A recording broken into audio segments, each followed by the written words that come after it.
و خوش آمدید به استودیوی مرکزی و دوستان عزیز. حالا ما معرفی را آغاز میکنیم و با کامرانشاه اوستوپیریان در روند سبقت ها البته اینجا به شما قوه عظمایی ها را شرح خواهیم داد.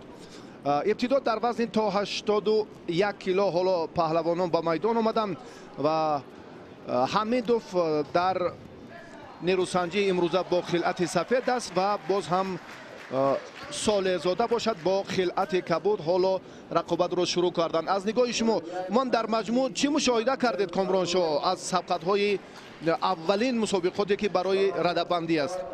سلام درود سلام برای همه تماشاگران شبکه ورزش.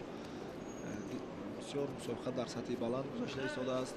پهلوانان امیدبخش جمهوری جوانان بسیار خوب آزمایی دارند.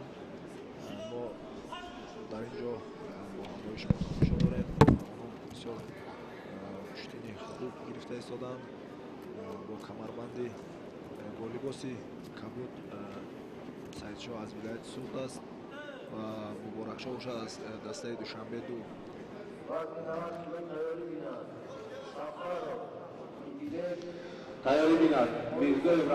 در وزن البته اندکی باز سبکتر دیرو سبقت ها بسیار هم پرشیده تر بودن. برخی از پهلوانانی که ما بار اول دیدیم از ولایت سوخت، شما درباره آنها چی فکر دارید؟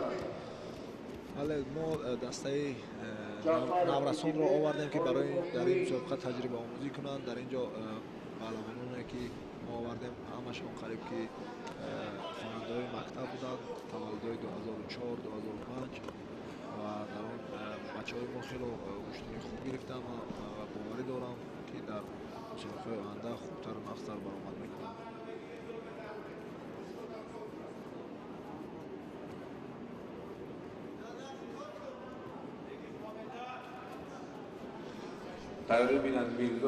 الان رقابت جوانان را چگونه بیان شرح می‌دهید در وزن تا 81 کیلو اولین قوه عظمایی؟ بسیار یک اصول خوب بود از طرف سعیدشاه پهلوان از ولایت سوخت و تا آخر انجام نداد، یگان امتیاز داده نشد. و حمیدوف این لحظه چون توجه میکنیم که اندکی در حالت راست بودن رجوع میکند اما اونقدر موفق نیست و درباره سعیدشاه فکر میکنم شما معلوماتتون بیشتر است. بله، سعیدشاه باشد در تالار ورزشی اوستوپیریان تمرین میکند. همه روزه تمرین خوب کرده ایستاده است و ما از این پهلوان بسیار امید کلان داریم که در آینده خوب آزمایی و در مسابقه خوب برآمد میکنه. ولی یک پرتافت خوب از طرف سعیدشاه بود. نظر امتحان داد داوری مرکز. و با عملهای پرتری توجه نکردن این برخی از جوانان ما رو شما چگونه ارزیابی میکنید؟ از همه اشتباه کلان ورزشگران تاجیک است که در زمین کار کردن را بسیار اعتبار نمیدهند و در مسابقه بین‌المللی بسیاری باخت ورزشکاران ما از کم استفاده بردن حالتهای پرتری است. حالتهای پرتری است و خود من هم در بازی المپی در حالت پرتری مغلوب گشتم. اعصاب کم کار کردن حالتهای پرتری و در اینجا سیم اخطار سیم شیدا را داور به پهلوان کمربند سفید داد، نماینده دسته دوشنبه دو. و حالا این کار کرد، این کار ابتدا و بعدا تصدیق شد. بله، غالبیت را پهلوان ولایت سوخت صالح زاده سعیدشاه و به دور نوبتی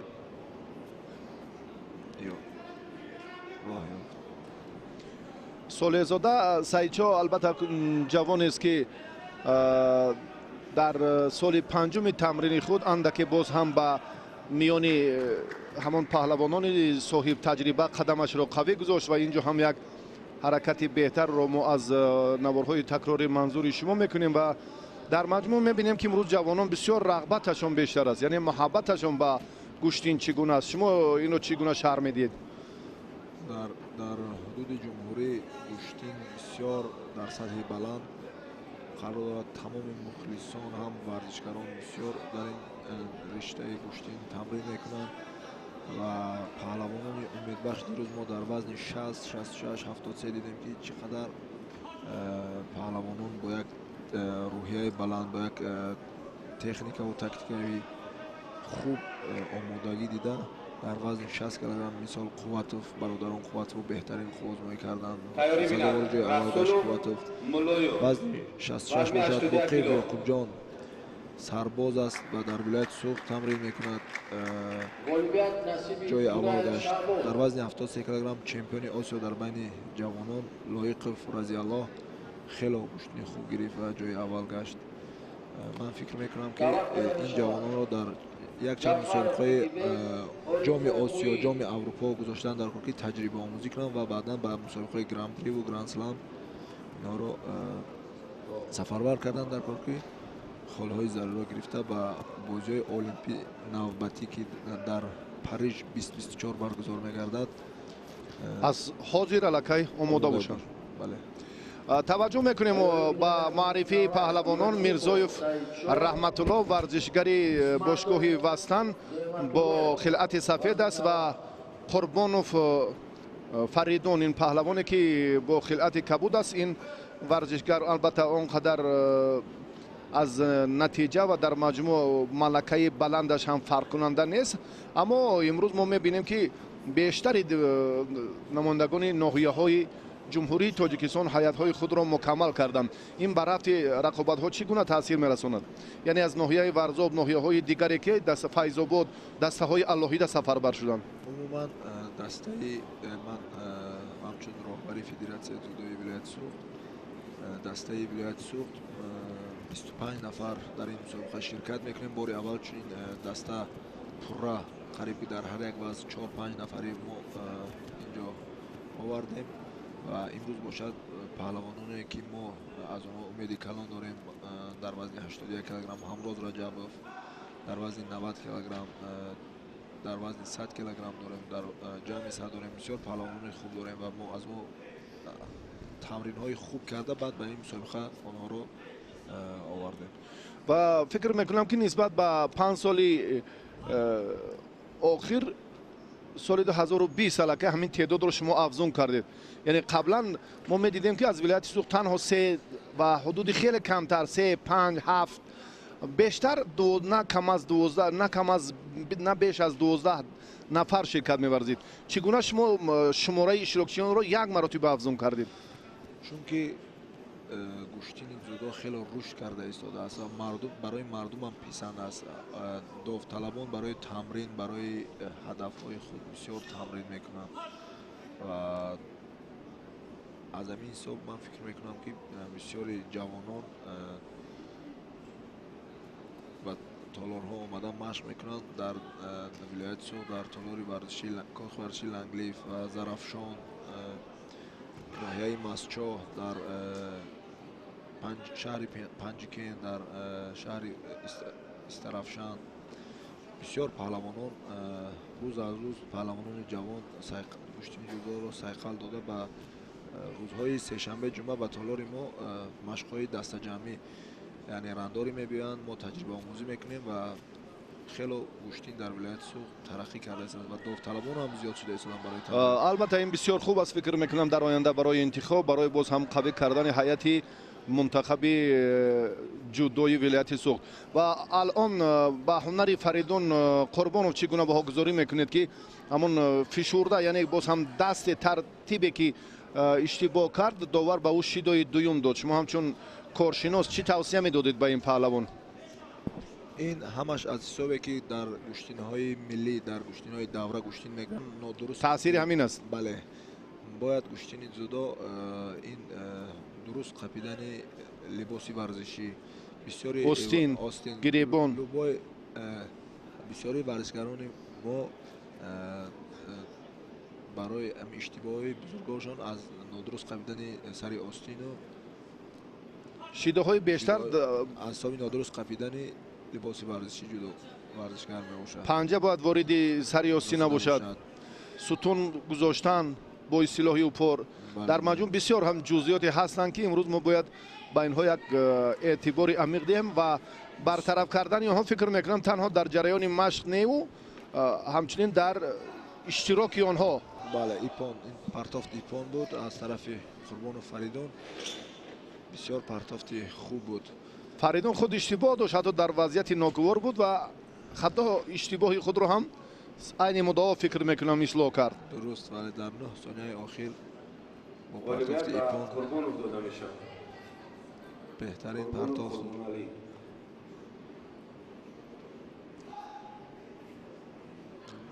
باید گوشتین ملی تاجیکی رو با داورانه که فدراسیون گوشتین ملی کاربری کند که یک طرف از بسیار نقپند درست قپند و لباسی ورزشی که در میدان‌های نوروزی گوشتین میگیرند باید لباسی با طریق استانداردی جوابگو باشد و وقت رو هم به یک نظام درست دارند. درست شاید برای شاه جایزه 10 دقیقه جدا کنند. بله وقتی که عضو منتخب تاجیکستان در میدان در گوشتین در تنتنه نوروزی از نه کم از 30 دقیقه حتی ساعت ها گوشتین میگیرد اون چگونه تاثیری او دیگر در گوشتین جدا نمیرسد حتما میرسد. برای همین طلب زمان از من فکر میکنم که یک نظام درست کاربریش سری وقتی باشد که در این سمت البته ما از آن نقص و مشکلی و علت‌های موجوده دست کشیم و کارا در سمت گوشتین جدا بهتر کنیم. عمر رسولوف را شما خوبتر میدانید و بعد توجه میکنیم به هنرنمایی باز درباره استعداد مولایف هم تا اندازه معلومات دارید فکر میکنم. من یک کمی پیش در نوجوان مولایف در مشق‌های دستجمعی در شهر دوشنبه بودم. من قریب که هر روز با رسولوف عمر قوازمایی میکردم. بسیار یک پهلوانی با حسیات است، بسیار یک گوشتینی جدا به مانند ژاپنی‌ها گوشتین میگیرد، بسیار یک حسیاتی خوب دارد در وقت گوشتین گرفتن اصول را استفاده اصول. بله من فکر میکنم که یکی از فاوریت های این وزن 81 در مسابقه امروزه.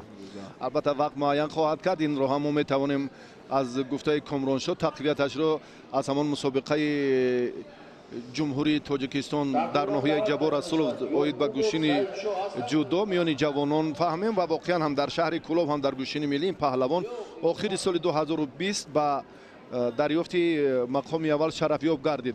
اما اینجا یک توقف کرد. سببش رو میتوانیم بیان کنیم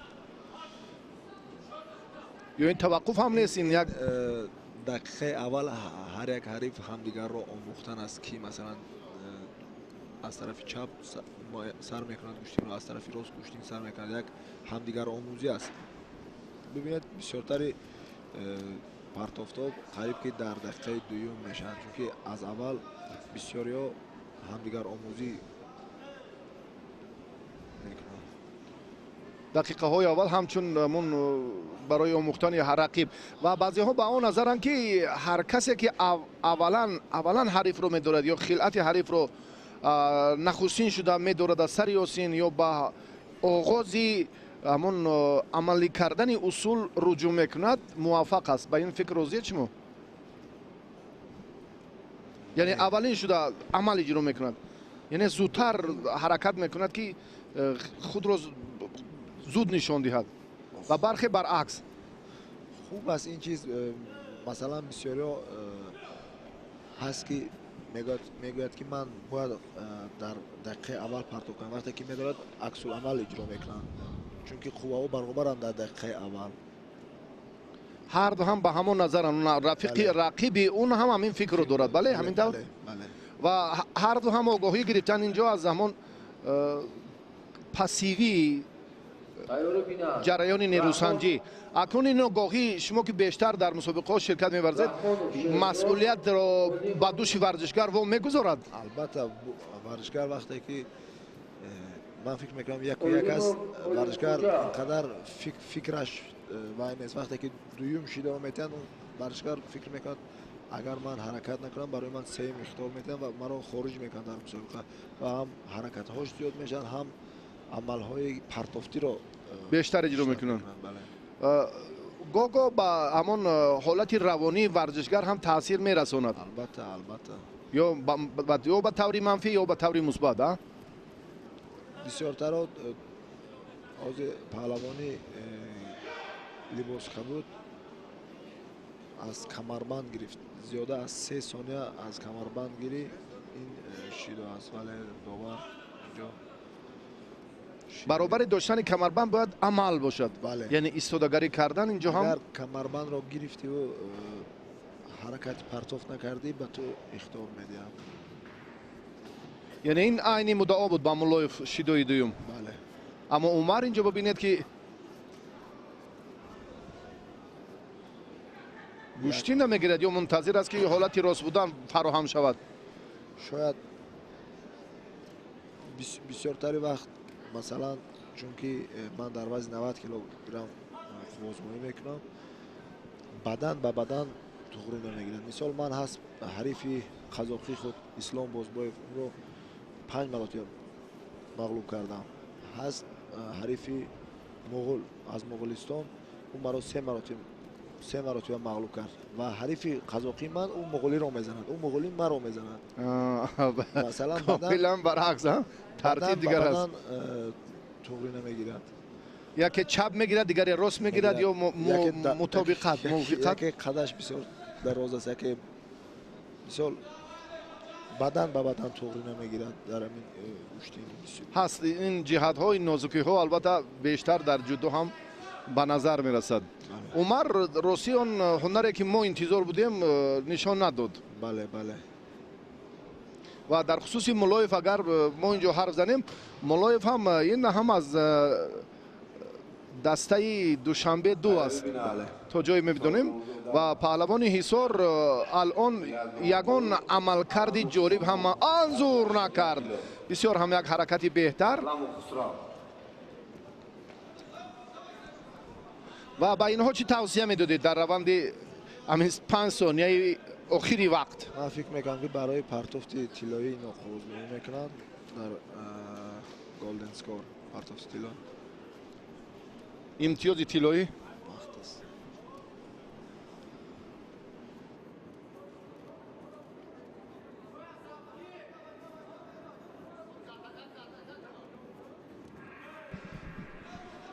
бояд партофти тиллои Golden Score шурӯъ шуд.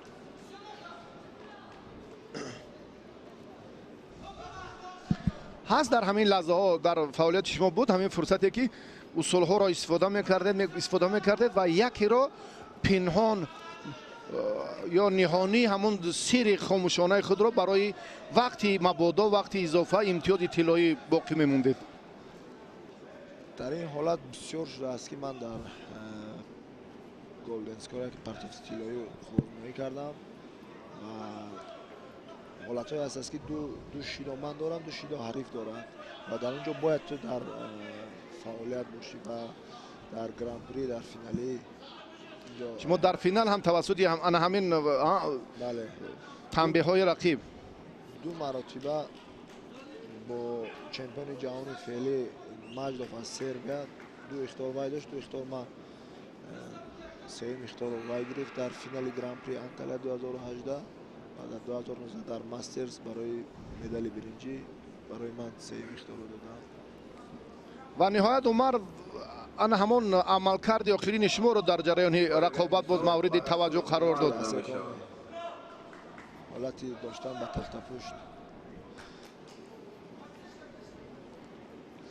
ҳарчанд ки мо аз Умар инҷо ҳам боз натиҷаи дигарро интизор будем, ба ҳар навъ натиҷа аст. ба даври баъди Умар рохат мегирад. боз қуввозмоиҳои дигарро мо хоҳем дид. аз акси амал истифода кард, ҳаракате ки паҳлавони рақиб Муллоев анҷом дод ва Умар ҳам аз ин ҳолат бисёр хуб истифода кард. ва дар маҷмӯъ ҷамъи натоиҷи беҳтарро ҳоло коргардон манзури мо карданд ва ин ҳолати ҳамон ба тахтапӯш нигоҳ доштан барои дарёфти имтиёзи тиллоӣ буд ки аллакай Умар Расулов ғалабаи аввалинро ба даст овард. таваҷҷӯҳ акнун ба паҳлавонони дигар дорем ки имрӯз дар вазни то 81 кило 43 нафар. Ин Аламов аст. Инро албатта мо боз ҳам Хусрав Аламовро мухлисон ҳам хубтар медонанд. Шодмонзода ин паҳлавони суғд аст. фикр мекунам Комроншоҳ шумо боз маълумоти бештар доред доир ба дастовардҳои ин варзишгар. ин паҳлавонро бори аввал ман мебинам. ин паҳлавон аз шаҳри Панҷакенти Бостонӣ аст. бароси бори аввал аст ки аз шаҳри Панҷакент дар онҷо гӯштини тараққӣ карда истодааст. ҷавонон, наврасон хело зиёда аз 100 нафар дар онҷо бо роҳбарии мураббӣ Алибек тамрин мекунанд дар шаҳри Панҷакент. ин бисёр ҳам саҳифаи ҷолиби варзиши кишвар аст баростӣ. бояд ман қайд кунам ки ҳам дар шаҳри Панҷкент ҳам дар шаҳри Истарафшан мураббии ҷавон хуб тамрин дода истоданд. Яздонҷон ҳоло дар вазъияти ногувор аст. усули буғӣ кардан Хусрав Аламов бисёр ҳам саривақтӣ дар дақиқаи аввал ин корро анҷом дод ва Хусрав паҳлавони шаҳри Ваҳдат аст. хеле натиҷаи беҳтар дорад дар чемпионати Осиё. барандаи медали биринҷӣ дар мусобиқаҳои мухталифи байналмилалӣ ҳам ширкати фаъолона дошта буд. غالبیت به علم خسرو داده می شود. این پدیده نو است. من فکر میکنم از شهر پنجکین پهلوان به میدان آمدنش فکر میکنم که خود موفقیت است. در آینده البته آنها هم آهسته آهسته به تدریج از مرحله های سنجشی از باز هم دوره های آموزشی با موفقانه میگذارن و بعداً به هیئت منتخب باز هم پیوست میشوند. خسرو علمو بسیار با جرأتانه بسیار هم ببینید از خطاگی حریف معلوم است که رقیبش اونقدر از عملهای پرتری واقف نیست. از این خاطر بسیار هم زود دچار شکست شد. باید پیش از این مسابقه جمهوری یک چند مرحله در ولایت سوق آزمایی کنند. مسابقه ولایتی تجربه خوب گرفته بعد به این مسابقه سطحی بلند بیان. بهترش البته ابتدا در مرحله اول و دوم. بله. علیدو چون که اینا از نو شروع کردن از شهر پنجکند یک بار به مسابقه جمهوری میبینن. اینجا با رقیبان پرزور و پرقوت روبرو میشوند. شکسته میشوند. بله. یک واسطه باز یک نوعی دل شکستگی هم به وجود میاد براسی. درست. و علی جون شمس‌الدین عبدالله ایرج وزن 81 کیلو. برخی از پهلوانانی که امروز اندر میدان میشوند البته آهسته آهسته به خود خلاصه میبرند. باز هم جهتی موفقیتش رو هم میبینیم کامروشو که شاید از این هم یک درس عبرت گیرند و در آینده هم برای برطرف کردن مشکلی و باز تقویت دادن هنر خویش دوچند مهنت کنند. اما به هر حال من به فکر شما راضی ام که ابتدا البته در ناحیه ها در منطقه ها سبقت‌های انتخابی را دایر کنند و از میان ها بهترین ها را با این مسابقات سفربر کنند. باز هم بهتر و جالبتر می شود. با جفتی دیگر توجه میکنیم به رقابت‌های دیگری که الان اینجا علیف علیداد و برونوف حالا در میدانند و دایر به نیروسنجی پهلوانان شهر دوشنبه. البته باز اندکی میسازد گفت که تعدادشان به نهایت زیاد بود. تشکر به کامرانشاه اوستاپیریان که یک فرصت ما را همراهی کردند طول 26 دقیقه و جریان نیروسنجی های پهلوانان ولایت سوق و در مجموع ورزشگران کشور را با ما شرح دادند. سپاسگزاریم. سلامت باشید. و یک دسته مکمل را کامرانشاه با این مسابقات سفربر کردند و حالا شاگردان در همین وزن انیخترش همراز رجب و به میدان میبراید. از این خاطر هم با ما کمک کردند و هم باز هم در سمتی کاری مربیگی باید توصیه های سودمند به شاگردانش هم دهد. رقابت اکنون دوستان عزیز اینجا ادامه می‌یابد. در خصوص علیف علیداد پهلوان دسته دوشنبه 3 می‌سازد گفت که این هم ورزشگر جوان است. امیدواریم که خوب هنرنمایی میکند.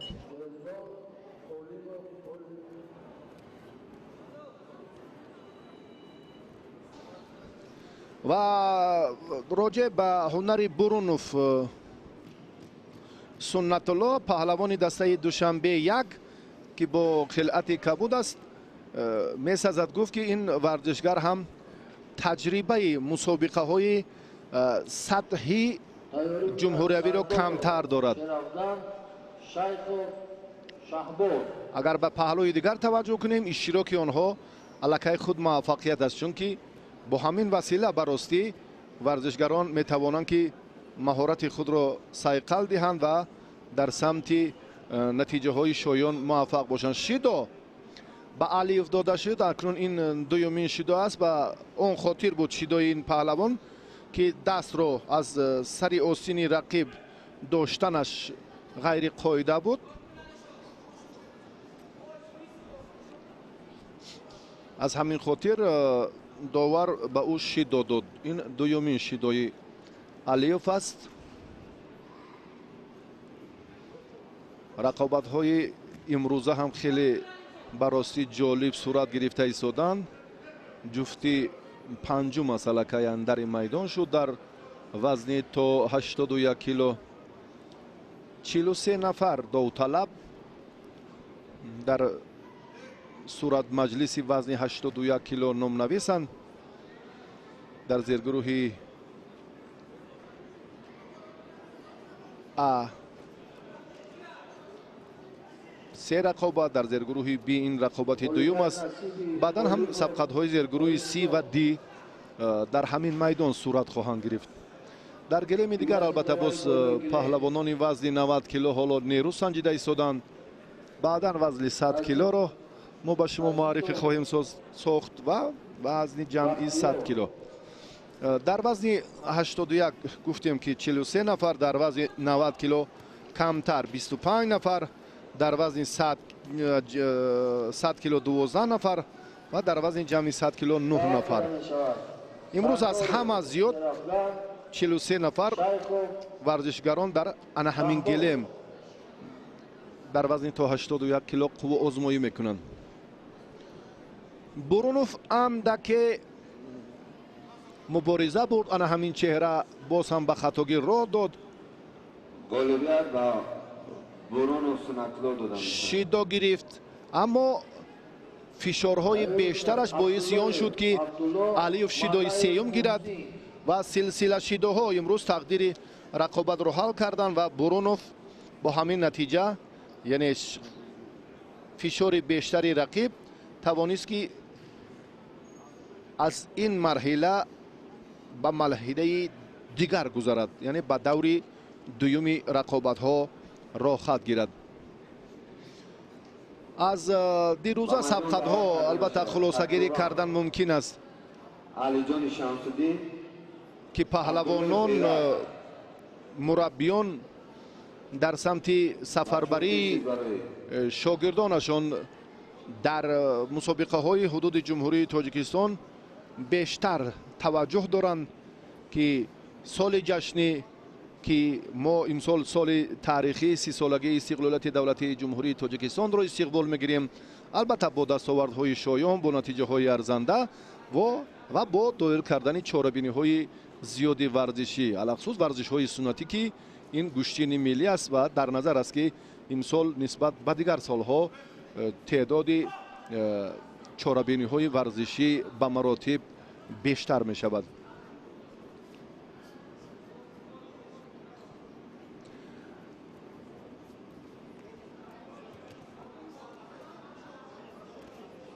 علی جان اسلامیدین از دسته دوشنبه یک،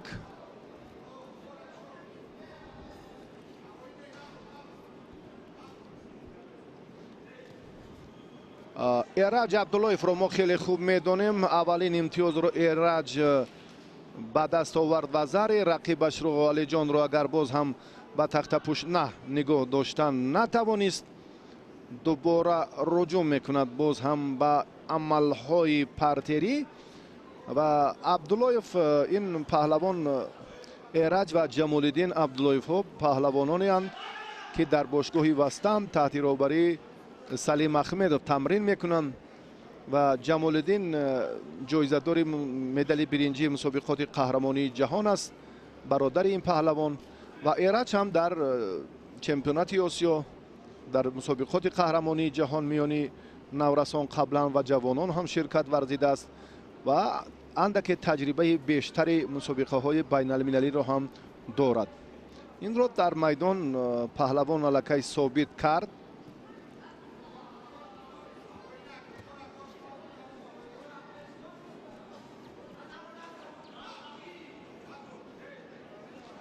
ва инҷо алиҷони шамсиддин, чун ишора кардем, паҳлавони дастаи душанбе ду алон зери фишори рақиб қарор дорад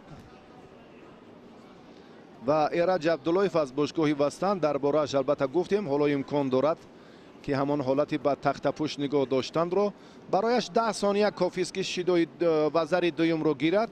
фикр мекунам аз уҳдаи кори худ дар ин лаҳза бо хубӣ мебарояд, чунин ҳам шуд ва эраҷ абдуллоев ба осонӣ ғалабаро ба даст оварду ба марҳилаи дигар роҳ хоҳад гирифт. Haydari Saykabiri va Tanzoda Mahamadshari. эраҷ як партофташ вазари буд.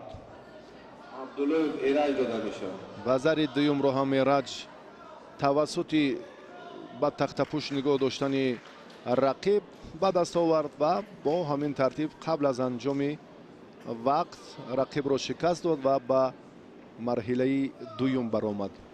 дар марҳилаи дуюм ин паҳлавон бо мирзоев Аюбҷон аз дастаи душанбе 4 нерӯ месанҷад, чунки Аюбҷон дар даври аввал озод аст ва эраҷ абдуллоев акнун аз як марҳила бо сарбаландӣ гузашта тавонист. таваҷҷӯҳи мухлисон ҳам бештар аст ба натиҷаи сабқатҳои рӯзи дуюми мусобиқаи нахустини ҷумҳуриявӣ. дирӯз ҳам бисёр дар фазои идона сабқатҳои ҷолиби ҷудо тантана кард ва боварӣ дорем имрӯз ҳам албатта боз варзишгарони болоявқат чеҳраҳои арзанда ба майдон меоянд ва боз шаҳомати дирӯзаи рақобатҳои ҷолиби гӯшини ҷудоро имрӯз ҳам мо манзури шумо карда метавонем. Haydari Saykabiri va Tanzoda Mahamadshari da'vat karda meshawad.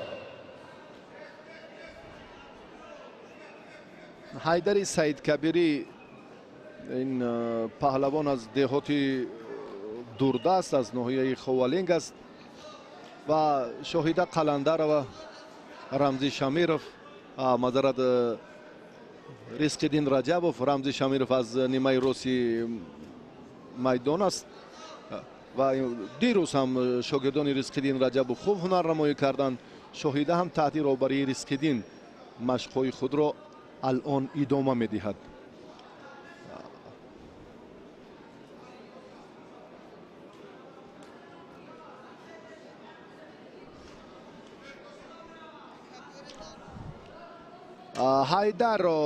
ҳайдарро албатта мо дар мусобиқаҳои ҳудуди ҷумҳурии тоҷикистон бештар ҳунарашро дидаем.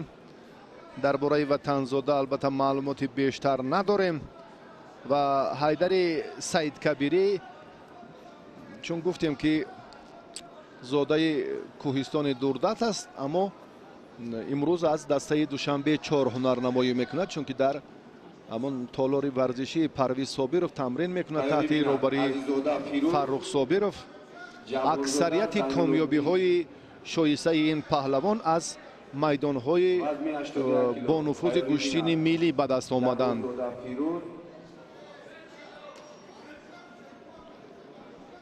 Ватанзода ин намояндаи дастаи душанбе 2 ва чунин чеҳраҳо имрӯз дар майдон кам нестанд. ба ҳарду довар шидо дод.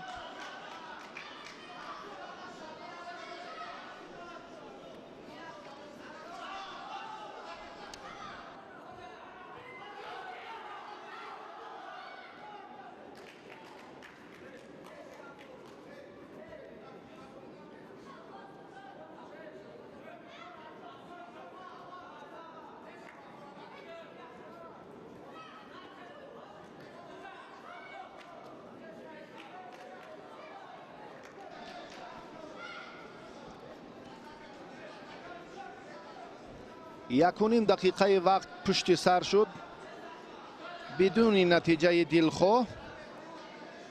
حیدر بسیار همون بند و اسلوب گوشتنی ملی رو در میدان خوب نشان میدهد. اما امروز جودو تقاضای دیگر دارد.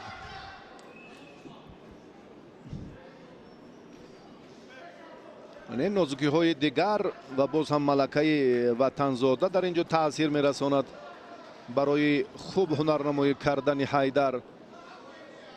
از این خاطر این پهلوان هم نمیتواند با آسانی و مانند میدان های گوشتنی سنتی سرفرازی کند و موفق باشد.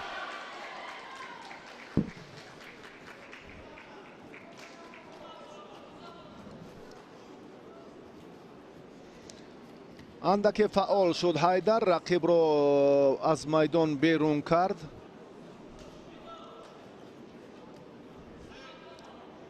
غلوبیت نصیبی سردار و شیرافگان دعوت کنم شد عبدالله شیدای دویم به پهلوان خلعت کبو داشته وطنزاده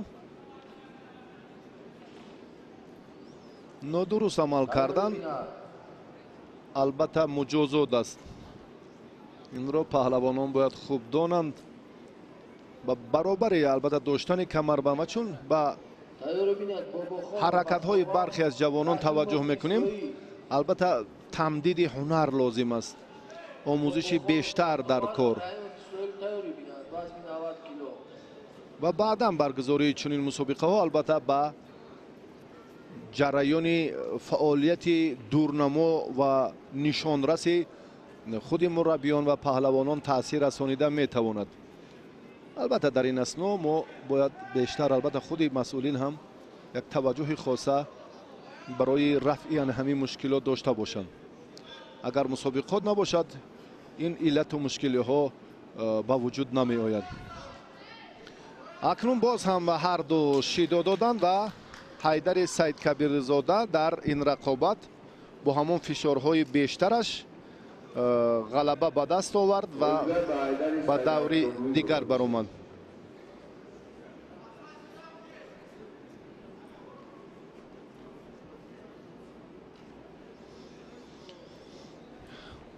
به مرحله دیگر اکنون حیدر با همراهی اکراموف بحردین، بسیار هم پهلوانی نامی و شهرتیار بحردین اکراموف با حیدر سید کبیرزاده در دور دوم نیرو میسنجند. حالا ما فقط رقابت های دور اولی وزن تا 81 کیلو را منظور شما نموده ایستاده ایم. حالا عزیزاده فیروز با همراهی جبارزاده به میدان می آیند.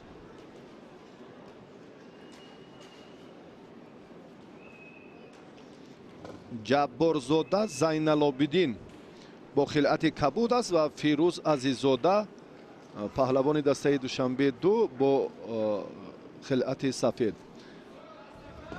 تیاری بینر وزن 81 کیلو، دو در بیکو عبدالقیوم جبارو علی حمزه. اینها نیز جوانند، براستی تجربه نه چندان غنی مسابقه های سطحی جمهوریوی را در میان بزرگسالان دارند.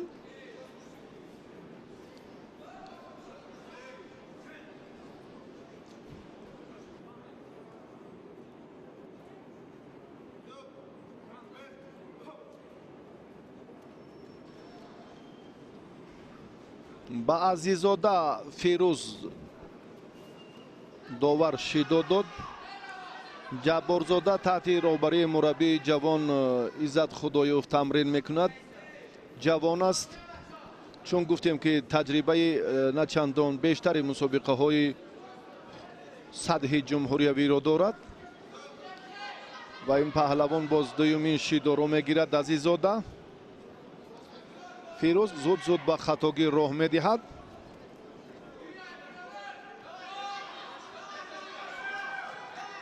جبارزاده زین العابدین یک حرکتی را انجام داد. таваққуф буд. Аз ин хотир бисёр ҳам ҳаракати хуб кард, аммо дар амалаш таваққуф ба назар расид.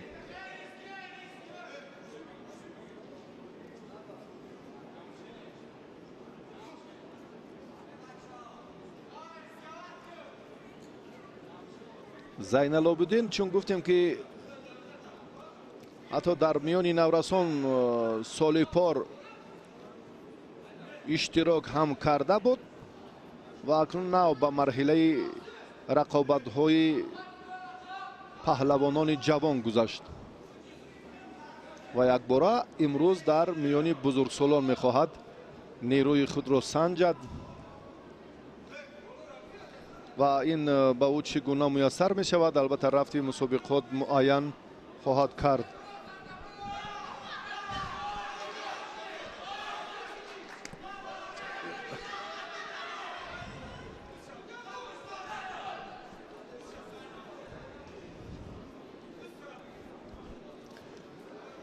ҷавонон бештаранд имрӯз бароси инҳо таҷриба хоҳанд гирифт.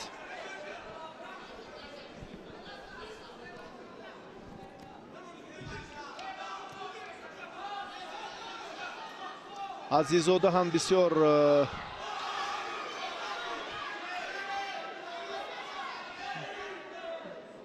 барои буғӣ кардани рақиб фурсати муносиб дошт.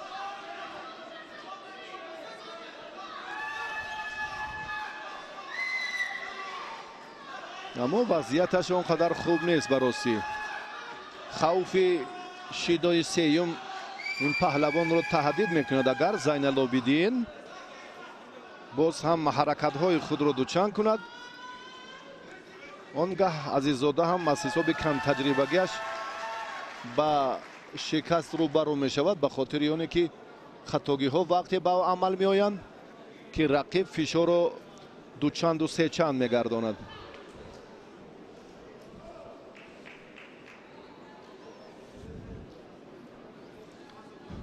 ташаккур ба таваҷҷуҳатон бинандагони азиз. воқеан ҳамчунин шуд. гуфтем ки агар ин варзишгар як эътибор ба маҳорати худ надиҳад, он вақт аллакай шидои охирин таҳдидаш мекунад. чунин ҳам шуд.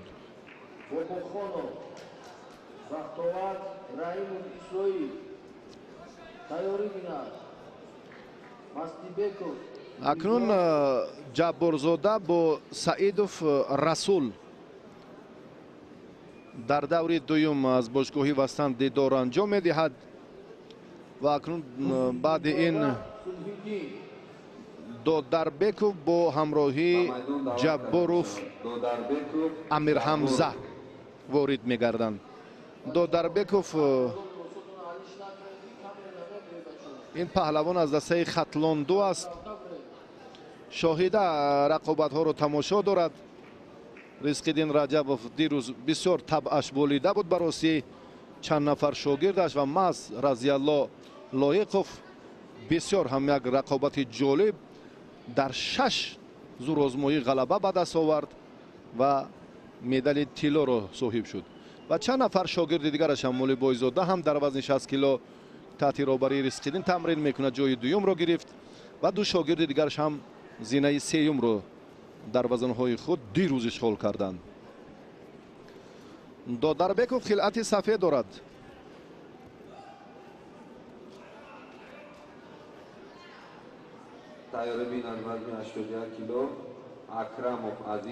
Амирҳамза Ҷабборов паҳлавони дастаи хатлон ду бо хилъати кабуд.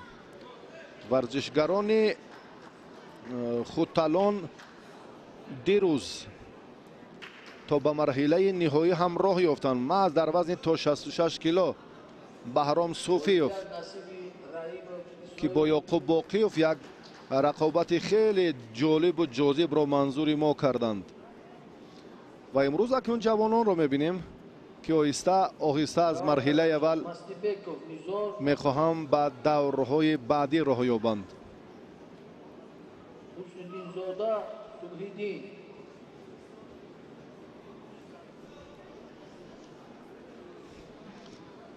дар нерӯсанҷии паҳлавонон бароси мо ҷолибиятро намебинем. ایوازی دواری بالای گلن دواری بالای گلن سایمروتی اولی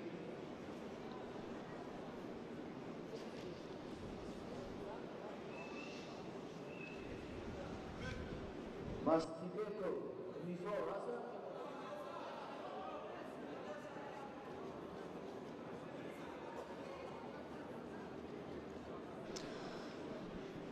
جمشید لولاخانوف داوری مرکز در سبقت‌های قبلی هم خالصانه بهاگذاری کردند.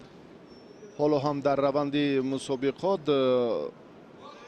توجه میکنند البته که اشتباهی پهلوانان را زود مشاهده کند. چون این هم هست شیدو به هر دو پهلوان داده شد، اما اینجا زین العابدین جباروف دو شیدو دارد. پهلوانی دسته دوشنبه دو. دودربکوف ورزشگری خطلان از کلوبشهر از دسته خطلان دو. بله امروز هم اندک چهره های نو رو البته ما مشاهده کردیم، بیش هم نباشند. به هر نوع موفقیت از وقتی با چهره های دیگر بسیار وزاری امکانیت خوب هم برای دودربکوف فراهم شد.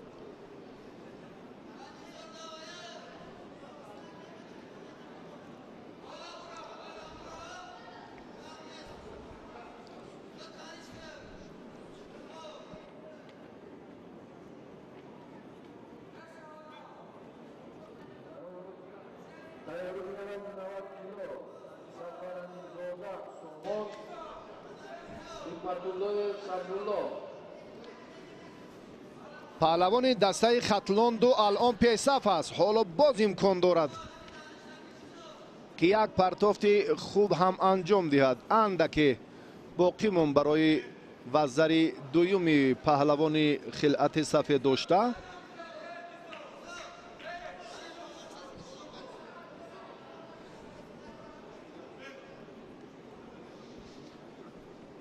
زین العابدین بسیار جوان است، 17 سال دارد. راستی امروز این مسابقه جمهوریوی در خود را برای همه پهلوانان باز کرد. هم استاد ورزشی درجه بین المللی، هم پهلوانی که در مکتب تحصیلات میانه عمومی تحصیل میکند. جبارزاده اندک باز وزری پون.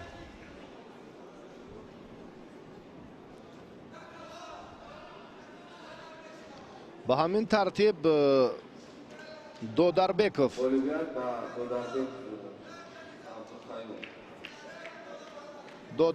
غلبه به دست آورد در دوره اول و به مرحله دیگر راه یافت. این پهلوان اکنون با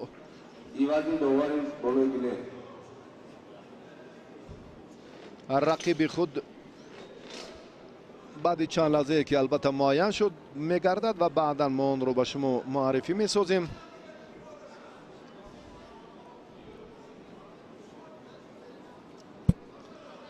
علیشیر مستقیموف حالا داوری جوان به میدان می آید. انتظاری جفت دیگر می شود. علیشیر دیروز هم خیلی خوب حکمی کردند در رفت سبقت ها. البته باز هم خلاصه عمیقی خود را سری وقت با همون اشاره های معمول گوشین جدا منظور میکردند. و حالا ما اکنون توجه میکنیم به معرفی جفت دیگر و در خصوص علیشیر میسازد گفت که این داور در کاخ ورزشی حاجی شریف به حیث مربی فعالیت میکند و باز هم اینجا والدین پهلوانان شهرتیار مملکت را منظور ما کردند و در مجموع امروز البته خورشید و جهانگیر مجیدوف که یک لحظه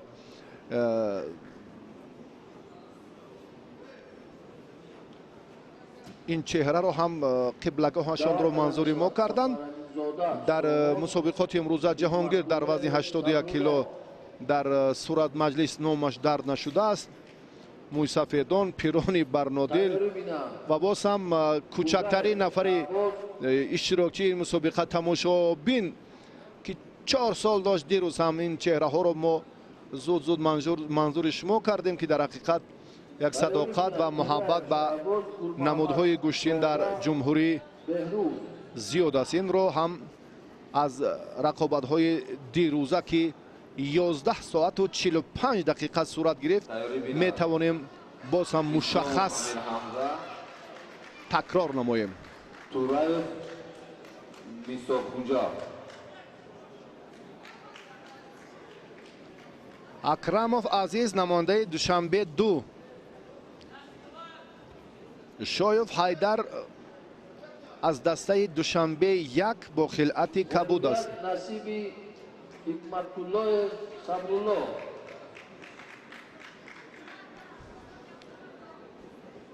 جوانان امروز بیشتر توصیه می شوند، چون مربیان هم به ما اطلاع دادند تورایف شهباز که مقصد ما امروز تربیت نمودن نسل جوان به مسابقه های نه تنها حدود جمهوری بلکه دریافت آنها برای سفربری بیرون از مسابقه های تاجیکستان است. اکراموف اصول بوغی کردن را میخواهد، اینجا استفاده کند. تیاری بیند یوسوف محمد کبار. با فکرم موفق نمی شود، چون که الکی رقیبش جایش را عوض کرد. بله، چون این هم شد. در حالت اوله بسیار خوب بود برای اکراموف عزیز.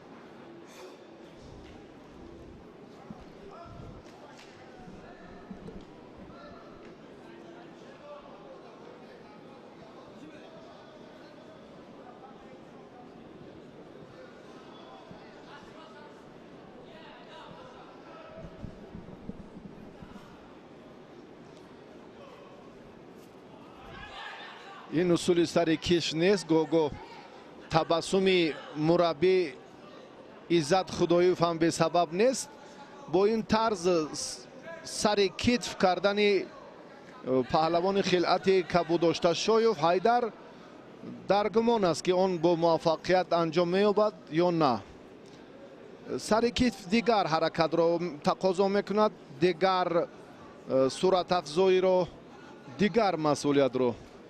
اما شایف اینجا اندکی براستی فارغ بالانه به این کار نظر کرد.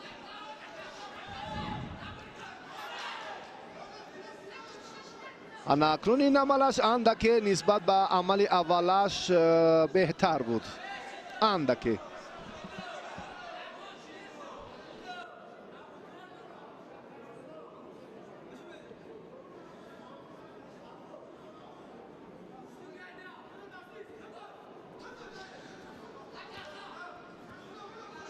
عزیز اکراموف پهلوان شهر ترسونزاده است و تیمور و صابر اکراموف ها را البته کسی که با گوشتین رغبت دارد خیلی خوب میدانند. قیافه‌اش هم براسی خیلی شباهت دارد به پدرش. و تیمور و صابر اکراموف ها بیش از 10 سال در تاجیکستان میدانداری کردند و بیرون از تاجیکستان هم نتیجه های بهتر را به دست آوردن. و محض تیمور اکراموف که در زمان همان سالهای آخری پیش از نوبسامانی ها در تاجیکستان، یک لحظه که شایف هم اینجا بسیار هم جرأت و توان خوب نشان داد. وزری بود فکر میکنم، وزری. بله، حالا توجه میکنیم به یک فرصتی تکرار.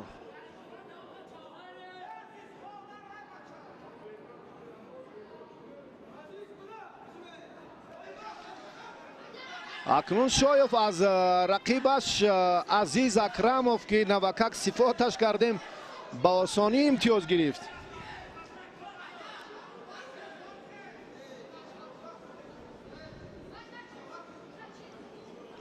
شیدو با حیدر شایف داده شد. عزیز اکراموف رجوع میکند که در 36 ثانیه وقتی باقی مانده موفق باشد یا لااقل نتیجه رقابت رو باز هم برابر سازد.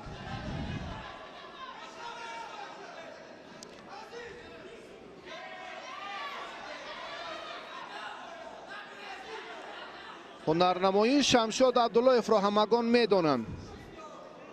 شمشاد هم خیلی به همین پهلوان پیوند است، نزدیکی دارد، خویش تباری خیلی نزدیکی دارند و در مجموع انا همان سلاله باز تقویت می‌یابد که امروز ما عزیز رو در میدان می‌بینیم. 12 ثانیه. حیدر شایف شیدا میگیرد، از میدان میگریزد. 5 ثانیه. 4 3 2 1 و با همین ترتیب اکنون بسیار میخواستیم که این پهلوان امیدبخش که در مسابقه جمهوری تاجیکستان بین جوانان از این قبل در میان نورسان هم خیلی نمونه بود، عزیز اکرموف، اما اینجا عزیز ناکام شد و شایف از این مرحله نتیجه خوب رو به دست آورد و به دور دوم برآمد.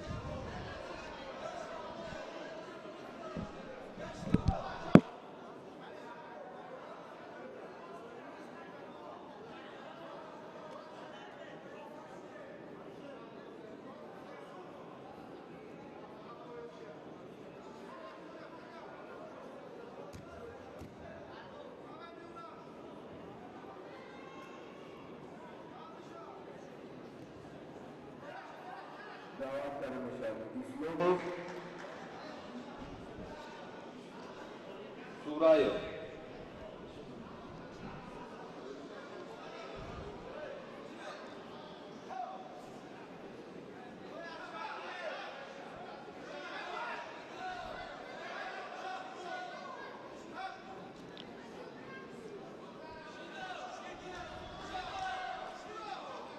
امیر حمزه عثمانوف با خلعت سفید است، پهلوان از دسته شهر و ناحیه‌های تابع مرکز. موسی خوجت تورایف از دسته دوشنبه 2. دور دویمی قوزمایی وزن 81 کیلو تیاری بینم. لویکوف سنتلو رسولوف سید مختار. لویکوف سنتلو رسولوف سید مختار تیاری بینم. وزن 81 کیلو دور دویم.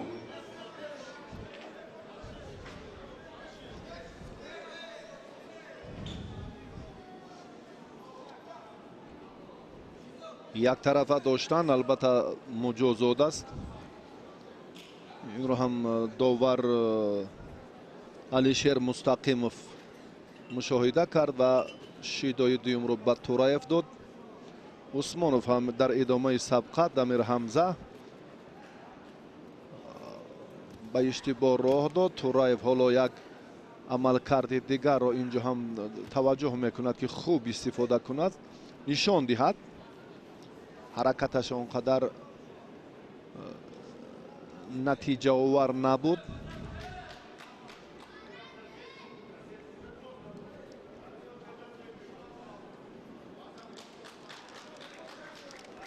توجه میکنیم البته باز به سبقت های دور دوم بعد خاتمه این فرصت.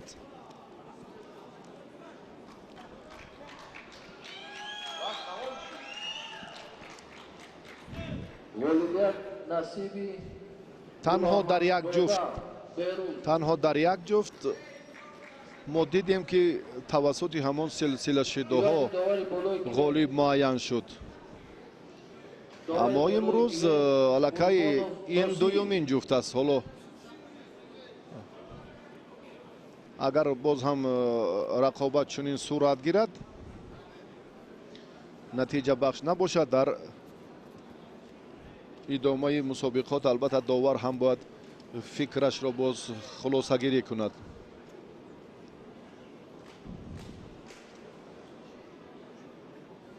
حالا نیست در حرکت هر دو پهلوان نتیجه بهتر عملی مورد توجه داور موجود نیست. رقابت را پهلوانان ادامه میدهند. منور عبدالرؤوف Yokubov Saidshah.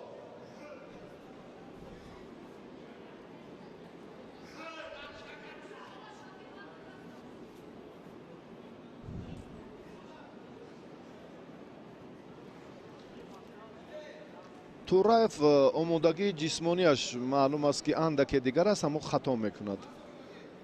аз даст нодуруст дошт аз сари осин. усмонов дар ин диддор боз ғалаба ба даст овард дар диддори аввал ва ба марҳилаи дигар баромад.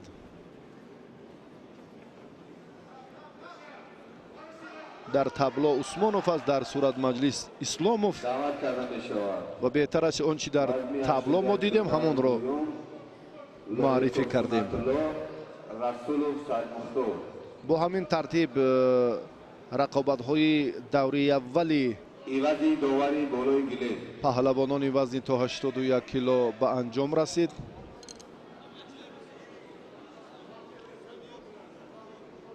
boloi gilem, dovari boloi gilem, Samiyo.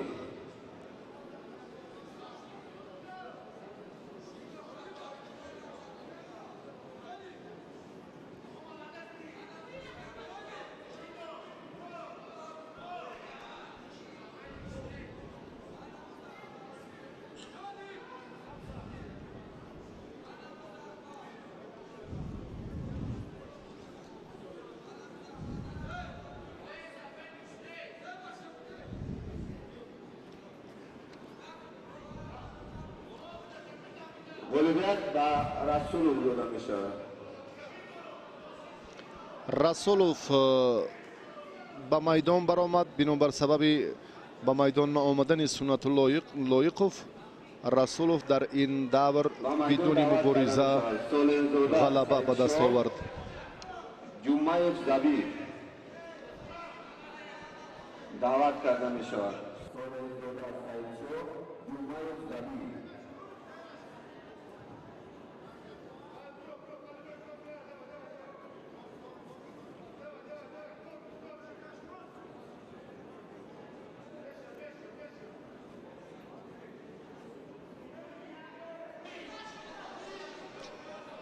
ба майдон ҳоло паҳлавонони дигар даъват мешаванд. солеҳзода ва ҷумаев забир. ин ду паҳлавон дар ҳақиқат ҳамо мебинем ки дар машқҳои қаблӣ мураббиён хуб ҳунарнамоӣ карданд. муҳаммад солеҳ қувватов дирӯз ин варзишгар аз паҳлавони кӯлобшаҳр шикаст хӯрд ва бародараш дар вазни то 60 кило муҳаммадризо қувватов соҳиби зинаи аввал шуд. солеҳзода як ғалаба дорад.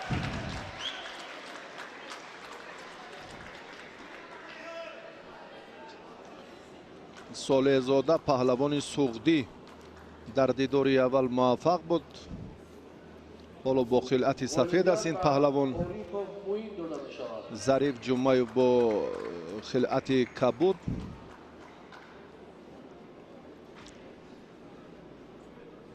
دعوت کرده می شود. منورov عبدالرؤوف یعقوبov Saidshah.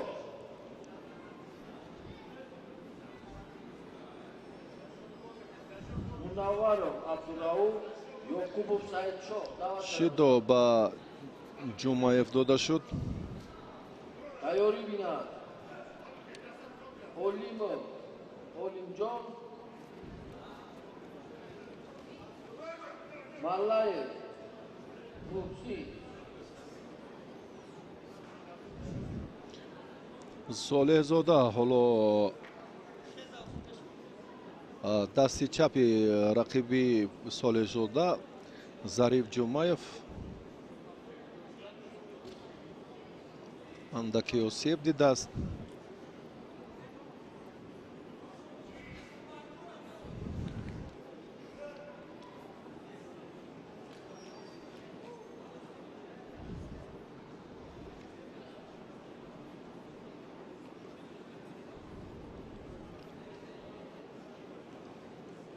як лаҳзае ки албатта солеҳзода муқовимат кард. дар ин ҷо боз ҳам осеби паҳлавон ҷумаев зариф дучанд шуд, афтид. рақобат ҳамоно идома меёбад. муборизаро паҳлавонон албатта дар даври дуввум шурӯъ карданд. ҷуфти дуюм аст, солезода ва зари баҳогузорӣ мешавад.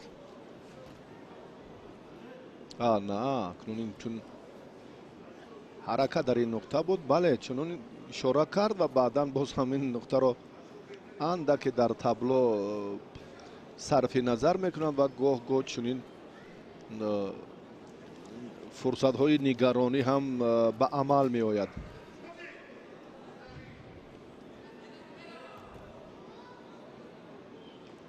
солезода як ҳаракати дигар анҷом дод, аммо андаке дар раванди талошаш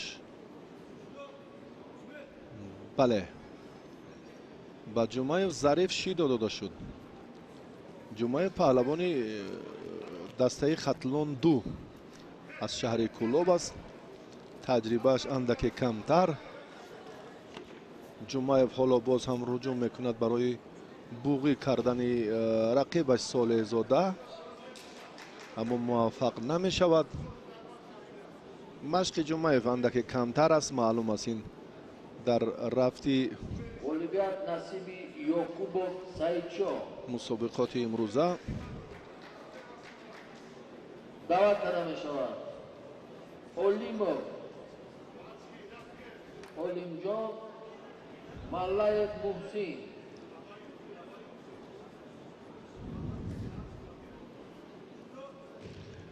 ба солезода ҳам шидо доданд. ҷумаев ду шидо дорад, аммо солезода соҳиби як вазари аст. ин барояш кофист. барояш кофист ки ба даври баъдӣ барояд, аммо вақт хеле зиёд аст. 2 дақиқа 5 сония метавонад як нақши комилан дигар дошта бошад дар натиҷаи паҳлавонон дар рафти мусобиқа.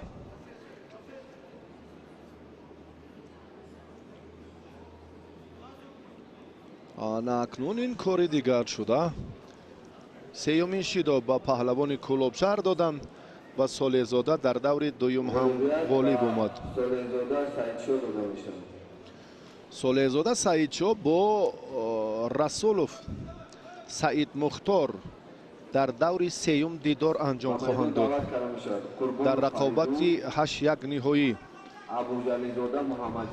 ҳоло мо нирӯсанҷиҳои 1/16 ниҳоиро дар вазни то 81 кило дӯстони азиз манзури шумо намуда истодаем ва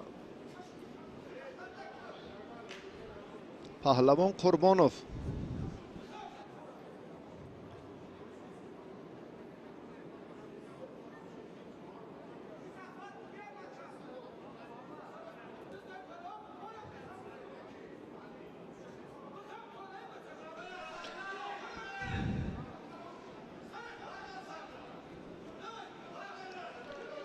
абдуҷалилзода муҳаммад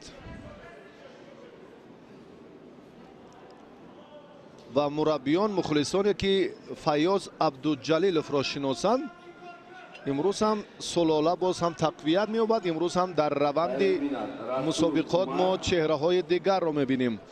муҳаммад ҷавонтарин паҳлавоне дар мусобиқаи имрӯза ба ҳисоб меравад ки ба сину соли худ нигоҳ накарда ба майдон омадааст.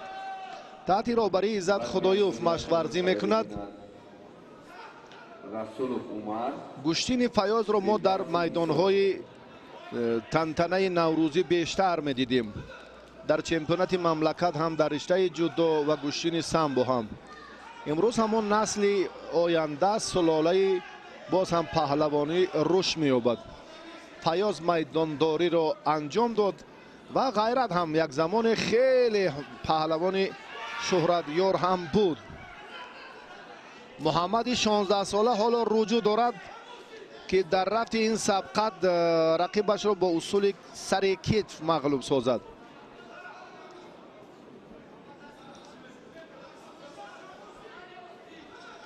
Қурбонов ин варзишгар як ғалаба ба даст овард дар муқобили Мирзоев ба намояндаи Вастан дар даври аввал ғолиб буд. محمد 16 ساله از حالت پرتری چگونه میبراید؟ پدرش فیاض در پرتر افضلی متانت کم داشته باشد هم، اما در حالت راست بودن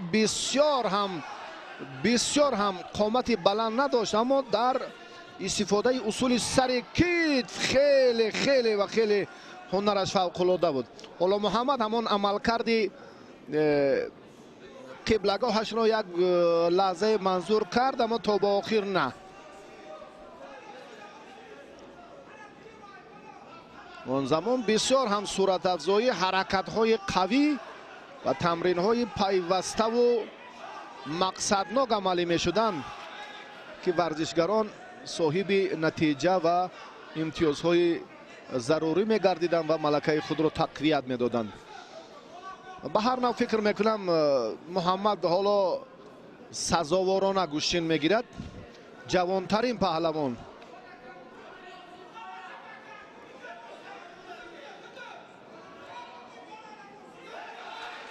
قربانو باید نسبت به حریفش کاملا فرق کند، چون که از سن و سال، از تجربه، از تمرین همیشه محمد شیدای دوم میگیرد.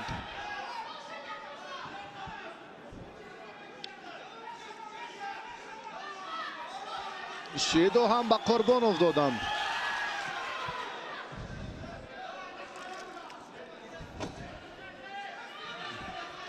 هر دو شیدو دارند، دو شیدو دارند. معلوم است که محمد 16 سال دارد، قواش خیلی کمتر است نسبت به قربانوف، اما قربانوف فریدون قوه بیشتر و اما استفاده اش را باید خوب داند که در کجا چگونه قوه را صرف کند. هنگام داشتن، هنگام حرکت، هنگام دفاع و هنگام حمله رقیب و بسیار هم سمت و پهلوهای خیلی زیاد هم بررسی در این جوده.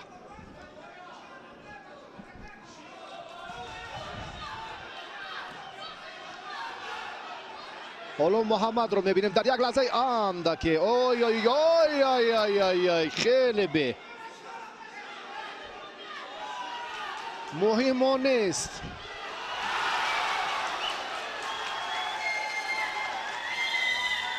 مهم آن است که پهلوان نورس زود به میدان آید و کامیاب شود. مهم آن است که مسئولیت داشته باشد.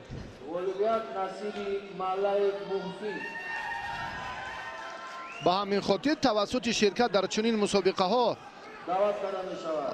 استعداد صیقل می یابد و بعدا نتیجه هم به دست خواهد آمد. علیشه سردارو شرفگان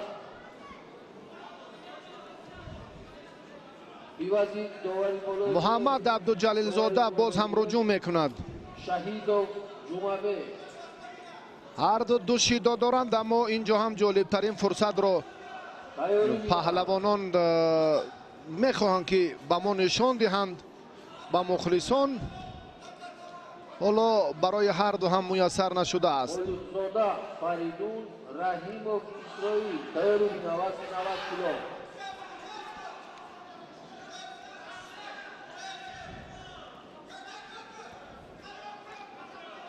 آینده محمد فکر میکنم درخشان است. امروز جوانترین پهلوان 16 ساله، امروز هم در مقابل 24 ساله ها برابر نیرو سنجید. این از حساب البته جوانیش است. در آینده البته باز هم استعدادش تقویت می‌یابد. قربانو باید در این نیروسنجی فریدون کاملا خود را دیگر خیل نشان میداد.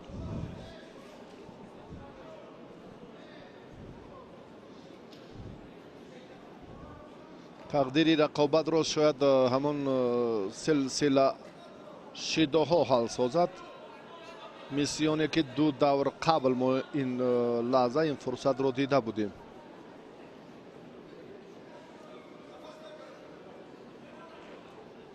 فکر میکنم داور خلاصگیری خود رو در این ثانیه های آخر اکنون بله دو سه ثانیه آخر نقش ندارد. در بسیار حالت ها در ثانیه های آخر البته شیدان نمیدهند در اکثر مسابقه های با نفوذ.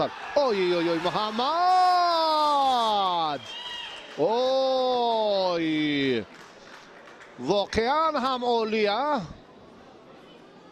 بسیار هم جالب، بسیار هم یک فرصت مناسب در به دست آوردن امتیاز طلایی در 9 ثانیه اول.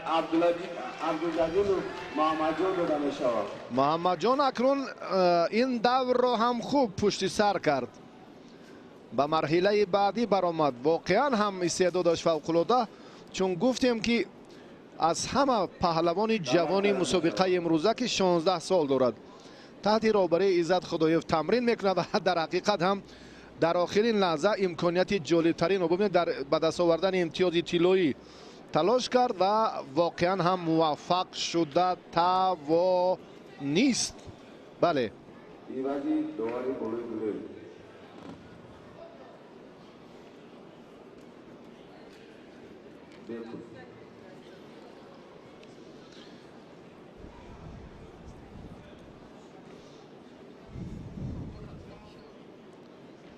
فرصت های مناسب، امکانیت های جالب، لحظه های حساس هم باز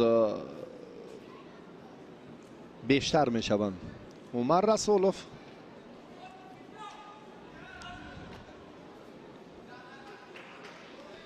با فردوس عیسی نماینده دوشنبه یک به میدان برآمده است. عمر از شهر حصار است، تحت رهبری اعظم رسولوف تمرین میکند. فردوس عیسی در دقیقه اول از این حالت رها یافت، اما حصول بوقی کردن باز ببینید در 26 ثانیه عمر رقیب را با همان اصول بوقی کردن دچار شکست نمود و به دور دیگر برآمد. رسول با پهلوان جوانترین مسابقه عبدالجلیل زاده محمد قوازمایی خواهد کرد در دور سیوم. تویچیبک شریفوف حالا با خسرو علموف به میدان میبرایند. این همان فرصتی بوقی کردن، لحظه تسلیم نمودن رقیب بود که عمر به آسانی حریف را دچار شکست کرد و حق اشتراک در دور سیومی سبقت‌های وزن تا 81 کیلو را پیدا نمود. خسرو علموف پهلوانی که خلعت کبود دارد، ورزشگری که در حقیقت هم امروز میبینیم بسیار هم یک حرکت جالب، یک فرصت باز هم مناسب را از دست داد. به هر نوع خیلی بسیار فکر میکنم تویچیبک شریفوف در روند نیروسنجی خود را اندک دفاع کرد. خسرو علموف در چمپیونات آسیا نتیجه شایان این مدال برنجی است در سامبو.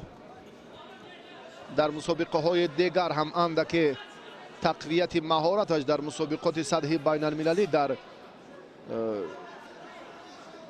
جمهوری های اتحاد دولت های مستقل خیلی نظررس است.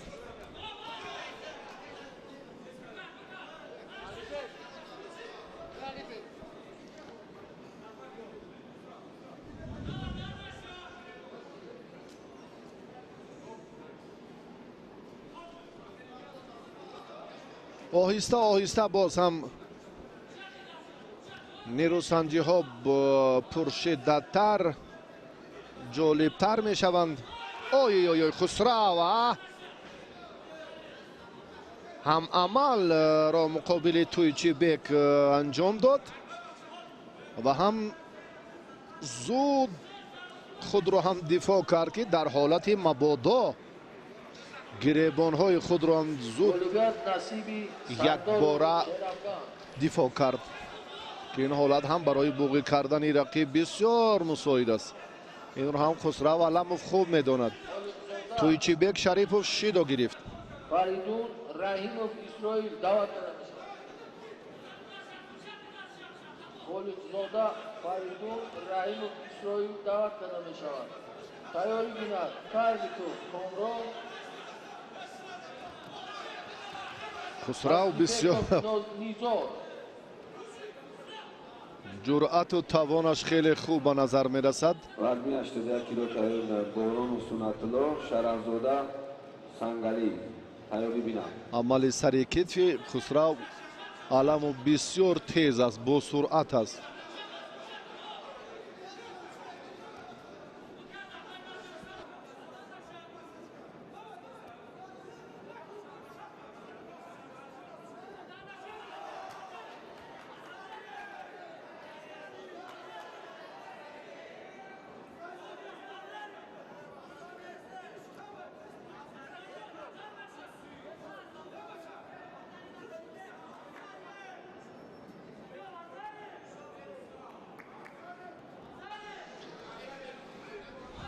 یک لحظه دیگر رو بتوانیم باز از حالت تکرار ببینیم. خسرو علموف چون شهرتیار بودن جانان پهلوان رو بسیاری ها هم میدونند. ورزشگری نامی شهر وحدت یک مکتبی قوی از خود باقی مانده است که خسرو علموف در آن مشق ورزی میکند و سهراب شاقلو با این پهلوان خیلت کبود داشته هم تمرین بیشتر داده است و با همین ترتیب اکنون کاملا افضلی نیروسنجی رو به دست خود گرفته است. حالا تویچیبک هم یک اصول سر کتف رو خواست استفاده کند. رحیموف اسرائیل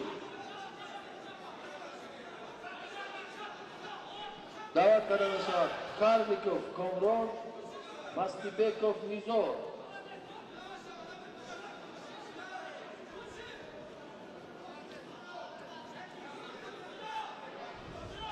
تیاری بیند حکمتالله گل محمدزاده بهروز. خسرو فهمید که کدام سمت رقیب چگونه است. حرکت‌هایش رو باز شاید دیگر کند. اوی اوی اوی چون لحظه خیلی مساعد هم بود، چون مشاهده کرد که البته با سر کتف دریافت امتیاز اندکی برای این چهره مشکل تر شد. شیدو با تویچیبک داده شد. دومین شیدو است. خسرو علموف اکنون توجه میکند. سر آستین دستی راستی رقیب رو داشت. تیاری بیند حکمتالله صبرالله گل محمدزاده بهروز. خسرو هم دوباره رجوع به اصول سر کتف کرده اما نمیتواند. قامت رقیبش اندکی بلندتر، فشارها را در 2 دقیقه اول خیلی زیاد انجام داد. مجبور است که باز دیگر راه را هدف استفاده قرار دهد. مثل آنه که حلوک داخله را چگونه با همان یک ترتیب دلخواه خود هم استفاده کرد، هرچند موفق نشد اما دیگر اصول بود. شیدو با خسرو علموف از سر آستین نادرست داشت. به همین خاطر آی علموف دوباره این کارو خوب انجام میداد اما برای امتیاز کافی نیست این حرکتش. در مجموع خوب بها گذاری میشد همه این حرکت ها. بله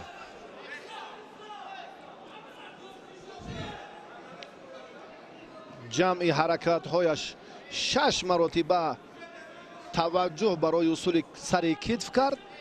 دو بار دیگر حلوک داخله را با یک همون ترتیبی که باز هم حریف رو در حالت ناگوار میگذارد.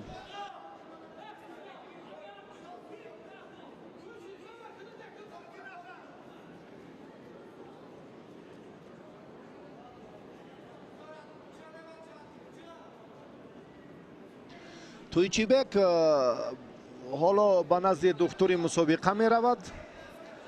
هنرنمایی علیشیر منوچهر علموفا را ما در مسابقه های مختلف دیده ایم و ادامه کاری آن همون جانان پهلوان و سلاله پهلوانی علموفا در شهر وحدت خیلی هم رشد کرده است.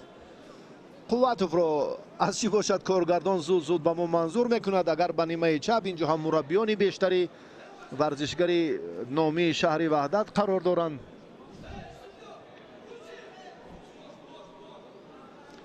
و تا با میدان آمدن البته تویچیبک شریفوف هم یک ثانیه های به شمار بود. رقابت ها ادامه خواهند یافت.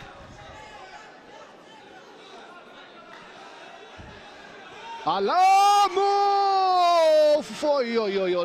نه نتوانست.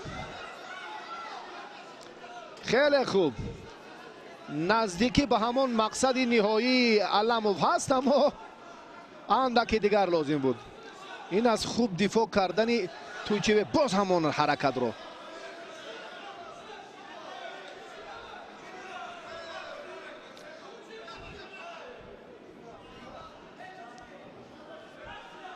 وقتی اضافه برای دریافت امتیاز طلایی خیلی تویچیبک هم براستی پهلوان خیلی جسور، بسیار زیرک، هوشیار، خیلی ماهر. یعنی سیومین آگاهی خسرو داده می شود. خسرو همین طور کرد، فشار رو بیشتر و زیادتر کرد که رقیب اشتباه کند. سیومین شیدا رقیب علموف را ناکام کرد و خسرو را به مرحله سیوم سبقت‌های وزن 81 کیلو برآورد. این فرصت اولین بود. بعدا هم تلاش‌های بیشتری علموف برای اشتباه کردن رقیبش. این همون نزدیکترین فرصت. این هم اگر مشکل تر هم نباشد با یک اشاره که معمول است در گشتین ملی، این حلوق هم یک نامی غیریادی هم دارد که بیاید بهترش نگویم افضلتر است. اگر این عمل در حرکت خسرو دفعه دیگر نشان داده شود حتما و تماشابینان همان سری مخفی را خواهیم گفت. رقابت دیگر را به شما منظور میکنیم. برونوف با شریف زاده حالا در میدانند. سیدعلی شریف زاده از دسته دوشنبه 2 هست. پهلوانی که حالا رجوع برای حمله میکند، خیلت کبود دارد.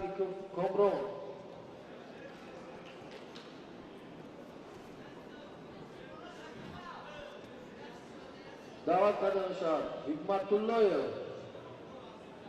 صبرالله گل محمد زاده بهروز.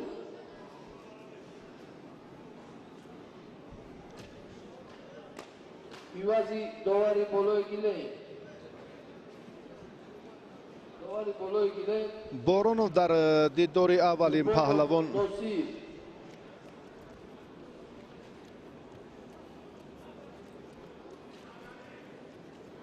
علیداد علیف را مغلوب کرد. حالا در مرحله دوم نیروسنجی ها قرار دارد.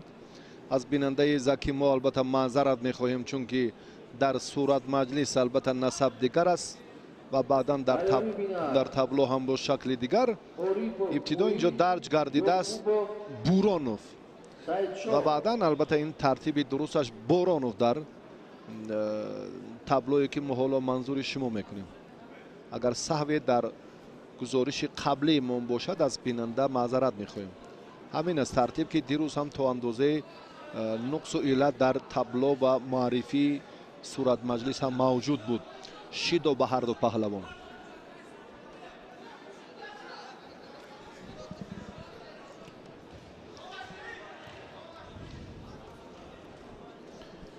ин кашмукашиҳо албатта натиҷа ба бор намеоварад.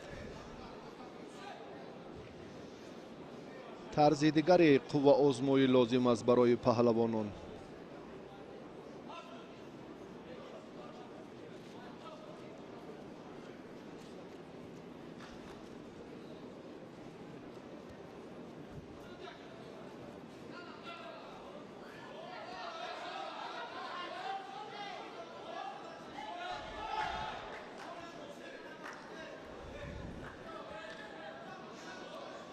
шидои сеюм ҳатто Шарифзодаро таҳдид мекунад. ду шидо дорад. рақибаш Боронов бошад, соҳиби вазари ҳам ҳаст. аз ин хотир фишор ҳам наоварад. гӯштини худро ҳам боз ба тарзи дигар сипарӣ кунад метавонад. чунки барои муваффақияти ин мусобиқот дар вазни 81 кило паҳлавон бояд на кам аз 4 марҳиларо бо муваффақона анҷом диҳад, агар дар даври аввал озод бошад.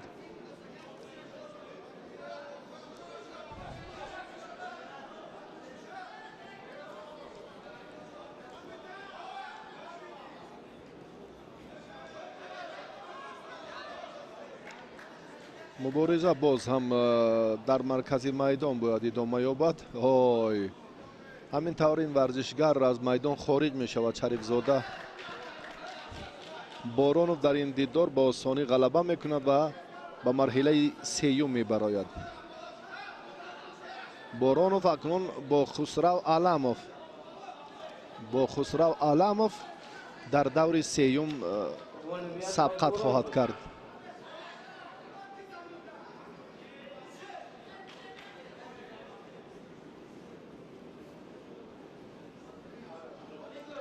ҳоло Исломзода акнун ба майдон мебарояд. Исломиддин Исломзода аз дастаи Душанбе 3 то ба лаҳзае ки онҳо ба майдон меоянд мо фишурдаи ҷолиби 4 дақиқаро ба шумо манзур карда тавонистем.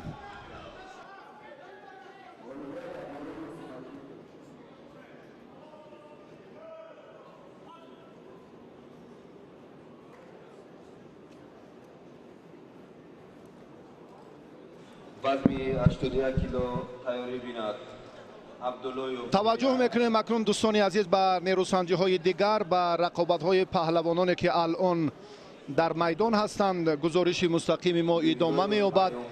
аз рӯзи дуюми мусобиқаи ҷумҳуриявии ба ҷудо барои дарёфти албатта боз ҳам мақомҳо ё бо истилоҳи рейтингҳои шоистаи паҳлавонон, алон мо мебинем ки дар майдон бисёр ҳам истеъдодҳои нав, чеҳраҳои асил кашф мешаванд ва Хусрав Аламов дар рақобати қаблӣ як матонати шоёну беҳтар ва арзандаро ҳам нишон дода тавонист. баъди ӯ ҳоло боз паҳлавонони дигар андари майдонанд.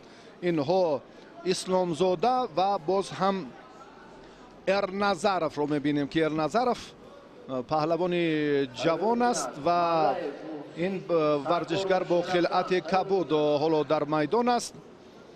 рақобат инҷо хеле ва хеле ҳам хуб аз ҷониби Эрназаров шурӯъ гардид ва махсусан ҳамин ҳаракати андаке беҳтараш аммо худ зери чанголи рақиб афтод ва ҳарифаш Исломзода соҳиби вазаре шуд.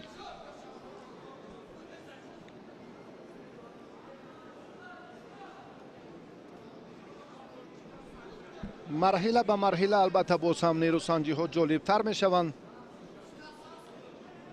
лаҳза ба лаҳза боз ҳам нафарони муваффақ, чеҳраҳои комёб муаррифӣ мегарданд.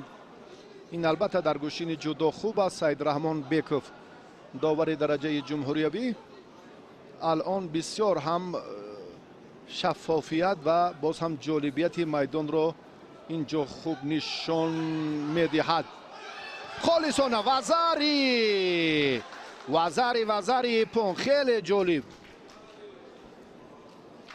خیلی جالب و اسلامزاده هنرش افضلی کرد و در این دیدار غلبه به دست آورده توانست.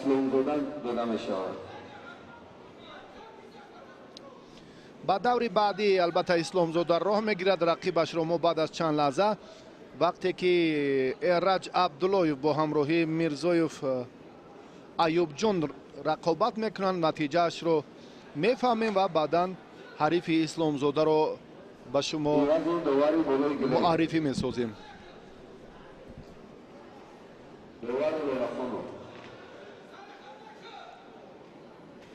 عبداللهیف ایرج، میرزایف ایوب جان.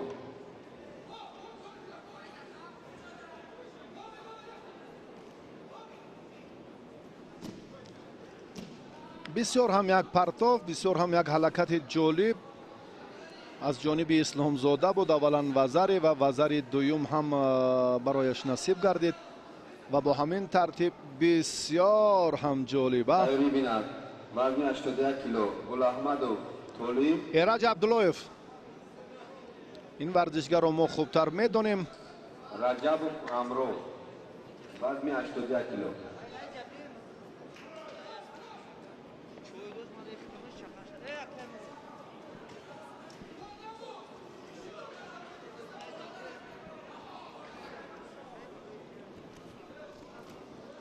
ایرج از دقیقه اول لکه فعال هست.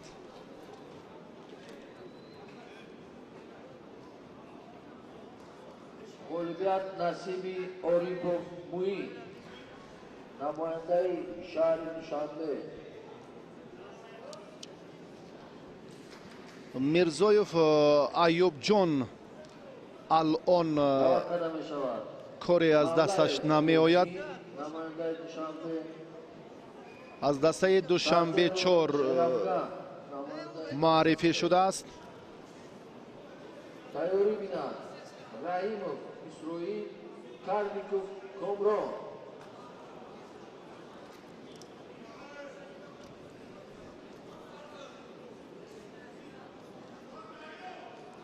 حق نظر در وزن 81 کیلو امروز این چهره را ما در میدان ندیدیم و دیروز هم اعظم رسولوف مربیش اطلاع داد که آسیبش نه چندان جدی است. به هر نوع آمادگیش برای البته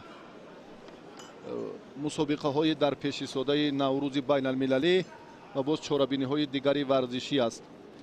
از این خاطر این چهره در اینجا شرکت نداشت و در مسابقه کمربندی هم جهانگیر مجیدوف به سر افتید، آسیب جدی دید. این پهلوان هم الان در میدان نیست. وزری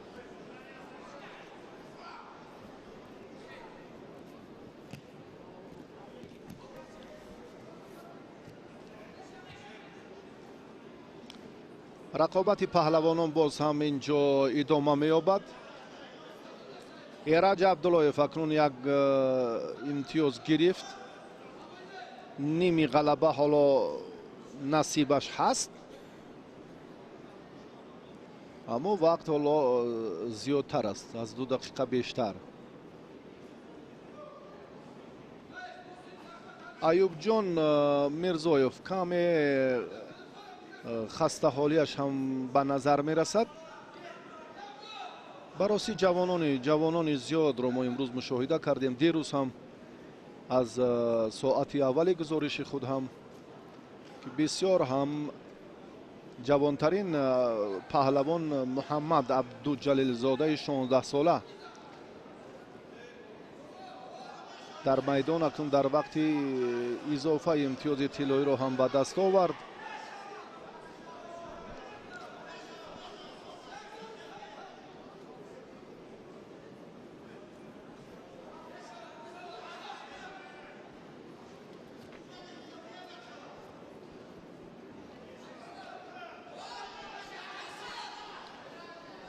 جمالدین یک بار دیگر ایرج جمالدین бародари Эраҷ аст.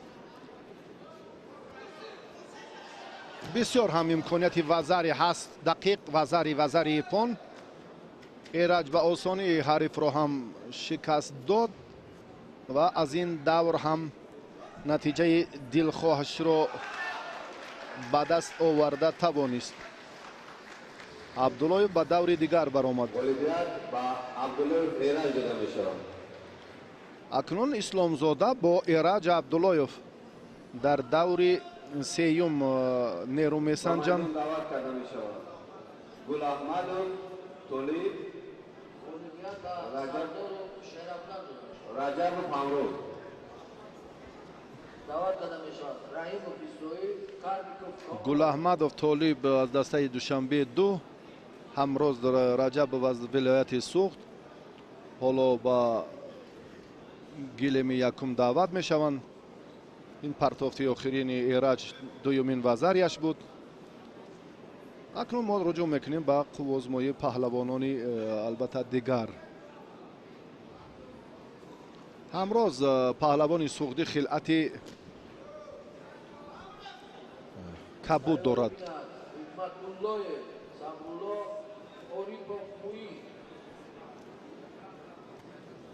Тайро бинад Икрому Баҳриддин, Хайриддин гулаҳмадов аз дастаи душанбе 2, Кабир. Айдаи Саидкабир. Толиб Гулаҳмадов аз ҳисоби таҷриба андаке заифтар аст агар мо дар маҷмӯъ қиёс кунем нисбат ба Ҳамроз Раҷабов, чунки Ҳамроз барандаи медали биринҷии мусобиқоти қаҳрамонии ҷаҳон. шидо ба ҳарду паҳлавон бинобар сабаби нодуруст доштан аз сари остин. Ҳамроз чемпиони Осиё дар гӯштини самбо, барандаи медали биринҷии чемпионати ҷаҳон дар самбо, ғолиби чандин дафъаинаи мусобиқоти қаҳрамонии Тоҷикистон дар самбо, ҳамчунин дар гӯштини миллӣ, барандаи чандин каратаи ҷоизаҳои ифтихории чемпионати мамлакат дар ҷудо. ҳоло як усули сари китф боз ҳам ба ҳаракати дигари партери руҷӯъ дорад. ҳамроз дар инҷо метавонад рақибро акнун озодона боз ҳам ба тахтапӯш нигоҳ дорад. бале, рақиб таслим шуд ба осонӣ. дар 1 дақиқаю 40 сония Ҳамроз Раҷабов ҳарифро таслим кард ва аз ин марҳила ба осонӣ гузашт ва ба даври дигар баромад.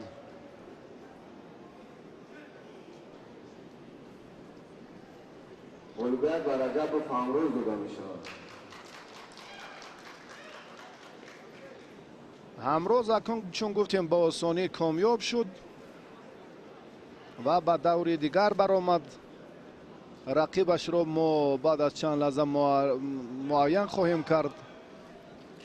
баъди оне ки албатта боз ҳам 2 тан варзишгари муваффақ, Ҳайдари Сайкабирӣ ва боз Икромов Баҳриддин, ин паҳлавононе ки ҳоло ба майдон меоянд. ғолиби ин ҷуфт рақиби Ҳамроз Раҷабов хоҳад шуд. Баҳриддин, Ҳайдари Саидкабир. Баҳриддин Икромов, агар гӯем ки аввалин медали тиллои мусобиқоти қаҳрамонии ҷаҳон дар самбои размиро ки ба даст овардааст, таърих собит месозад ки Сайриддин Икромов, Сайриддин ва ана ҳамин сулола боз алон ҳам ҷараён мегирад, идома меёбад ба Баҳриддин Икромов. ҳоло вориди майдон аст. бисёр ҳам дар чемпионати ҷавонон ҷои аввал насибаш гардид дар ноҳияи Ҷабор Расулов ва Ҳайдари Саидкабирӣ, ин паҳлавони умедбахши майдонҳои гӯштини суннатӣ. бисёр ҳам шоҳ ҷоизаро дар Ховалинг ба даст овард. در جماعت دهات شگنو هم برای شاه جایزه تیاری بینند مبارزه بود. در مرحله نهایی قرار داشت. در ناحیه وسیع در جام پایتخت هم و در مجموع بیشتر شهرتش از گشتین ملی خیلی اوج گرفته است. بهردین باشد در جودو در سامبو مهارت فوق‌العاده دارد. جوان است. این ورزشگری که میانی جوانان آخر سال 2020 مدال طلا را در چمپیونات مملکت صاحب شد.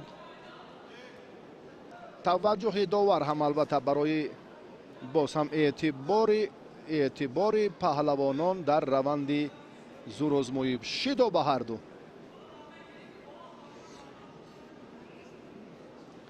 کدام از این ورزشگر غالب شود در دور سیوم با جایزه‌دار چمپیونات جهان سامبو همروز رجبوف نیرو میسنجد.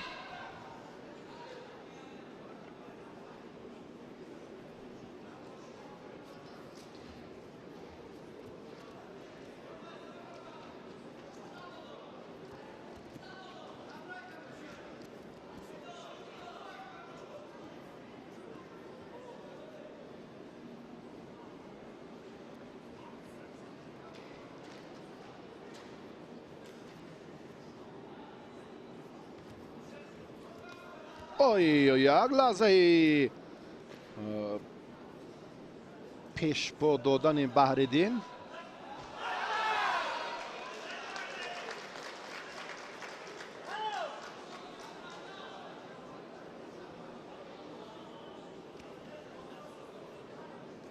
اولویت نصیب کارمیکوف کامران.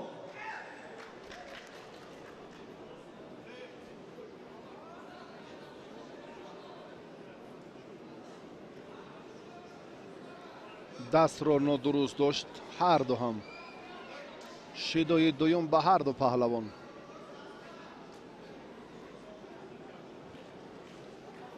حیدر تحت روبری فاروق صابرов مشق میکند. بهردین در ناحیه رودکی یک مکتب قوی سیدالدین اکراموف را هم گذاشته است و در زمان شهرت بلند گوشتینگیری علیشیر باقیوف سیدالدین اکراموف که تاریخ این را هرگز فراموش نمیکند و بزرگترین پهلوانان تاجیکستان را این دو تن ورزشگری رودکی شکست داده بودند و میدانداری بزرگ و شایسته و اشتراکش در چمپیونات اولین آسیا در زمان صاحب استقلالی مملکت سیدالدین اکراموف را زمانی که با سید احتم رحیموف و چندین تن دیگر توقف ستون با سید بله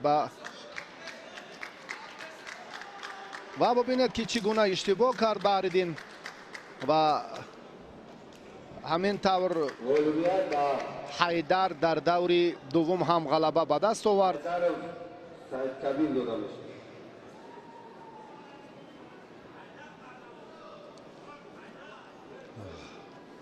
اکنون با همروز رجبوف حیدر سید کبیر در دور سیوم دیدار انجام خواهد داد.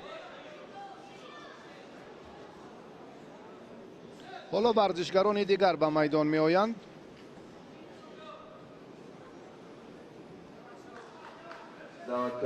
سعیدов رسول سعیدов از باشگاهی وستن، جبارزاده زینالابدین از دسته دوشنبه 2.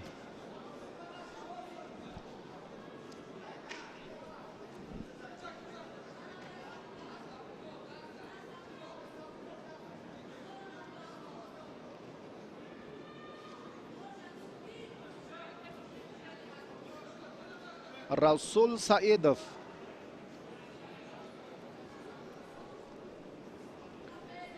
خلعت سفید دارد.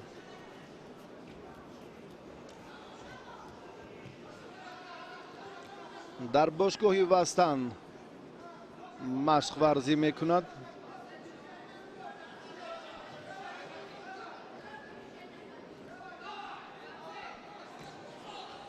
جبارزاده فیروز عزیززاده را در دور اول شکست داد. با دور دوم برآمد. رسول در دور اول آزاد بود.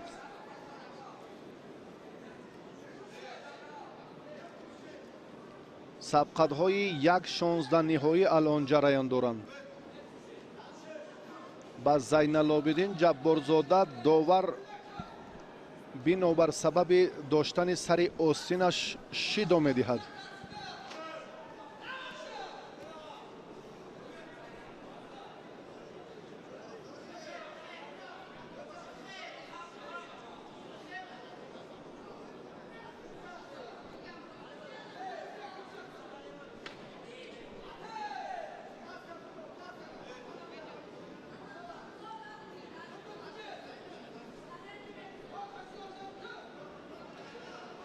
ҳоло ҳарду варзишгар ҳам ягон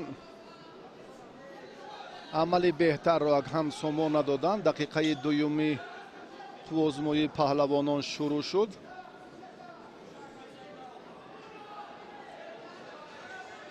ин ҳамаон ҳаракати қаблие ки буд. фикр мекунам вазар инҷо ҳам агар ба ин ҳолат таваҷҷӯҳ кунем як бори дигар биед. агар таваққуф инҷо таваққуф 1 2 3 комилан вазари аст фикр мекунам. ягон таваққуф нест, ист ҳам нест. Амал амал амал амал амал ниҳоят амал. вазари ташаккур, саломат бошед. воқеан ҳамчунин ҳаст.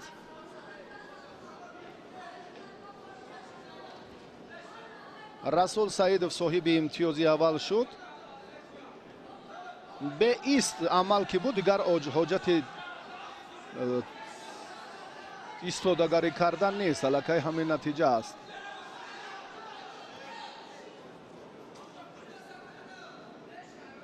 нодуруст медорад боз расул. шидо мегирад.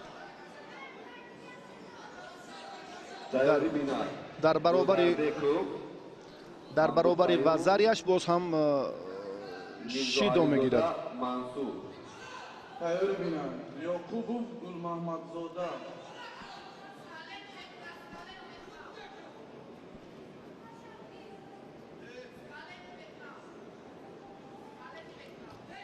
дар майдон расул андаке ҳунараш афзалӣ дорад.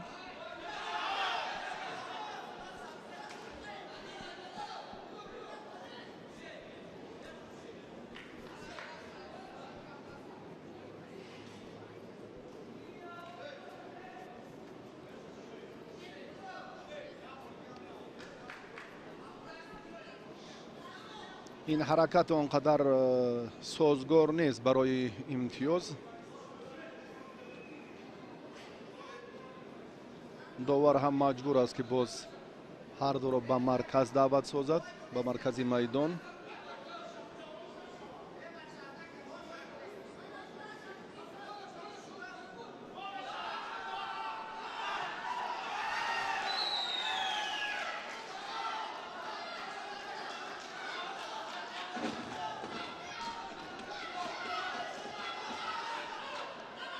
расул вазари андаке боз ҳам ё чунон кун ё чунин андаке боқӣ монд. рақобати расул хотима меёфт агар ана ҳамин ҳаракат андаке бо суръаттар хотима меёфт.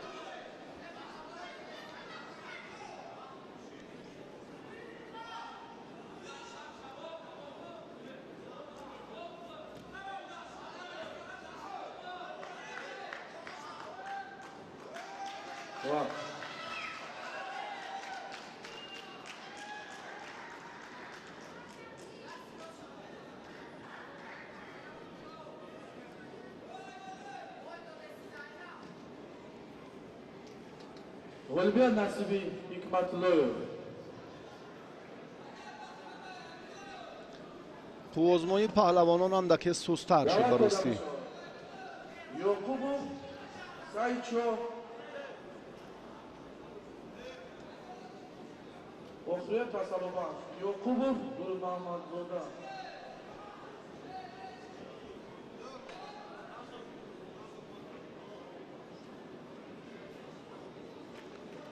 шидои сеюм غالبیت بر رسول داده میشه. ҷабборзода акнун аз майдон хориҷ шуд. و رسولوف در این دیدار سیدوف رسول غلبه به دست آورد. هم وزری بهاگذاری شد و دیگر بار البته رجوع برای وزری دوم هم کرد. چند مراتبه که ما دیدیم و در مجموع خیلی فعال بود.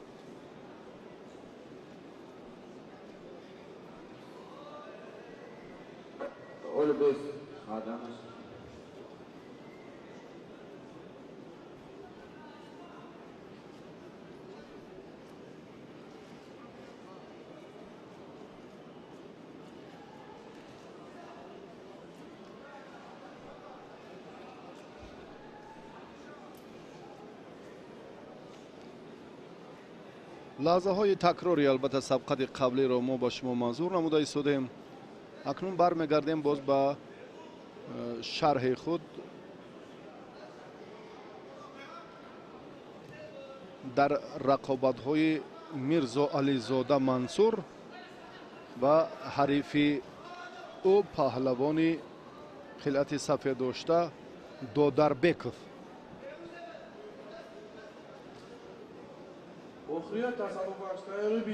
عبدالقیوم دودربکوف خلعت سفید دارد.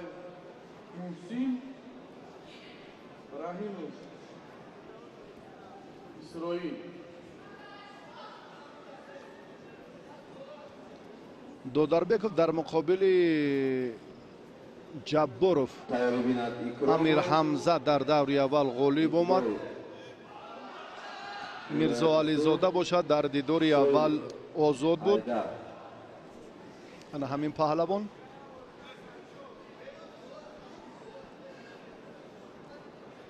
اکرام شویو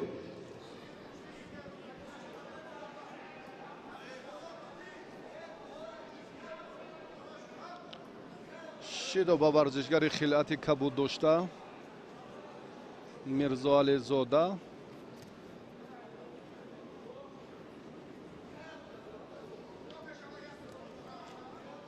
دودربکوف یک غلبه دارد چون گفتیم که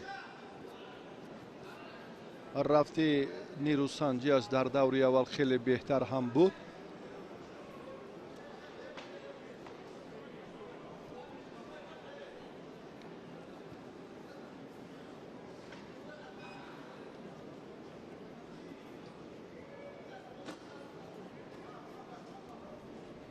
یکی باید زودتر سریاسین رو دارد. این کشمکشی ها باز هم داور رو مجبور می سازد که با آنها شیدو دهند.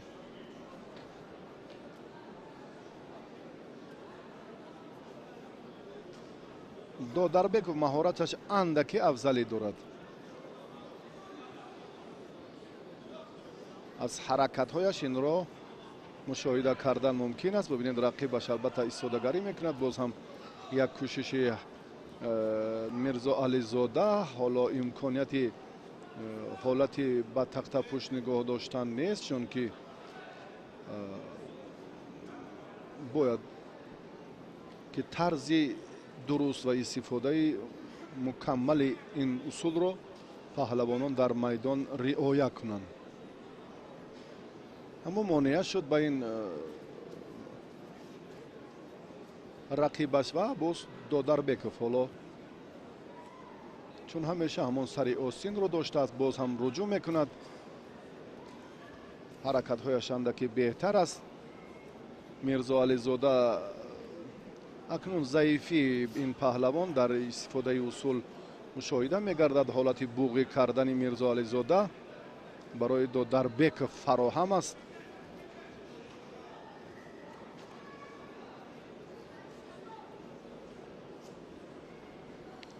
دودربکوف از این حالت اندکی باز هم خوب استفاده کرده میتواند. اندکی فشار رو هم باز باید دو چند کند برای تسلیم نمودن رقیب برای بوغی کردنش. اما موفق نمی شود. در این اسنا باز هم پهلوانان به مرکزی میدان می آیند. رقابت های وزن 81 کیلو ادامه دارند. اکنون دوری دوم رو ما به انجام رسانیده ایستادیم و بعد این سبقت های 8 نهایی شروع می گردند. در گلیم دیگر پهلوانان وزن 90 100 و جمعی 100 کیلو حالا رقابت های انفرادی خود را انجام داده ایستادند. و ما امیدواریم که امروز البته باز هم شفافیت در کار داوران و باز هم خالصانه حکمی کردن آنها در جریان باز هم نیروسنجی ها بیشتر به نظر می رسد. به مرکز میدان باز هم پهلوانان دعوت می شوند و الان از نتیجه این ما چیزی گفتن نمی توانیم که میرزا علیزاده و دودربکوف حالا در دقیقه آخرین چی کار و سامان می دهند. تنها می توان گفت که اگر دودربکوف اندک فشار را دوچند کند شاید شیدای سیوم میرزا علیزاده را در رفت این مسابقات تهدید کند و او را از ادامه مسابقات محروم سازد. سلامت باشید و همین طور هم شد. سیومین شیدا و دودربکوف دست بالا شد و رقیب او میدان را ترک نمود. عبدالقیوم داده می شود.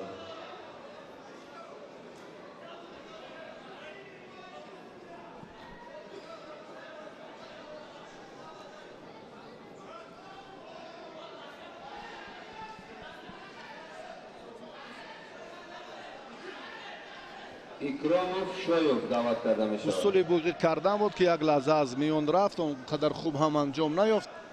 بعداً تقدیر سبقت را پهلوان در فشارهای دوچند حل کرد و حالا ما توجه میکنیم به معرفی دیگران، به پهلوانانی که باز اینجا هم بیشتر و زیادتر میلی به دست آوردن نتیجه ارزنده را هم دارند. اکراموف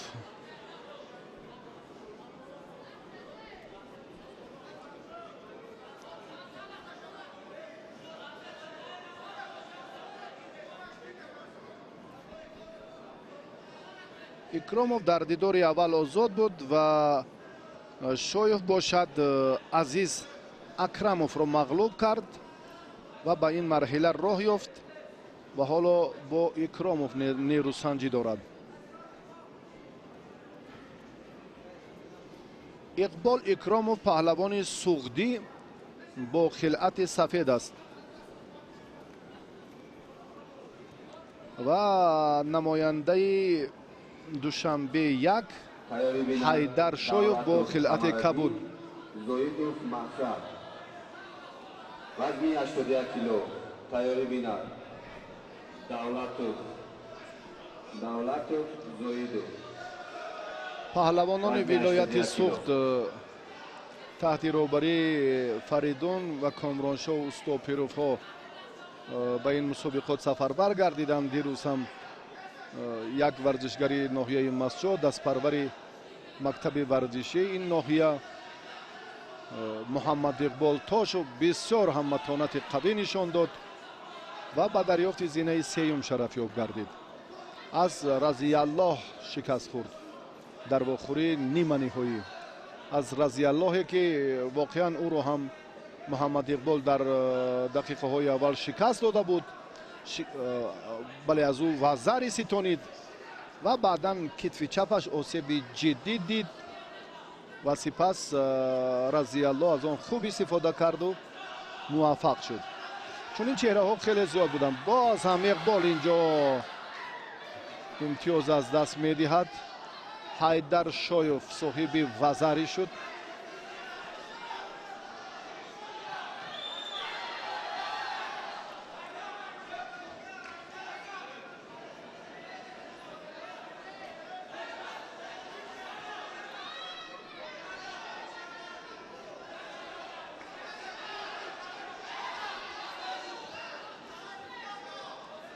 اکراموف اکنون امتیاز رو از دست داد. رقابت حیدر اندکی جالبتر شد.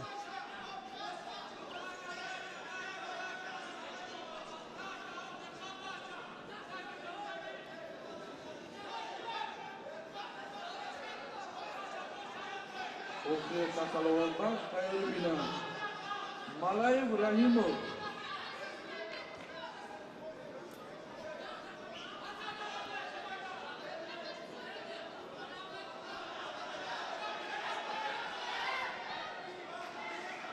مته امری داور است.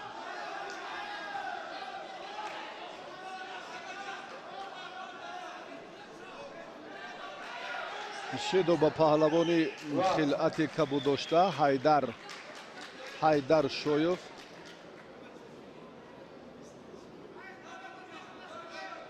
یک طرفه داشتن البته از مد نظر داور دور نیست.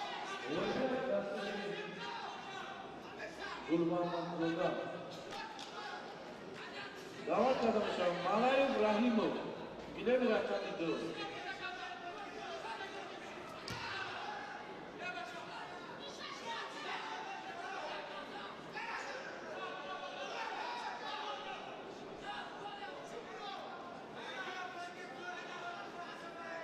دقیقه آخرین است. حیدر شایف حالا هم پیش صف است اما دو شیدا دارد. این رو باید فراموش نکند حیدر.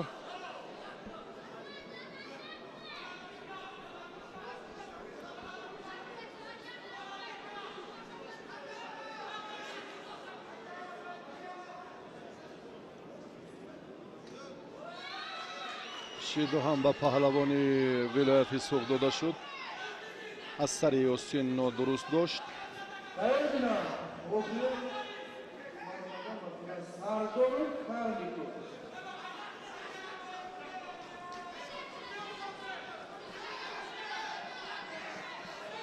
دقیقه آخرین است. حرکت آخرین نیو. حالا هم باز از راست حیدر شاید تواند که یک کاری بهتر رو برای خود سامان دهد. اکراموف باشد الان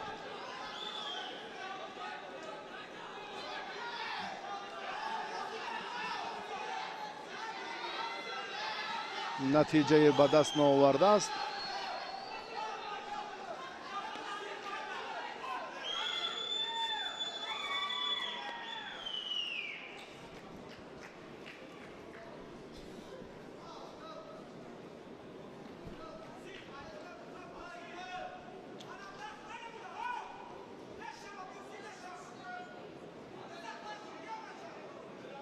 با همین ترتیب اکنون تقدیر نیروسنجی به نفع حیدر شایف.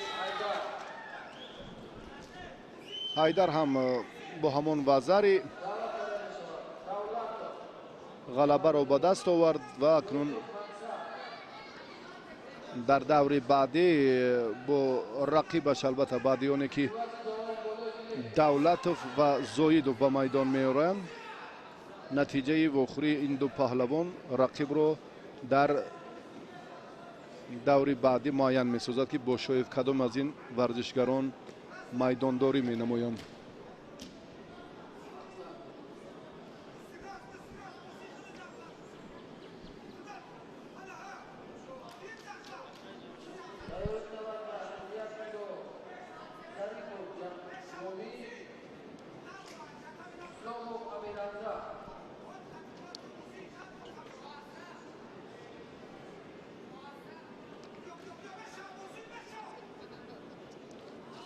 علیشیر مستقیموف داور مرکز اکنون پهلوانان رو به مرکزی میدان دعوت می سازد. نیروسنجی اکنون این جفت هم آغاز می شود. قمرالدین دولتوف این نماینده دوشنبه 2 است که خلعت سفید دارد. زویدوف البته در خصوص مهارت این پهلوان اونقدر معلوماتی بیشتر نیست و دسته دوشنبه 3 را این ورزشگر خلعت کبود داشته نمایندگی میکند.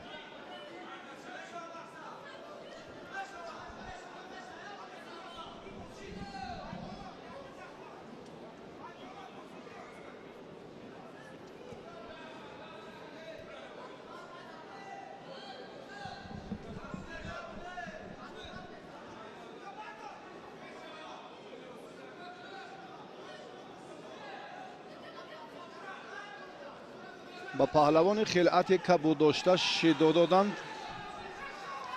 این به خاطر یک طرفه داشتن این حرکت الله هم اونقدر جالب نیست.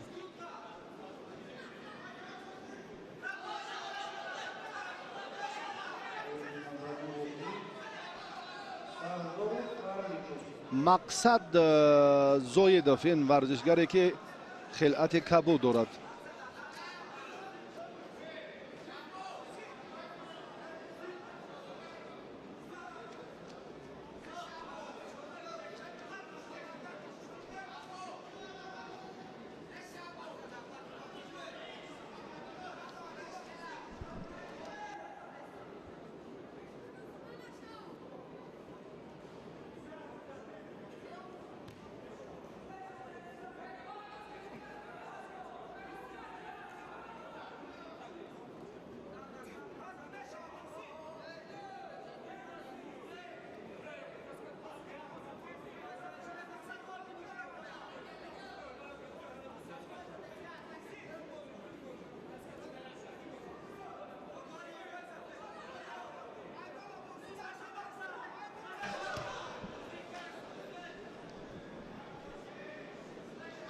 дар табло андаке иштибоҳ аст инҷо. ҳамон чун ишора кардем ки ислоҳ шавад. Зоидов мақсад дар майдон бо хилъати кабуд аст. 2 дақиқа ҳарду паҳлавон гӯштин гирифтанд, аммо бидуни натиҷа.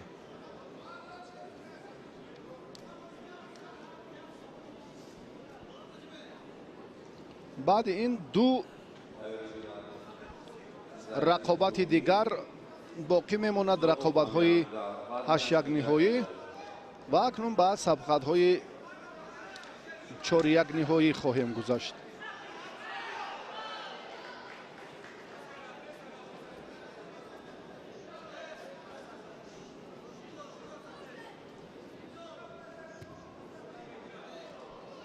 бисёр нерӯсанҷии суст, дилгиркунанда.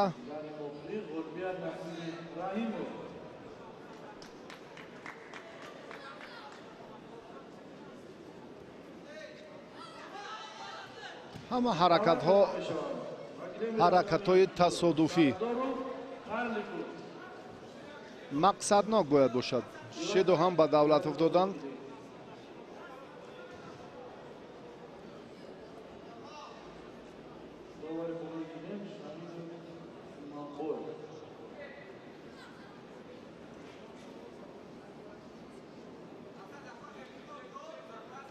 дар аввал андаке ҷолибтар буд. Зоидов чӣ нишон медиҳад, чӣ вонамуд месозад ин тартибе ки бале ҳама аз камтаҷрибагӣ. бибинед, худ оғоз мекунад ва худ боз зери чанголи рақиб мемонад. қуввааш камтар аст. дар ин асно бояд ки комилан мувозинати ҳарифро дигар кунӣ ва баъдан матлаби худ ва мақсаде ки дорӣ барои амалӣ карданаш талош варзӣ. аммо чунин нест. ба афроде ки гӯштинро намедонанд шояд чунин усулҳо ба кор раванд. аммо бо нафаре ки машқ дораду ҳоло дар майдон барои натиҷаи арзанда мубориза мебарад, чунин фиребо бисёр ҳам ҳазловар аст.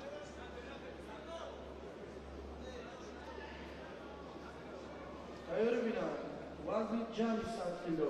El Murodov, Oirov. Bilemi rakamı da. гӯштингирии паҳлавонон ба ростӣ бисёр мо ҳам интизорем. ой, ҳоло имтиёз ҳам нест. баъди ин боз ҳам фурсати дигар, яъне вақти изофа. ипон танқид меваи собиқ коммунизм. ба он тартибе ки буд комилан кору ранги дигар кард. бале, бояд чунин бошад. охир дар майдон масъулият аст, вобастагӣ ба ҳамон рафту амалу тартиби муайян. ана ин кори дигар аст.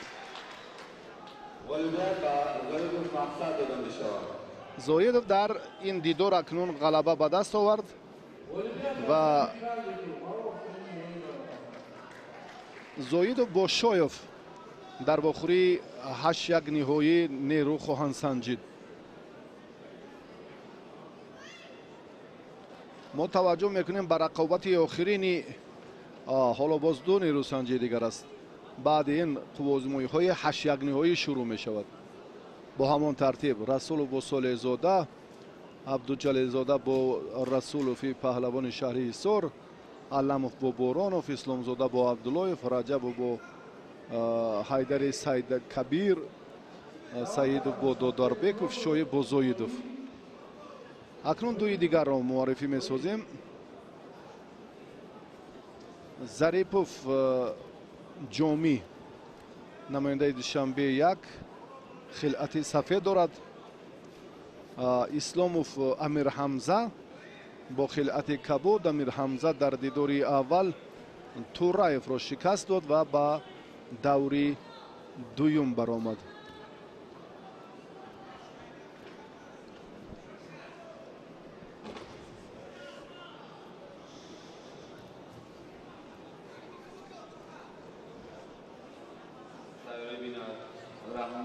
усули буғӣ кардан аз ҷониби исломов. Saidmuxtor, Rahmonov Somoni, Murodov Saidmuxtor tayyorӣ bino. باز هم فشار دوچند میگرده. باز هم آی لحظه خیلی هم مناسب برای اسلامov هم استفاده کرد و حریف را بوغی کرده تسلیم نمود. ظریفов آسیب ندید اما بسیار وضعش ناگوار شد. اسلامov از رقابت‌های یک 16 نهایی به دور یک 8 نهایی برآمد. آخرین نیروسنجی پهلوانان در این رقابت‌های یک 16 نهایی میان رحمانوف سامانی و سعید مختار پولادوف در وزن 81 کیلو جفتی آخرین رقابت‌های یک 16 نهایی. بعداً پهلوانان اکنون برای اشتراک در مرحله 4 یک نهایی تلاش خواهند کرد.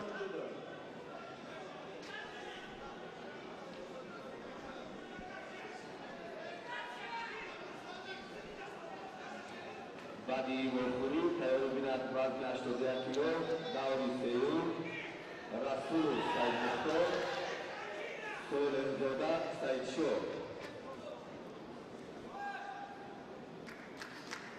Davri Seyum, vazn 81 kilo, tayyor binat Rasul Saidmuxtor, Solemzoda Saidsho. حالا دوری دوم است. حالا معرفی پهلوانان در مرحله یک 16 نهایی آخرین جفت. بعد این به دور سیوم میگذاریم به رقابت‌های یک 8 نهایی. البته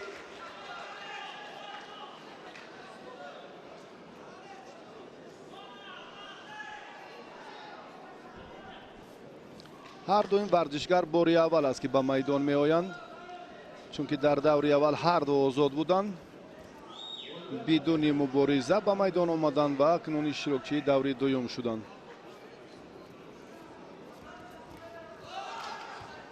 حالا امکانیت بهتر از جانب پولادوف بود.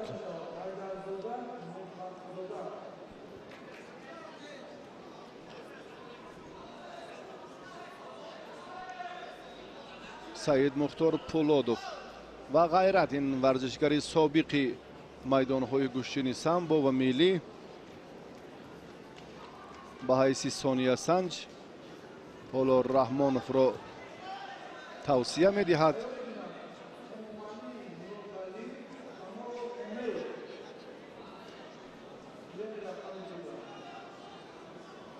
رحمانوف دست چپش اندکی سامانی، رحمانوف دست چپش اندکی آسیب دیده باشد یا به نوار تکراری توجه میکنیم. نیست، یگان نتیجه نیست. اوی دستش بسیار هم براستی در حالت مشکل و ناگوار بود. حتی شکستنش در این مورد هم از استثنا دور نیست. این لحظه ها را باید هرچند دفاع کرد، خود را رها کند از این ورطه، از این حالت. نه یگان نزدیکی هم ندارد برای امتیاز. سر دور گشت، کتفش در این حالت به سمت چپ و دست چپش اندکی آسیب دیده. به هر نوع این پهلوان آماده است که حالا به میدان براید. این حالت دیگری هم آسیب دست، آسیب اندکی دست و پهلوان اکنون آماده است. سامانی بله، رقابت جریان میگیرد.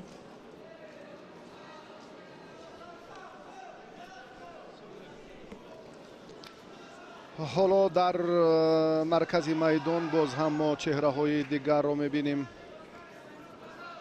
در وزن 100 جمعی 100 کیلو پهلوانان گران وزن آمادگی میگیرند. در گلیم دیگر رقابت های 90 وزن 90 100 و جمعی 100 کیلو جریان گرفته ایستادند. سومونی عقب نشینی میکنه درستی. خلاصه داور بله شیدا به سومونی داده شد.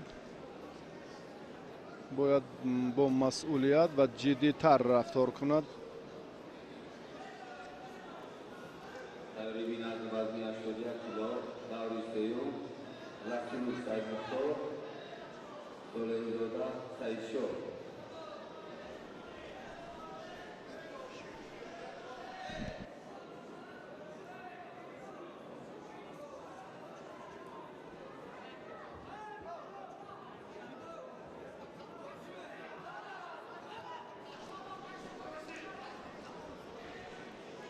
با جفتی آخرین توجه میکنیم. بعد این دوری سیوم صورت میگیرد.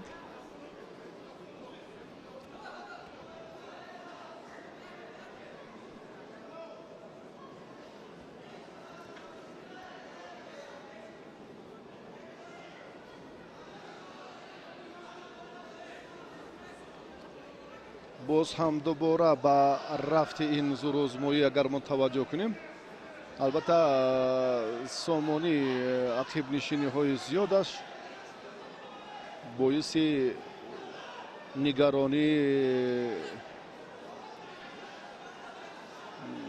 مربی غیرت شده ایستاده است.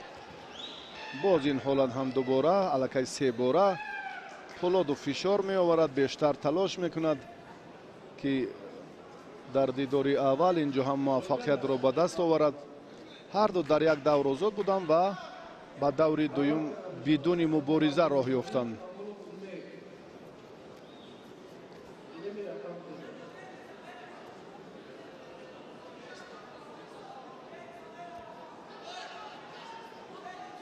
سومونی تا با آخر انجام نمیدهد. تا با آخر همون مطلبش رو، تا با آخر همون حلو که بین رو که باید استفاده کند، این کار سومونی خاتمه نمیدهد.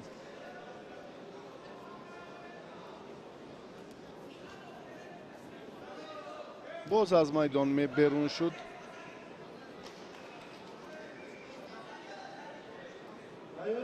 با پولادوف دوبار وزری داد. فکر میکنم با یک بار دیگر همین لحظه رو ما ببینیم باز بهتر می شود.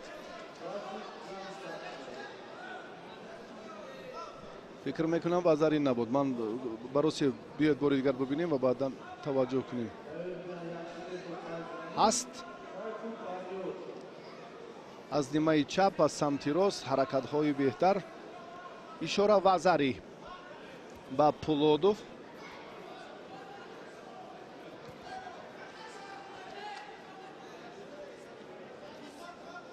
با اورنج افتیدن حتی وزری با اورنج. اگر همین اورنج هم زود تکیه کننده به همون سمت پشت باشد الکی وزری است.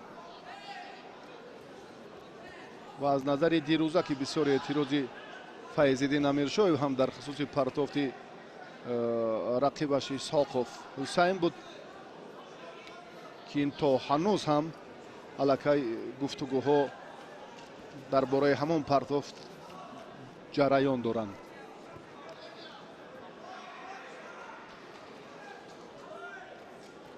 آخرین نیروسنجی پهلوانان در دوری 1/16 نهایی خاتمه یافت و این هم با پیروزی پولادوف انجام یافت.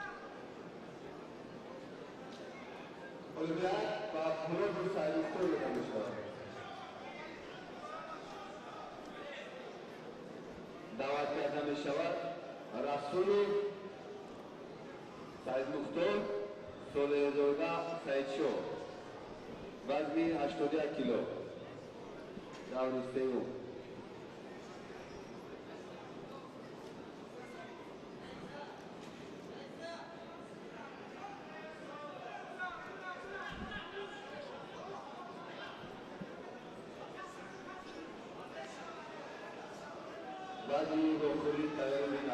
توجه میکنیم به قوازمایی دیگر پهلوانان. در میدان سعید مختار رسولوف غالب چندین مسابقه های با نفوذ بین المللی و همچنین 11 کرات چمپیون جمهوری تاجیکستان در نمودهای گشتین جودو، سامبو و میلی. پهلوانی که خلعت سفید دارد. صالح زاده عضو منتخب ولایت سوخت وضعش ناگوار شد. نه، از این حالت رها یافت. سعید مختار در دور اول با سبب به میدان برآمدن سنت الله لایقوف دست بالا شد و صالح زاده باشد جمعیف را، زبیر جمعیف را مغلوب کرد و به دور سیوم راه یافت. و زری رسولوف صاحب وزری شد، اما حالتی به تخت پوش نگاه داشتن فراهم نیست. صالح زاده 2 غلبه دارد. حمیدوف رو در دور اول شکست داد، بعدش با جمعیف هم رقابت کرد و حالا در مرحله سیوم مبارزه میبرد. رسولوف یک دور آزاد بود.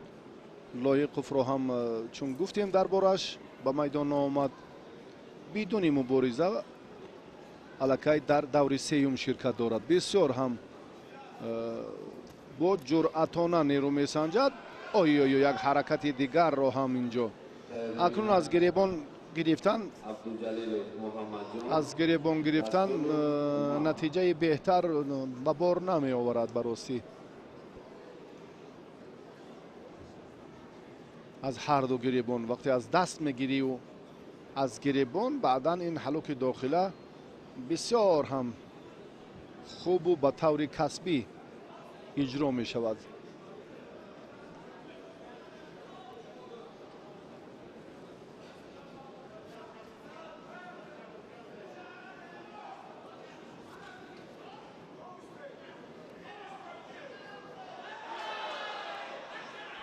رقابت اولین 8 یک نهایی است دوستان عزیز که حالا ما تماشا داریم. شیدو هست. این طرز نیروسنجی البته باز هم در روند مسابقه هر دو رو به طرف نمیگذارد. به هر دو پهلوان شیدو داد داور.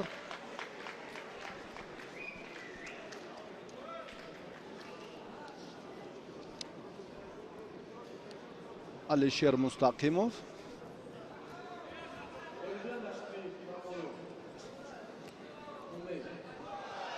وزاری ایپون انجام.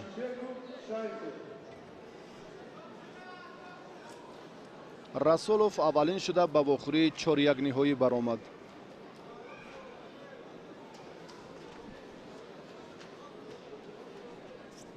اولین نفری که البته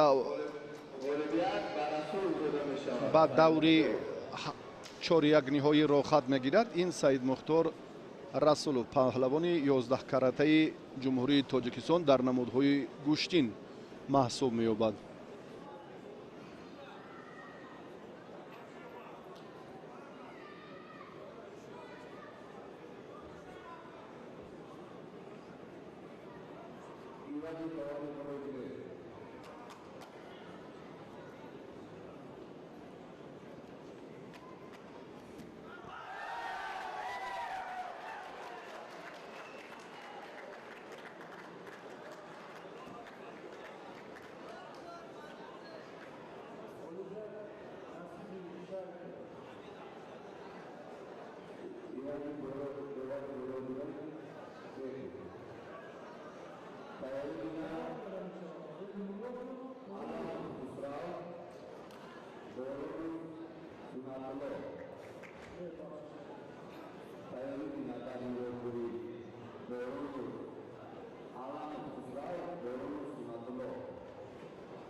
рақобати дуюми ҳаштягниҳои ҳоло манзури мову шумост.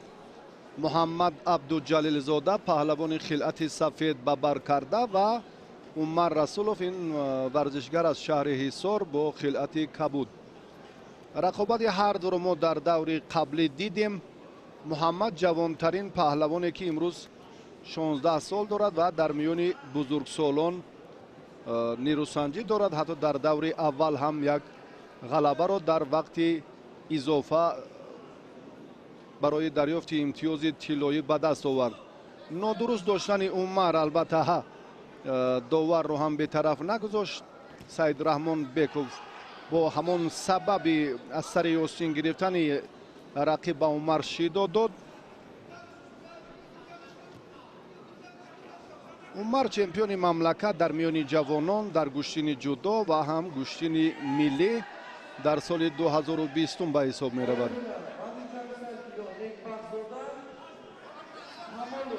ва дар хусуси маҳорати муҳаммад абдуҷалилзода гуфтем ки аксари усулҳои ҳамон сари китфе ки чанд тартиб аст, замони гӯштингирии фаёз хеле ҳам дар сатҳи зарурӣ анҷом ёфт ва муҳаммад ҳам ин корро мехоҳад ба таври сулола боз идома диҳад. аммо дар муқовимати умар фикр мекунам ки ин кор барои муҳаммади 16 сола хеле мушкил аст. хеле таҳти роҳбарии Иззат Худоёв машқварзӣ мекунад ин варзишгари хилати сафедошта ва мураббӣ Умар Аъзам Расулов аст.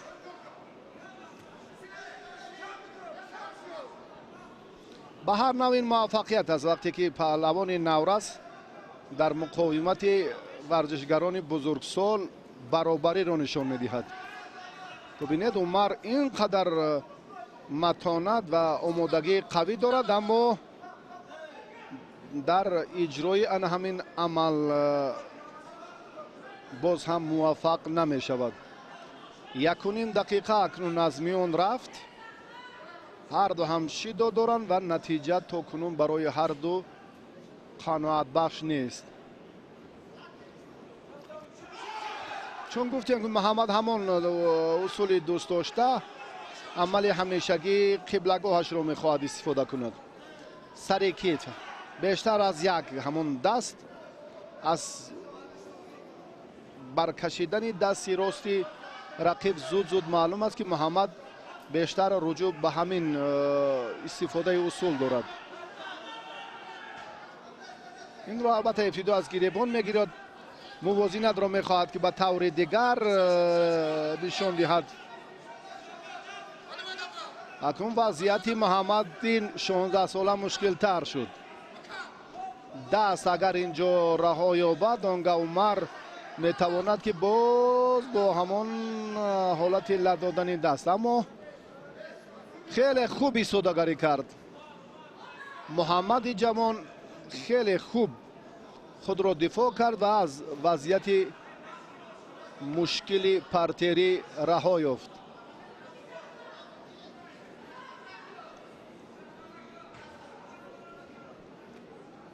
ғолиби ин ҷуфт дар вохӯрии чорякниҳоӣ бо Саидмухтор Расулов майдондорӣ мекунад.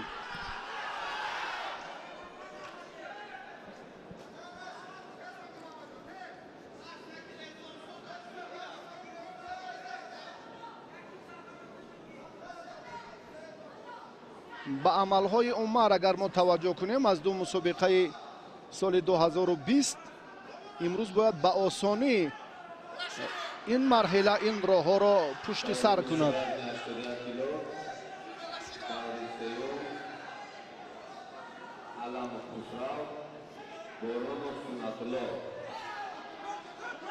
паҳлавонон ҳарду шидо мегиранд.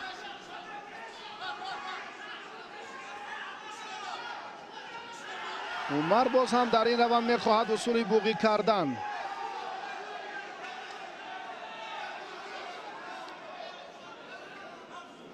муҳаммад аз ин вазъият ҳам боз раҳо ёфт.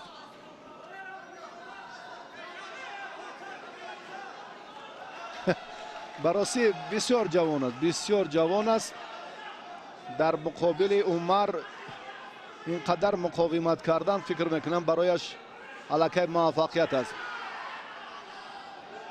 با محمد عبدالجلیل زاده اکنون یاری تعجیلی تیبی میرسانند.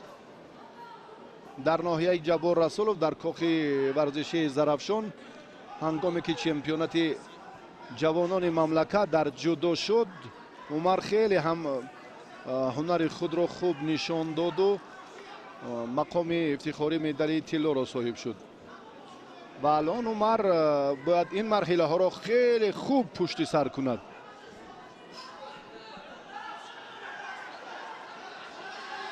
محمد با اصول سرکی چند مرتبه رجوع کرد، توجه نمود و فکر میکنم یک تجربه باز اندکی غنی هم گرفت.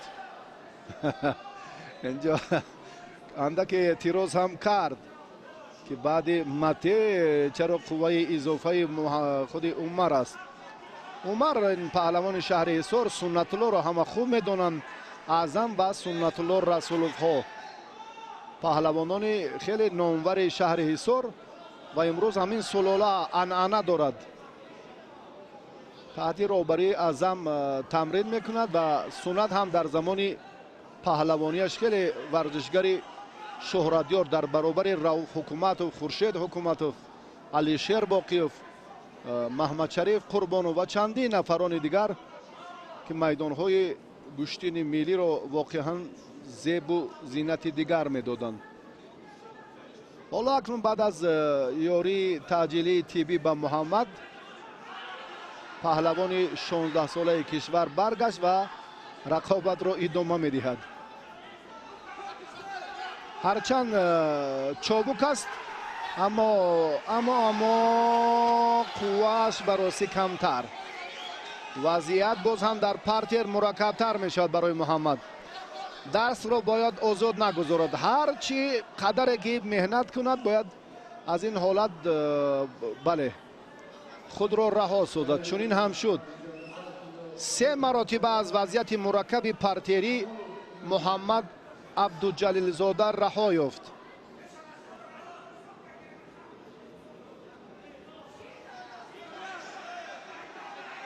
وقت انجام اکنون ما هم توجه میکنیم به امتیاز طلایی در وقت اضافه.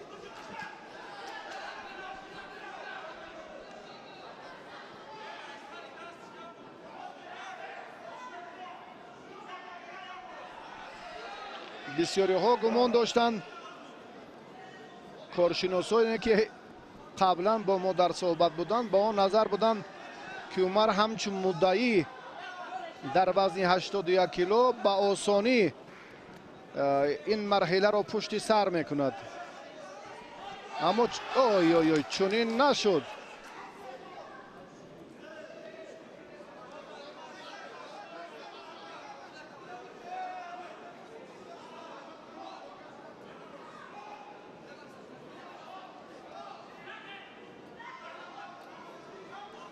دوباره نزد دکتر مسابقه می رود محمد. سر و رویش خونشور شد.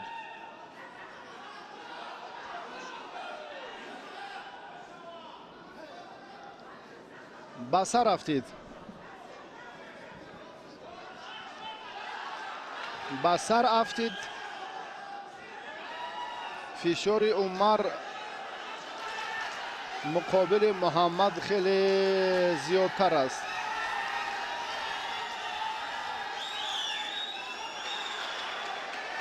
عمر واقعا هم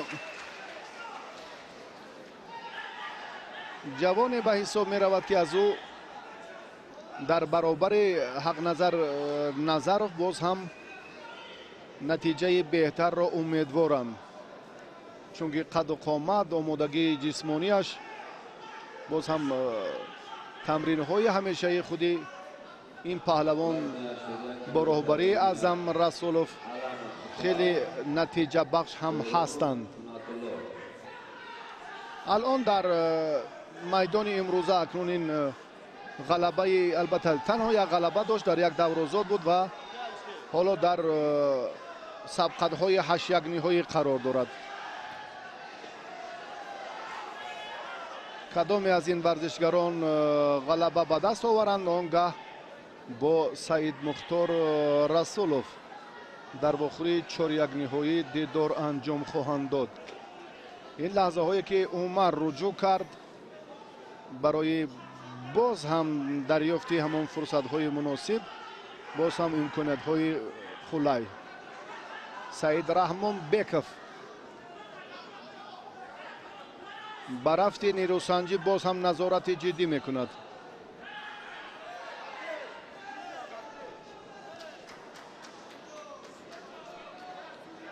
شیدو اکنون به ورزشگری که واقعا هم در این روند، واقعا هم در این جریان ببینید یک لحظه که البته چی توجه به تابلو میکنیم. حالا حالت تکراری رو میبینیم که چگونه البته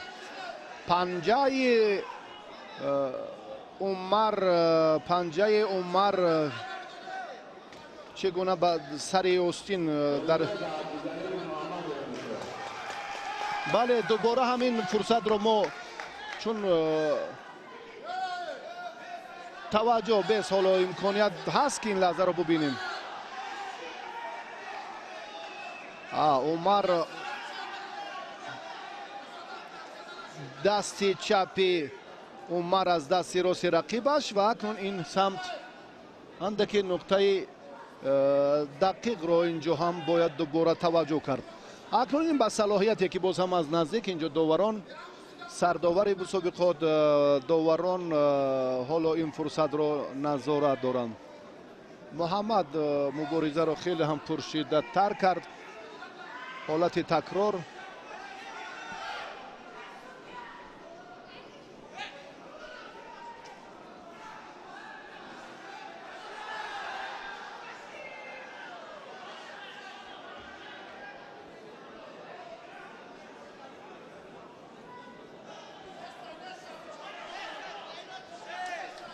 دست چپ سمت دیگر. اکنون با ادامه قوازمایی البته توجه میکنیم. با ادامه قوازمایی توجه میکنیم.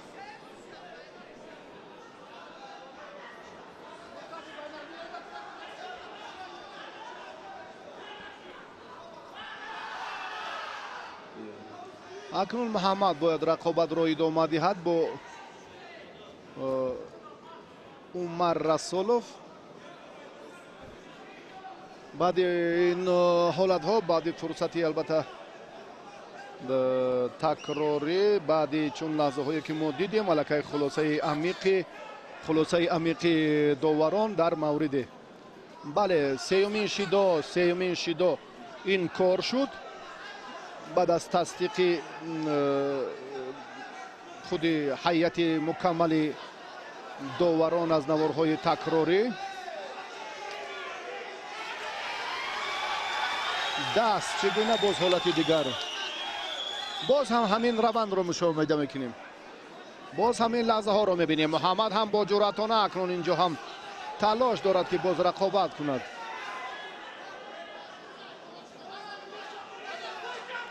حالتی بوقی کردن اکنون به میان می آید. محمد از این وضعیت رها می یابد یا اکنون باز بله حالتی به حالت راست بودن هر دو برگشتن. براسی محمد جوان امروز بسیار هم خوب هنر نمایی کرد. ناوبسته از آنه که اگر مغلوب هم شود جوانترین پهلوان در میدان امروزه 16 سال دارد. محمد الان جریان رقابت رو باز هم در حالت پرتری میتزاند یا چگونه؟ هم دیوشیجی اوستوپیریان و هم این پهلوان جوانترین اشتراکچی در مسابقه امروزه جمهوری اند. محمد عبدالجلیل زاده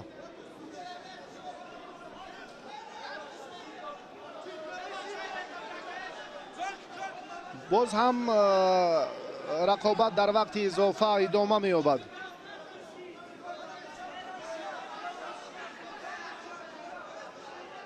نیروسنجی برابر است. اعظم رسولوف حالا از این نیمه میدان عزت خدایوف اوی اوی اوی اوی اوی اوی اوی اوی اوی وزاری این چی حالته که به عمل آمده. یک و یک بار در این جریان خیلی و خیلی عالی. این حالت خیلی شایسته و نظری که خیلی هم عالی تر بود.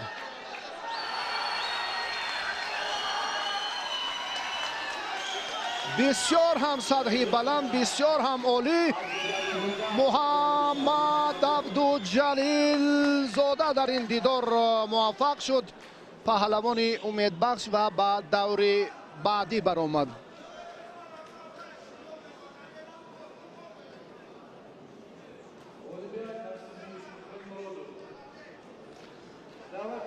عبدالجلیل زاده بسیار هم توجه میکنیم باری دیگر به همین لحظه، به همین روند واقعا هم وزری هست، دیگر یگان جای گفتگو هم نیست. بسیار هم عالی.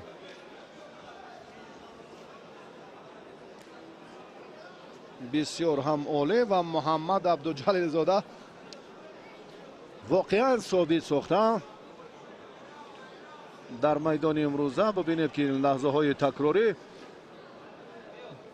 نورس 16 ساله لکه به 17 قدم نهاد. بسیار هم عالی. در حقیقت ثابت ساخت، واقعا حلالش بود. و اکنون بر زورآزمایی دیگر میگذاریم. خسرو علموف پهلوان شهر وحدت غلبه را در 2 دور به دست آورد. حالا در مرحله سوم قرار دارد. بارانوف باشد با لباس های ورزشی کبود در میدان است. سنت الله بارانوف از دسته دوشنبه 1 و علموف پهلوان شهر و ناحیه‌های تابع مرکز. ایپان رقابت سیومی 8-1 نهایی چون پشتی سر می شود. بله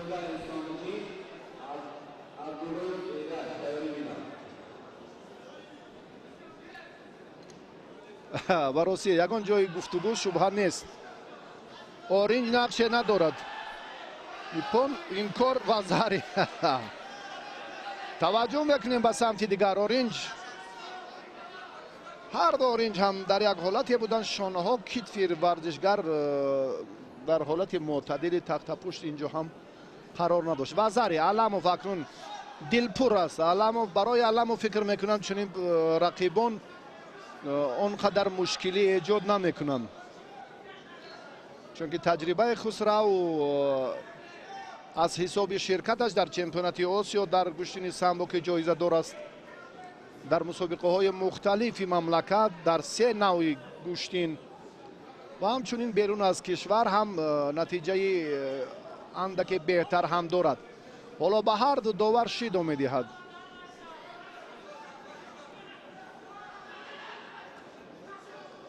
امروز کشف چهره های اصیل آن همان محمد بود. محمد عبدالجلیل زاده در وقت اضافه بعد خیلی بحث و گفتگوهای زیاد واقعا هم ثابت کرد با یک پرتاف با همون سر کتف در نهایت کار وزری را هم صاحب شد. شیدای دوم برای از میدان بیرون برآمدن بارانوف.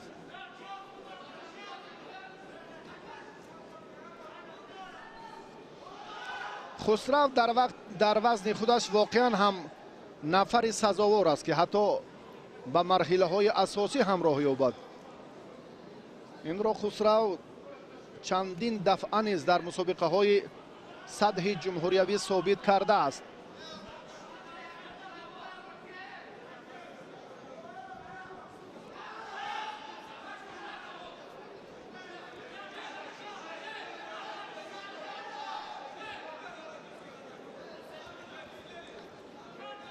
با عملهای خسرو توجه کنیم. وزری پون. بله با این رقیب البته اونقدر مشکلی نیست. حالا باز هم وضعیت های مرکب рақобатҳои мушкил паҳлавон Аламовро дар пеш аст. Абдуҷалилзода Муҳаммад. акнун Муҳаммад баъди пирӯзияш бо Саидмухтор Расулов нерӯ мешанҷад. Аламов аз ин марҳила ба даври дигар роҳ ёфт. бале, ҳоло Исломзода Исломуддин ва Эраҷ Абдуллоевро мо дар майдон хоҳем дидин. дуюмин партофти Аламов ки ду вазари ғалабаи соф.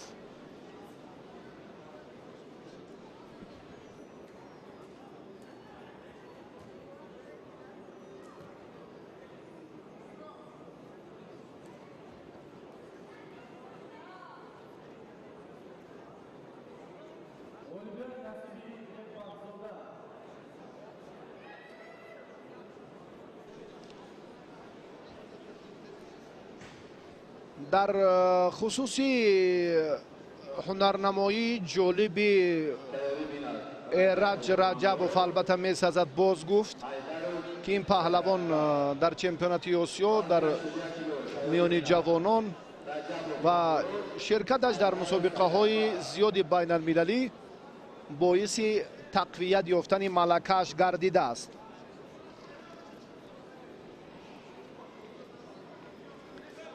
исломзода бошад дар ин дидор. акнун андаке боз ҳам афзалии ҳунараш, суратафзоии маҳораташ дар ин лаҳзаҳо хуб мушоҳида мегардад. исломзода Элназаровро дар дидори аввал шикаст дод. аз ин пештар дар як давр озод буд. Абдуллоев бошад дар рақобати аввал Алиҷони Шамсиддинро мағлуб кард ва дар даври дуввум Мирзоевро ҳам дучори нокомӣ кард ва бо ду ғалаба дар даври сеюм алон қарор дорад. ай хеле ҳалоки дохила на. тартиби сабқат нишон медиҳад ки комилан ҳунари Эраҷ инҷо ҳам фавқулода аст. аммо рақибро ба чашми кам набояд дид.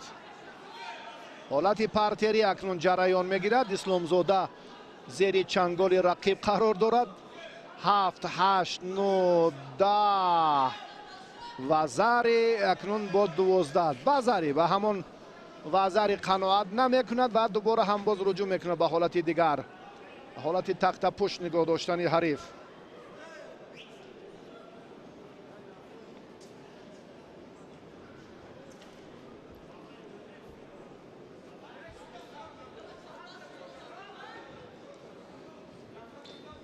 либосҳои худро албатта камарбандро, хилъатро ба ҳамон тарзи дуруст, ҳарду ҳам бояд як зайл, як маром бошанд. имконият барои ҳарду паҳлавон бояд як зайл бошад. яъне барои доштани камарбанд дуруст кардан ҳамон низоми муайяни гӯштини ҷудо ҳаминро тақозо мекунад. ҷамолиддин бисёртар. Эраҷ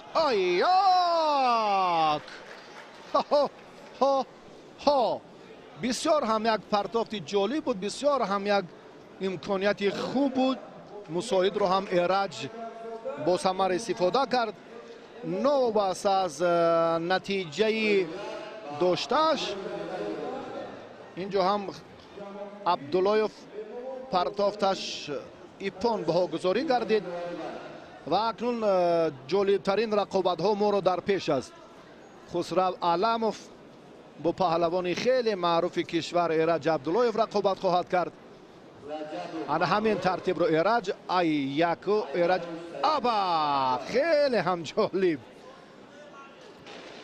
олитарин партоф дар рӯзи дуюми нерӯсанҷии паҳлавонони вазни то 81 кило ва воқеан ҳам бубинед чӣ гуна дуруст, мукаммал, мушаххас ва баъдан ҳам дақиқ партофте ки пушти сар ҳатто дар замин хобида буд.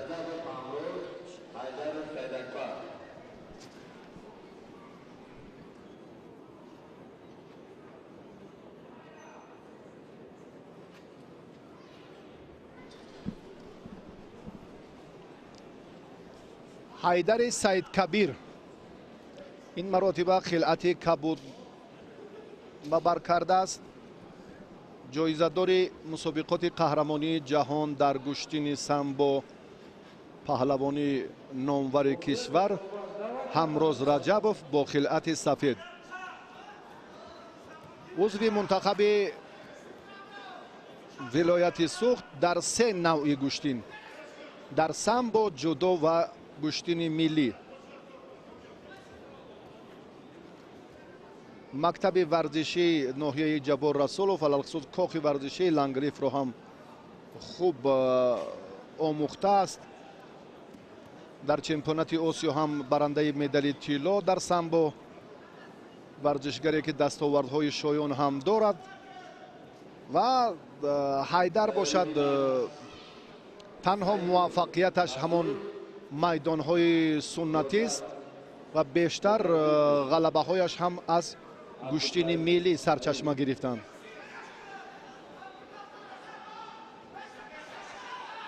حالتی با تخت پشت از میان می رود. چون لحظه ای رو که حیدر این وضعیت رو برطرف میکند، ببینید کدام سمت خواهد همون طرف رو اختیار میکند. همروز این از اون شهادت میدهد که همروز در سامبو تجربه غنی که دارد. ببینید در پارتر بسیار چابک است. زیرکی و هوشیاری رو از دست دادنی نیست و زود زود در این روند هنر خود رو هم بهتر نشان میدهد.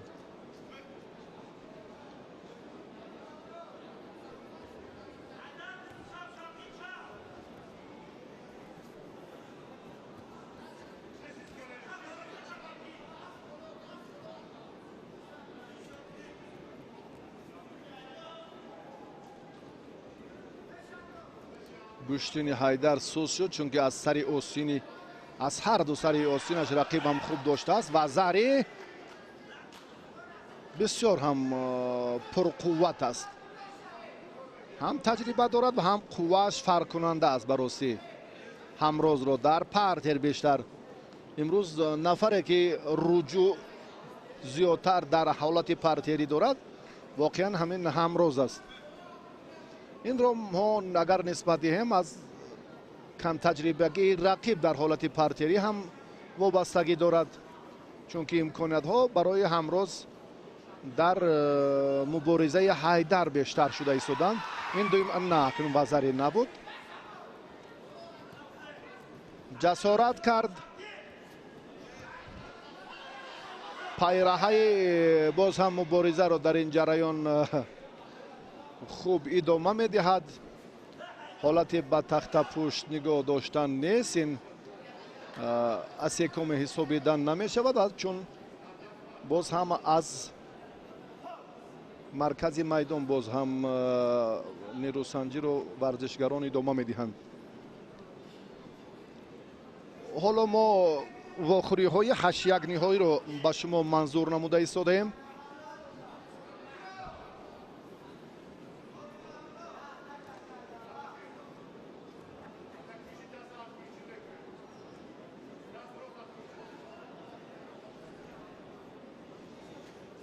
فکر میکنم برای حیدر مشکل تر شد براستی، چون که بسیار با رقیب نوبو بافتید. با جایزه دار چمپیونات جهان در سامبو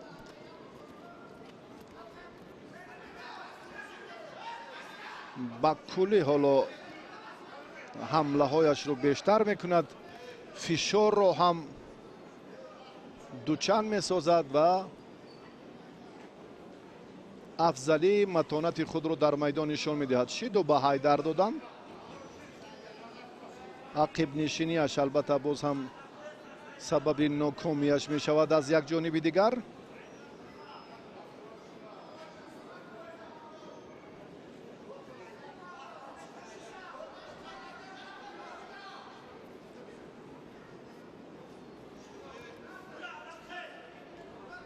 باز هم اشتباه. شیدو به همروز از میدان بیرون می شود. همروز البته اینجا وقت رو کشال می دهد، اما حیدر دیگر راهی ندارد. آخرین امکانیت حیدر، آخرین امکانیت حیدر. 15 14. حیدر از اول باید چنین گوشین میگرفت. وقتی میدانید که الکی رقابت را باخته ایستادید، چرا دیگر انتظار شدن یا منتظر بودن وقت انجام یافت. همروز رجبوف به آخری های 4-1 نهایی برآمد.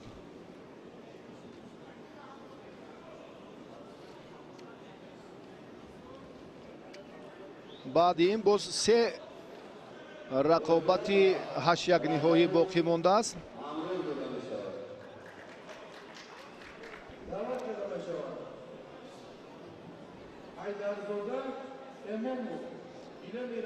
امروز چگونه نتیجه به دست آورد؟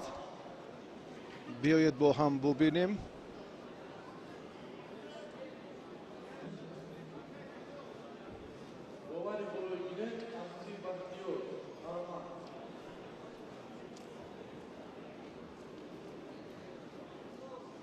جالبترین فرصت نیروسنجی 4 دقیقه وقتی که حیدر و همروز در اختیار داشتند، ما گلچینیان رو منظور شما کردیم.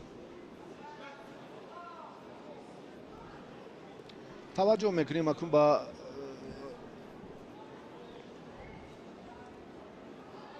مبارزه جفتی دیگر، اینها سیدوف و دوداربیکوفند.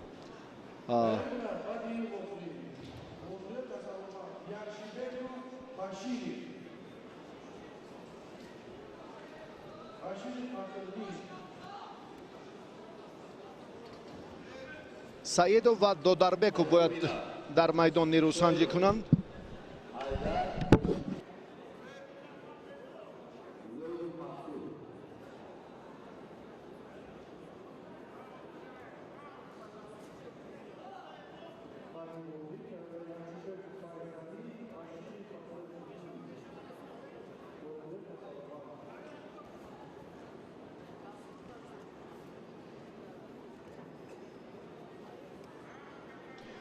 سعیدوف، بله، سعیدوف در میدان نیروسنجی دارد. باید این رو همون نوکک اشاره کردیم که باید ترتیب درستش رو. رسول سعیدوف پهلوانی که خلعت سفید دارد در سبقت 8-1 نهایی.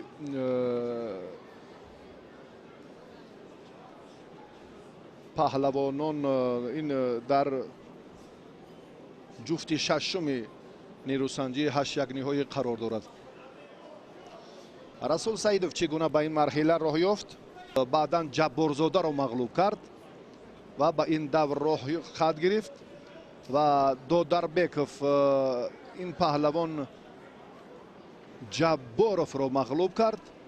دوداربیکوف در مقابل میرزا علیزاده هم در دور دوم غلبه به دست آورد و به مرحله 8-1 نهایی راه یافت.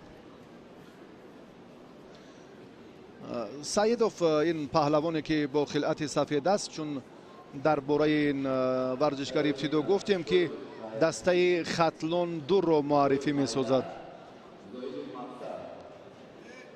دسته وستن رو چون ابتدا در این روند توجه کردیم، البته پهلوان خوتلان در دوره قبلی ناکام شده بود. سعیدوف شیدای دوم میگیرد.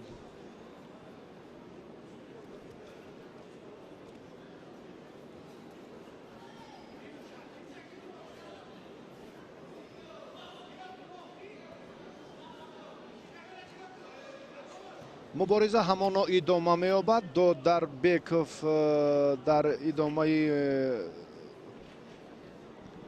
سبقت‌ها در دوری دوم علل خصوص بسیار هم هنرش خوبتر درخشید، اما اینجا باز هم شیدای دوم میگیرد.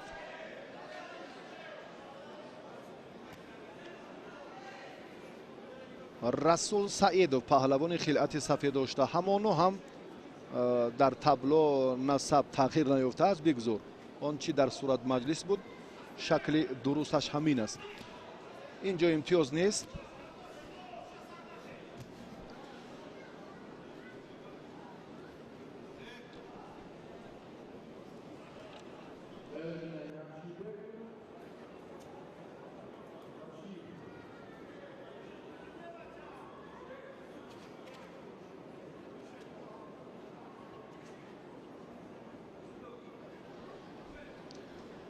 هر دو امتیاز به دست نآوردند. هر دو هم توجه جدی در ادامه سبقت نکرده ایستادند. بررسی دقیقه آخرین است.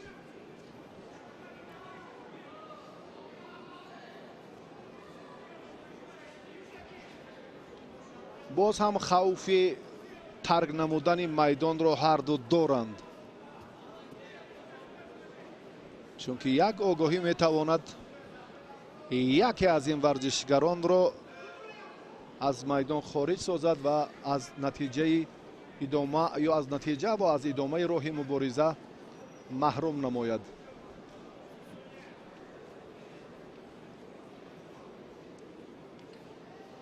بعد این واخوری های چهار یک نهایی البته صورت خواهند گرفت.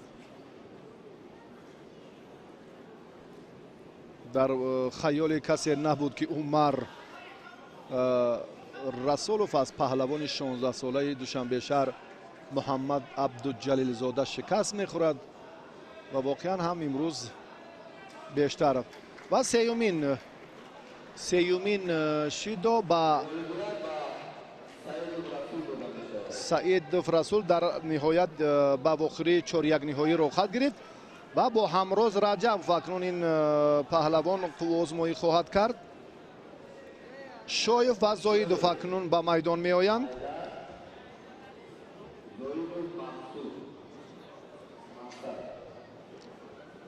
شایف حیدر چگونه این مرحله را طی کردین؟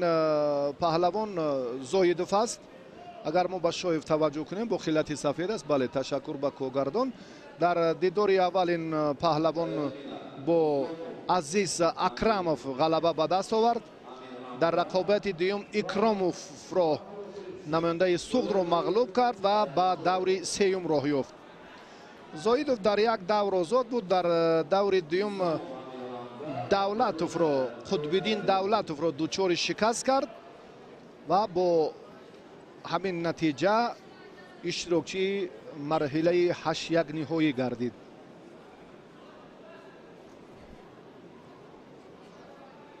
بعد این یک جفتی دیگر باقی ماند از رقابت های 8-1 نهایی وزنی تا 81 کیلو که در اینجا 43 نفر مدعی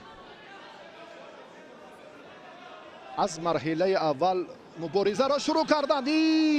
پون حتی فکر میکنم بسیار هم امکانیت خوب، حالت مساعد برای باز به تخت پشت نگاه داشتن. بله 3 4 5 10 ثانیه کفایه است. 10 ثانیه اندکیگر 7 8 9 10 کفایه. وزری هست وزری پون انجام نقطه نهایی سبقت پهلوانان در دقیقه اول اکنون معلوم شد. زایدوف از این فرصت خوب استفاده کرد. بررسی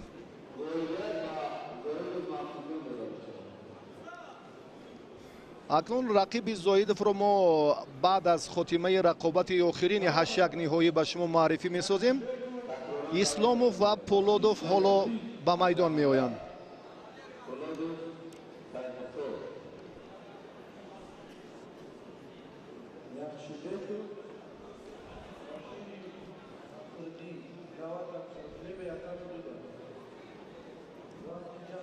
جفتی آخرین رقابت های 8-1 نهایی حالا آغاز می‌گردد. این دو پهلوانی که حالا فشرده یا گلچین زحمت پهلوانان را در 4 دقیقه ما منظور شما کردیم. تشکر به فیروز بختیبکوف، به ضیاءالدین سفروف که بسیار هم مشخص، دقیق و مفصل گلچین سبقت پهلوانان را در هر یک دور باز هم دوباره منظور بینندگان میگردانند. اکنون ما با آخرین نیروسنجی 8-1 نهایی توجه میکنیم. اسلاموف این راه را چگونه طی کرد؟ اسلاموف تورایف را در دیدار اول شکست داد. بعدا با ظریفوف هم با جامی ظریفوف هم غلبه به دست آورد. اسلاموف پهلوان خیلت سفید داشته و بعد دوری سیوم برآمد. пулодовро бахташ ба росӣ омад кард. Дар дидори аввал озод буд. дар рақобати дигар раҳмонов сомониро дучори шикаст кард ва ба вохӯрии 8-1 ниҳоӣ баромад.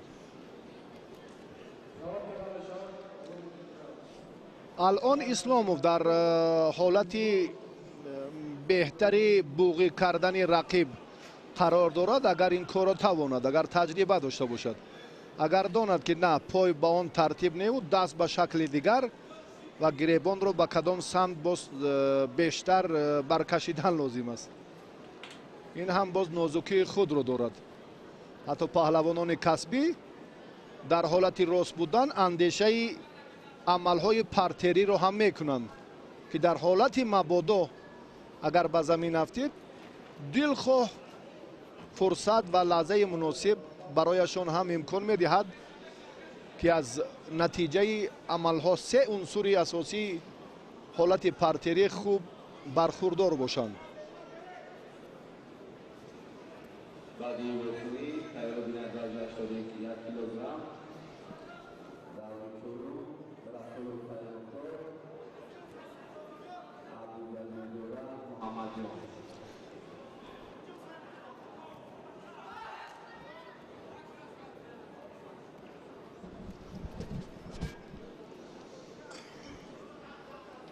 охирин муборизаи 8-1 ниҳоӣ дар вазни то 81 кило.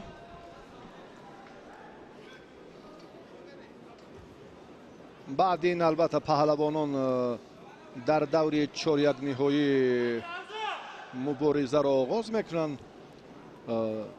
саид мухтор расулов бо муҳаммад абду ҷалилзода ба майдон мебароянд. ҳоло аз ҷониби ҳардуин варзишгар ягон амали ҷолиб ки ба имтиёз сазовор бошад мушоҳида накардем. истодагарӣ кардан фикр мекунам ин як назари дигар дорад. 4 дақиқа чӣ фикр ва чӣ ҷои андешаронӣ. танҳо дар ин ҷо суратафзоӣ ва бо ҳамон самимият ва ҷиддият мубориза бурданро бояд паҳлавонон мадди назар гузоранду халос. аммо дар бархе аз рақобатҳо бисёр ҳатто тамошобинон ҳам дилгир мешаванд ва рақобати бархе аз паҳлавонон бисёр ҳам олӣ, шоиста ва мавриди таваҷҷӯҳ аст.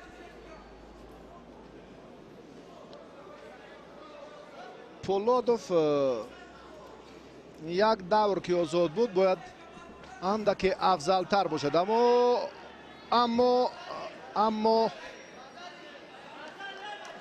аммо то ба нуқтаи ниҳоӣ ин амал анҷом ёфта нашуд.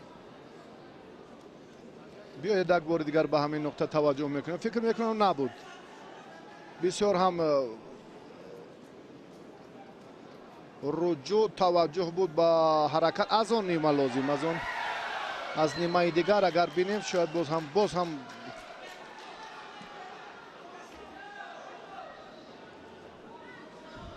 шояд дудилагӣ шояд бошад. ман фикр мекунам хеле такякунанда ба ҳамин самт ҳам ҳаст. бале, акун довар баҳогузорӣ кард. кит фалакай дар ҳамин мавқеъ аст. исломов имтиёзро аз рақибаш ситонид дар дақиқаи охирин. охирин иштирокчии марҳилаи 4-1 ниҳоиро хоҳем дид баъди 14 сония. исломов агар ин натиҷаро нигоҳ дошта тавонад, барои ин пулодов ҳам руҷӯъ мекунад.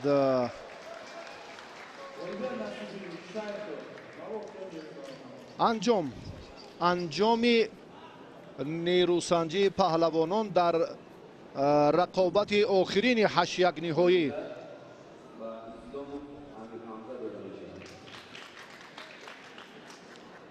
исломов ҳамин тавр ба охирии 4-1 ниҳоӣ баромад ва ин паҳлавон бо зоидов برای اشتراک در مرحله نیمه نهایی مبارزه خواهد بود.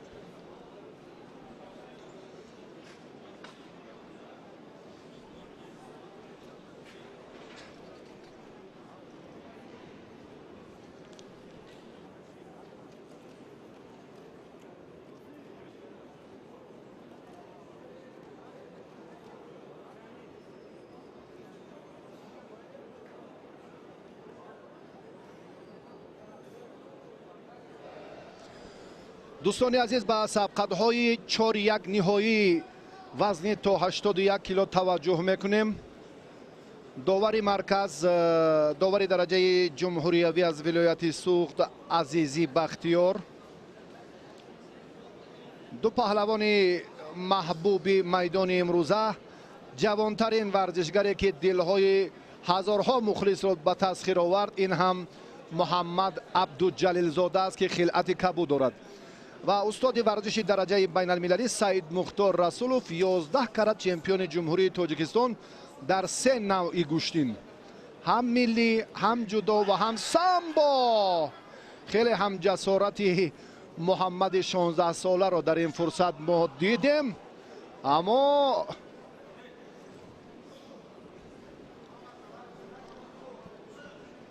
محمد از این حالت رها یافت.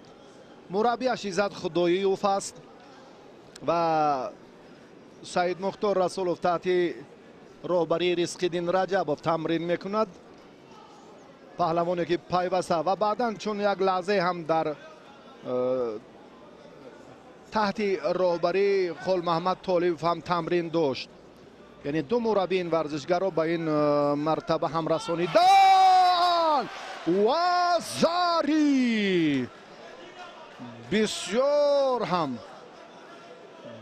هم حلوک داخله، بسیار هم یک سطح بلند. توجه، بله یگان جای گفتگو نیست، این کفایه و زاری یگان ایلاوطن دیگر سخنی نیست. باز هم دومین وزری پون. محمد بسیار هم جوان است، 16 سال دارد. در میدان امروزه یکی از فروترین پهلوانان میدان را، ورزشگری حصار را دچار شکست کرد. عمر رسولوف را که واقعا همون پهلوان قوی است. سعید مختار رسولوف اولین شده به واخوری نیمه نهایی برآمد.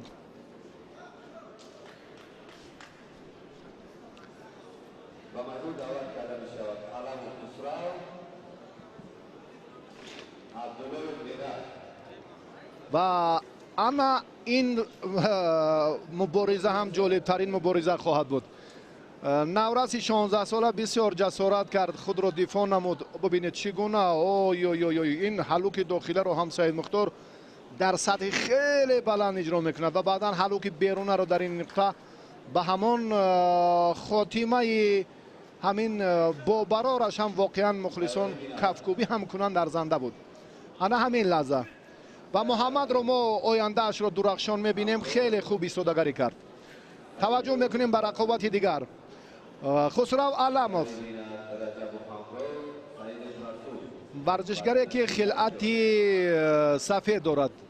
ایرج عبداللایف، جمالالدین عبداللایف، ایرج عبداللایف، این برادران در گوشین جودو میان جوانان هم در چمپیونات آسیا و برادر جمالالدین عبداللایف برنده مدال برنجی مسابقات قهرمانی جهان در جودو در چیلی بود 2 سال قبل. و این ورزشگر الان میبینیم که بسیار هم هنرنمایی از این پیشتر در 2 دورش خیلی عالی بود. جالبترین و هم خسرو همچنین. براسی خسرو علموف این مرحله ها رو هم خوب پشت سر کرد. در دیدار اول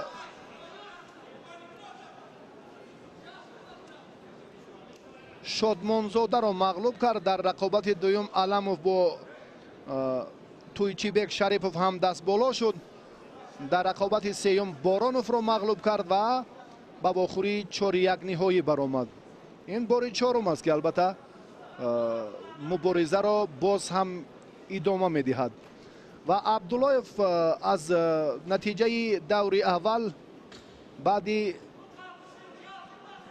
شکست علیجان شمس‌الله قناعتمند بود. در دیدار دوم هم میرزایف را دچار شکست کرد. حریف سیوم او اسلامزاده بود و این پهلوان هم با رقیب چهارمش الان در میدان است. غالب این جفت در واخوری نیمه نهایی با پهلوان خیلی هم صاحب تجربه کشور سعید مختار رسولوف برای اشتراک در دور نهایی رقابت میکنند.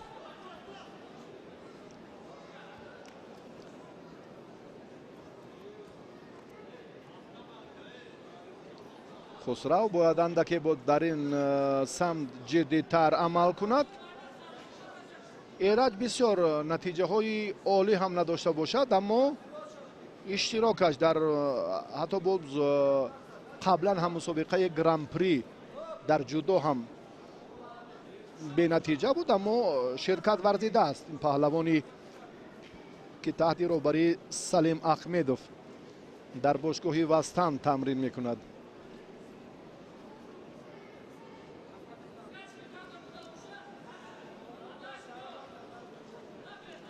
قبلا با او رستم نظرов یکی از مربیان همین باشگاه تمرین میداد و حالا سلیم احمدوف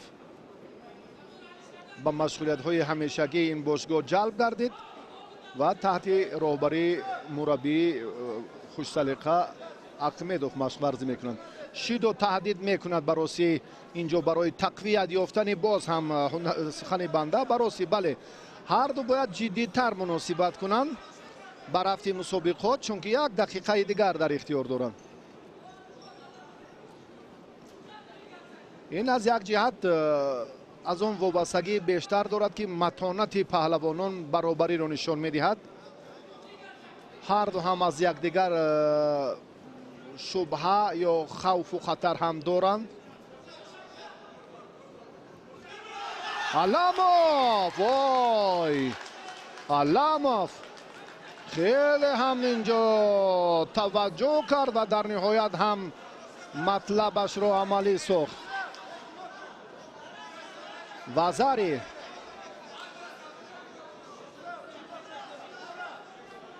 به توجه میکنیم یک بار دیگر به حالت تکرار.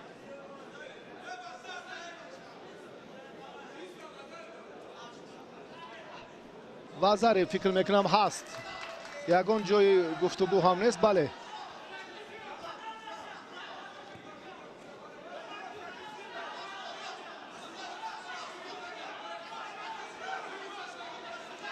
ایرج باز یک حالت خیلی مساعد کننده برای باز هم خسرو بود.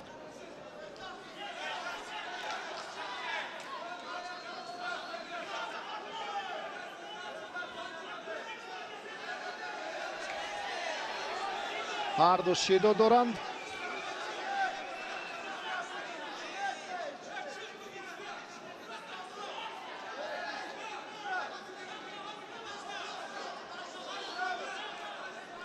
در 3 ثانیه آخر هیچگاه شیدو نمیدهند. یک حرکتی دیگر و در نهایت همکنون 3 ثانیه چون گفتیم یک خسرو علاموف و نهایت علاموف با بخوری نیمه نهایی برآمد.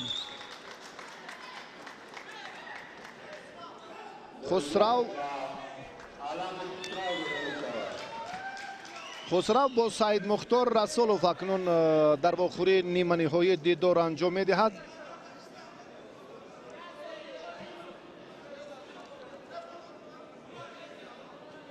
حالا ایرج عبداللهیف باید برگردد. نظام مسابقه همین است.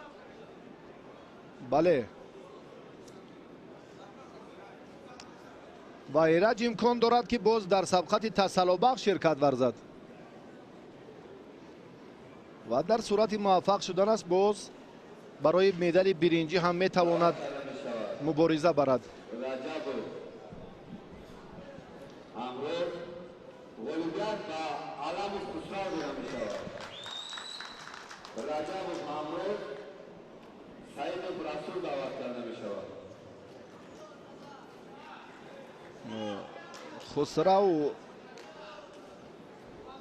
مثل اونه که علیشیر برادرش گوشتین میگرفت در میدان امروزه همین رو هم ثابت کرد. اما منوچهر نسبت به این پهلوان اونقدر جسور نبود براستی. علیشیر خسرو تاکتیکاشون خیلی به یادگار مانندی دارن، هم سرعت بلندی نیروسنجیشون. و اکنون ما توجه میکنیم به رقابت سیومی 4-1 نهایی، جفتی سیومی 4-1 نهایی. اکنون باز هم رقیبان رو ما در مرحله نیمه نهایی بعد 2 دور معین میسازیم. حالا جفتی که با همراز رجبوف و پهلوانی که سعیدوف قوازمایی میکنند و باز هم زایدوف با اسلاموف هم برای شرکت در مرحله نیمه نهایی مبارزه خواهند برد.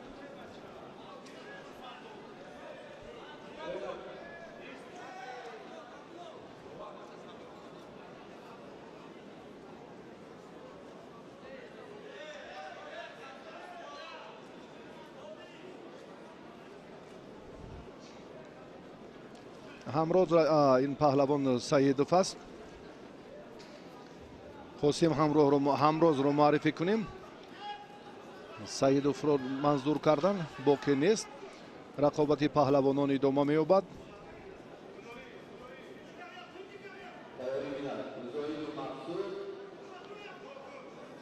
سعیدوف رسول در دور اول آزاد بود، در دور دوم جبورزاده را مغلوب کرد. رسول در دور سوم دو در بیکوف را شکست داد و بعدا در این مرحله شرکت ورزید و همراز رجب باشد. رجبوف در دوری اول آزاد بود، در رقابت دوم گل احمدوف را مغلوب کرد. در نیروسنجی سوم حیدر سعید کبیرزاده را مغلوب کرد و به دوری 4-1 نهایی برآمد.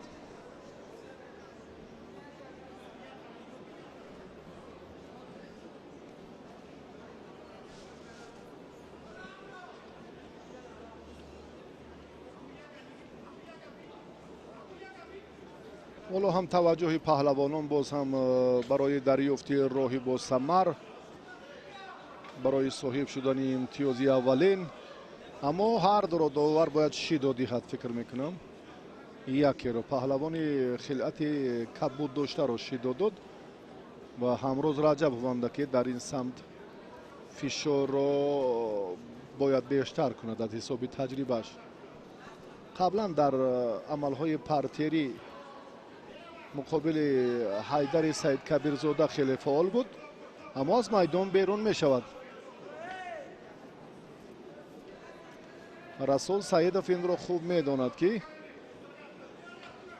همراز آی آی آی آی آی و زاری چه حالتی به عمل آمده. آی یک فرصتی که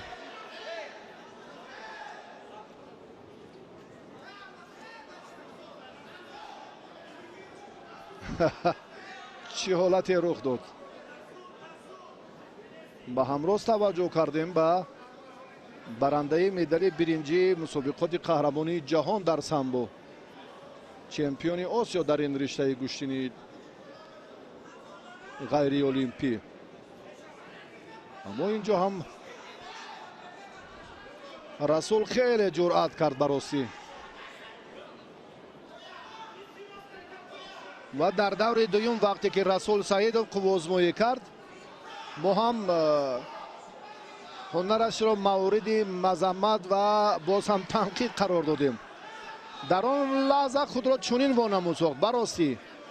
بعدا در راوند دیگر در قسم دوم در قسم سوم هنرش اوج گرفت، کاملا دیگر خیلی خود را نشان داد. در مقابل پهلوان شهرتیار ولایت سوخت کاملا باز دیگر خیلی گوشین میگیرد.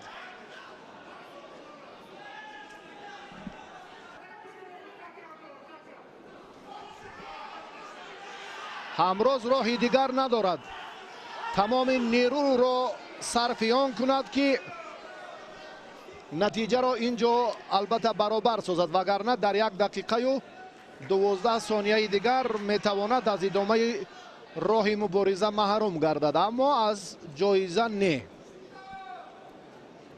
نوابسته از نتیجه پهلوانان ناکام واخوری های 4-1 نهایی در سبقت های تسلا بخش شرکت می‌ورزند.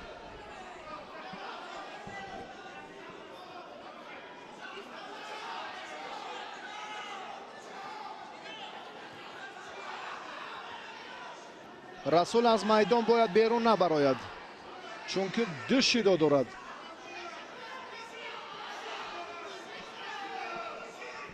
همراز توجه میکند باز هم به یک پرتافت دیگر، اما ناکام است.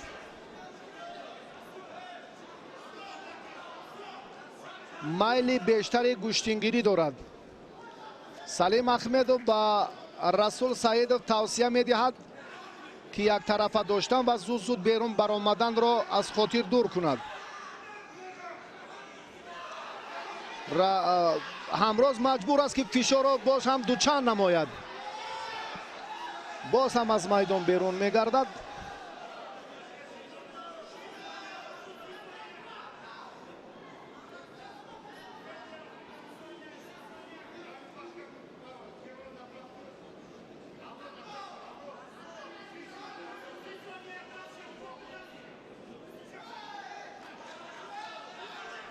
جوانی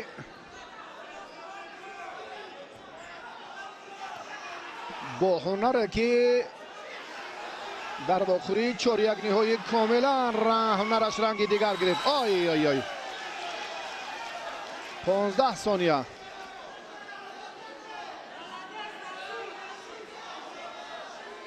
رسول چمپیون آسیا را دچار شکست کرده ایستاده است.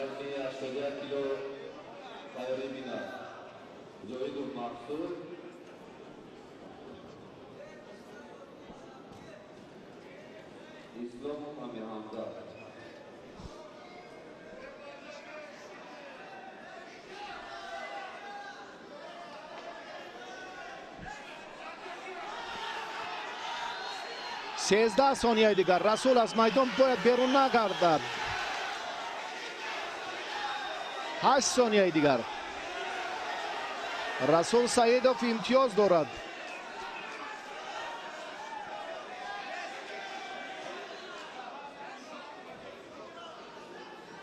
رسول باید با دقت باشد اگر 8 ثانیه دیگر همین نتیجه را نگاه داشته تواند.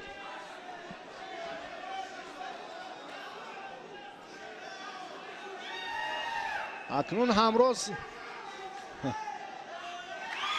از میدان بیرون شد و اکنون باز هم در 8 ثانیه اخیر غلبه را به همراز رجبov دادن و همین طور پهلوان سوخت به واخوری نیمه نهایی برآمد.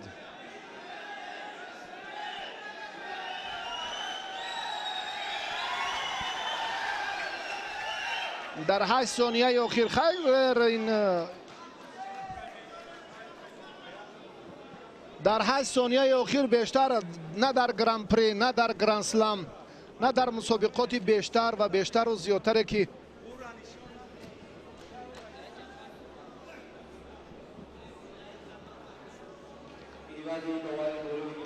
بسیار تأسف در ثانیه های اخیر بیشتر البته این کار را داوران سامان نمیدهند. در اکثر مسابقه هایی که سطحش عالی، سطحش با نفوذ است، سطح جمهوری است و در مجموع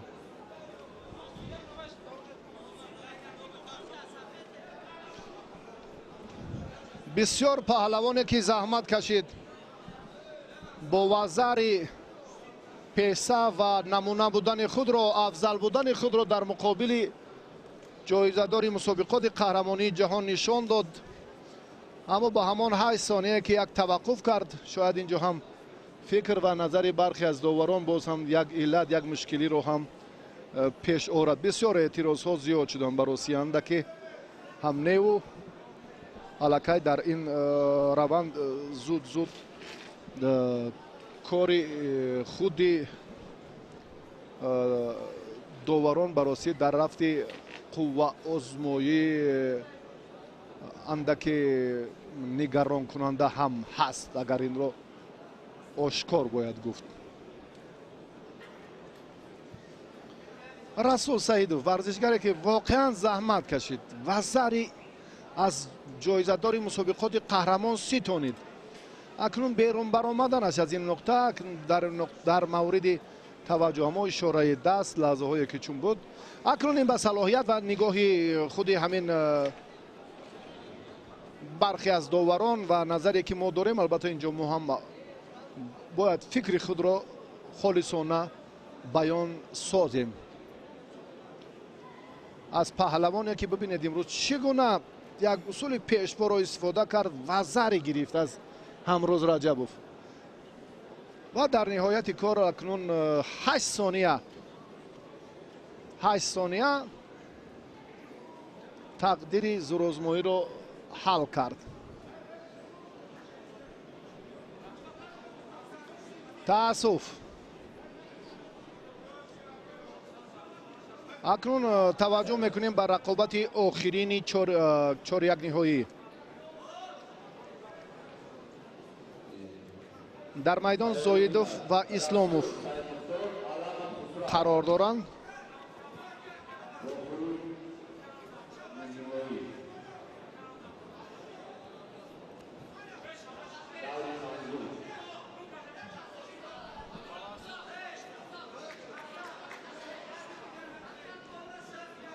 ва боз ба охирин қувваозмоӣ таваҷҷӯҳ мекунем. зоидов ки дар ин марҳила ширкат дорад, чӣ гуна барояш муяссар шуд. варзишгаре ки дар як давр озод буд, дар рақобати дуюм Давлатовро шикаст дод.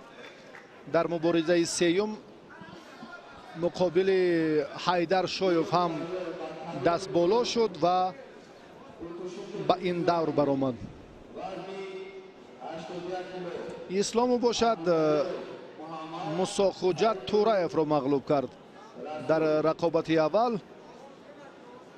баъдан ҳам ҷоми Забировро ҳам шикаст дод. дар муборизаи сеюм муқобили Полодов ҳам дастболо шуд ва ба даври чорякниҳоӣ баромад. ҳамин аст тартиби сабқат ва натиҷагирии муборизаи паҳлавонон дар сабқатҳои қаблӣ. баъди охирин тайёрӣ бинад вазни 100 кило. Зулмату Бахтиёр, Икромов, Сайрамрӯз, Сайдигрӯз. Зулмату Бахтиёр, Икромов, Сайдигрӯз.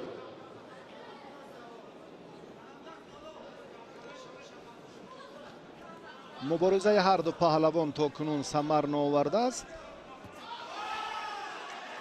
талоши варзишгарон дар ин раванд боз ҳам ҷолибтар сурат мегирад. ғолиби ин ҷуфт бо Ҳамроз Раҷабов дар вохӯри ниманиҳоӣ вомехӯрад ва ҷуфти аввали сабқати ниманиҳоӣ миёни Саид Мухтор Расулов ва Хусрав Аламов доир мешавад.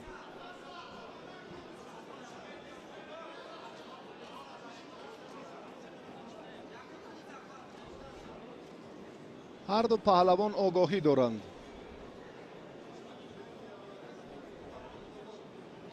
ҳардуро ҳам зарур аст ки андаке боз ҳам ҷолибтар бо суръаттар нерӯ санҷанд. бале, ана ҳамин тавр.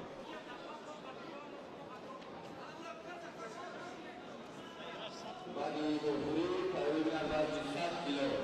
Formato campeón, Isrotos Saidmekov.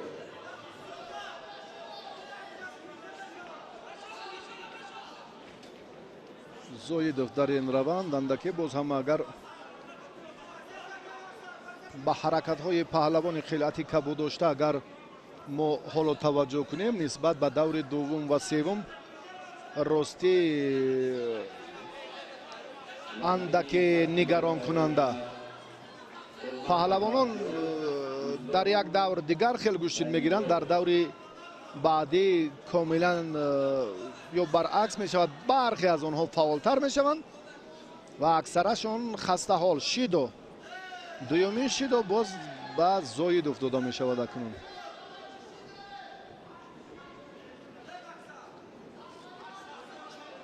дақиқаи охирини муборизаи паҳлавонон дар сабқати 4-1 ниҳоӣ ҷуфти охирин аст.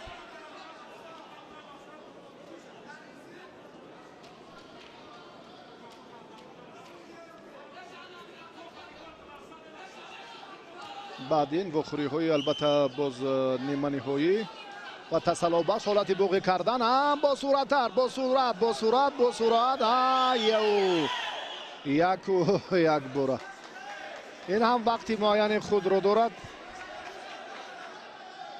тартиби мубориза албатта дар идомаи нерӯсанҷӣ таслим шуд ё на.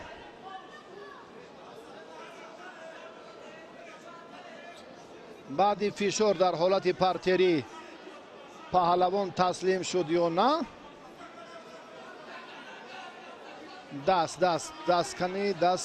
даст куҷост?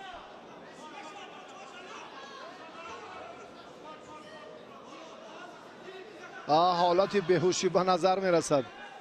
ҳатто довар ҳам худ ишора кард. аммо дар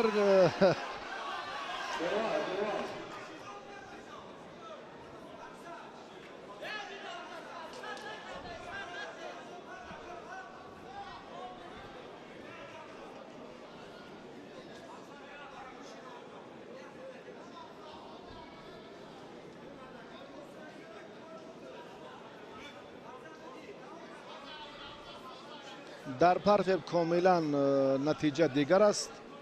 ишораи дигар маънии комилан дигар дорад ва боз ҳам дар майдон инҷо боз мубориза идома ёфта истодааст. вақти изофа акнун шурӯъ шуд.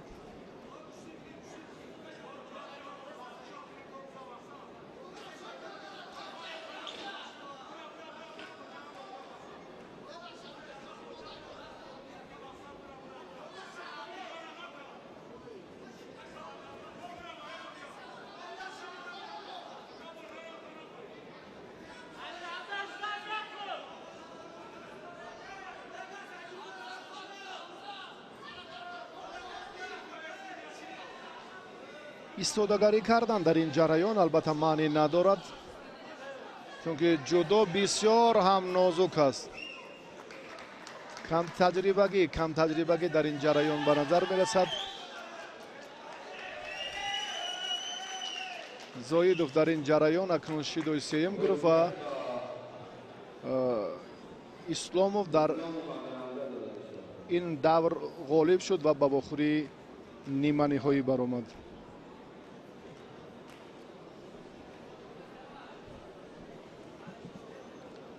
акнун ба рақобати паҳлавонон албатта боз ҳам таваҷҷӯҳ мекунем.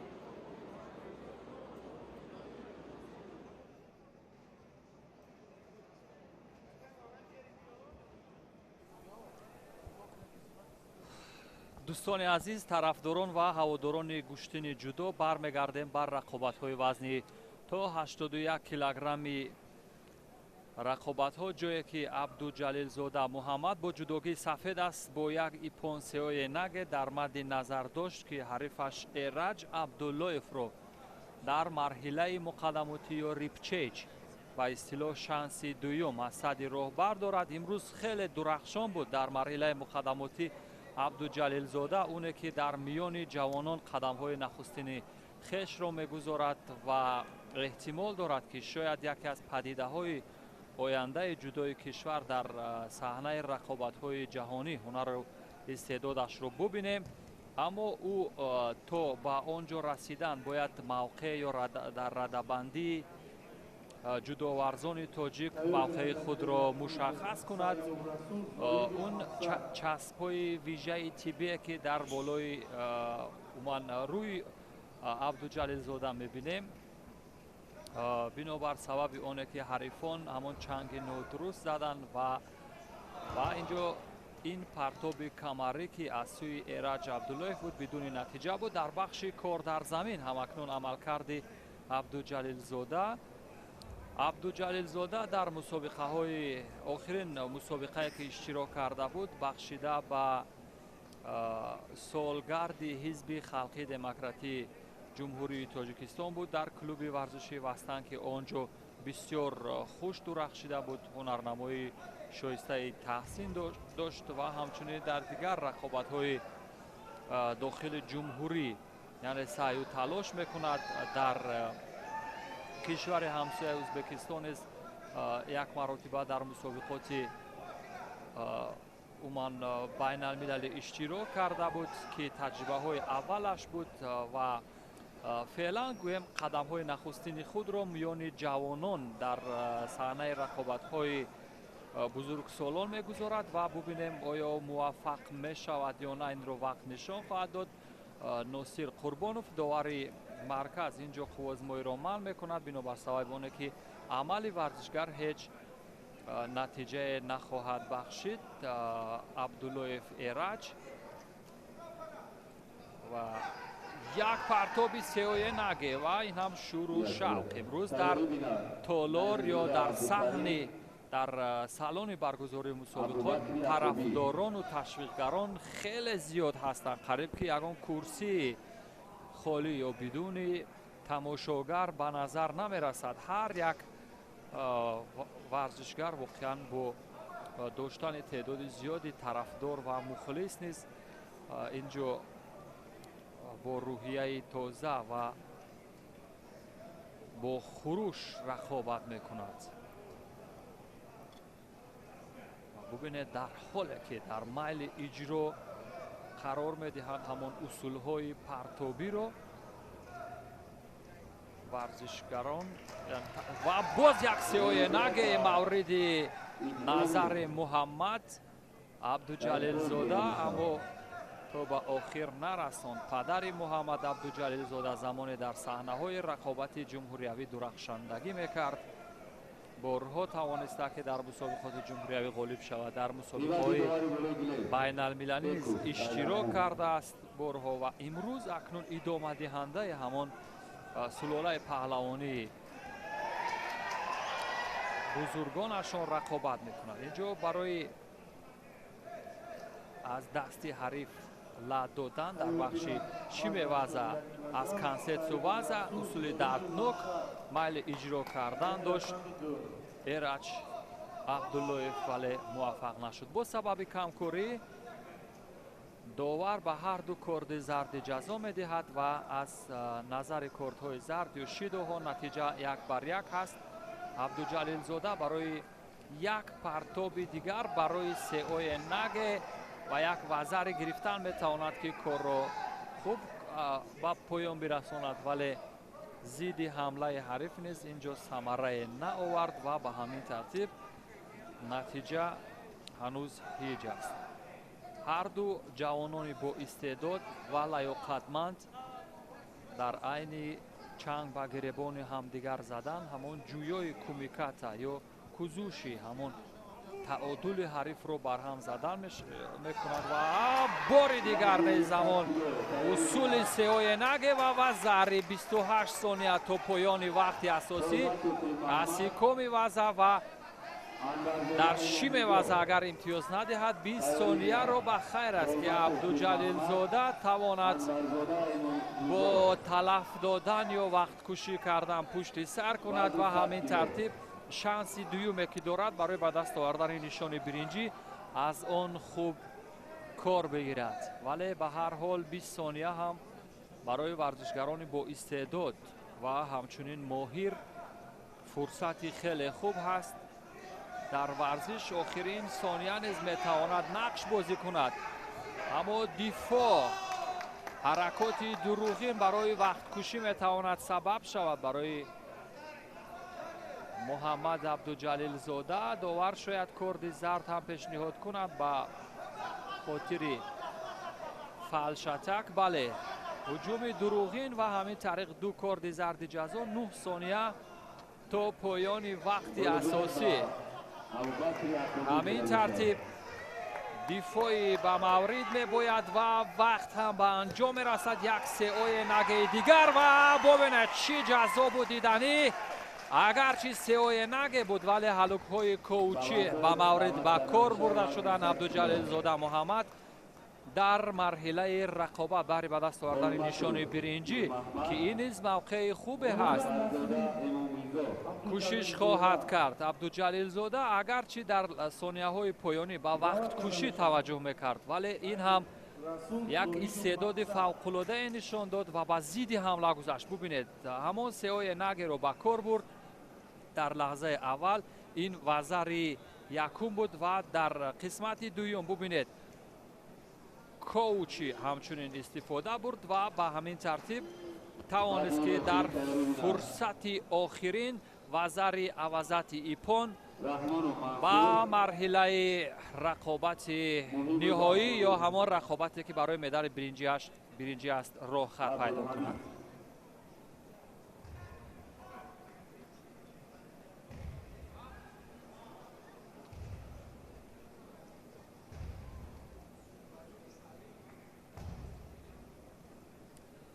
расул саидов бо ҷудогии сафед. ин варзишгар аз шаҳру навоҳии тобеи ҷумҳур дар муқобили мақсад зоидов аз дастаи душанбе 3. ин ҳам дар рақобати шанси дуюм ё қуввозмоии тасаллубахш рақобат мекунанд ва бубинем натиҷа чӣ хоҳад шуд. инро вақт нишон хоҳад дод, вале фурсат ҳаст то поёни вақти асосӣ.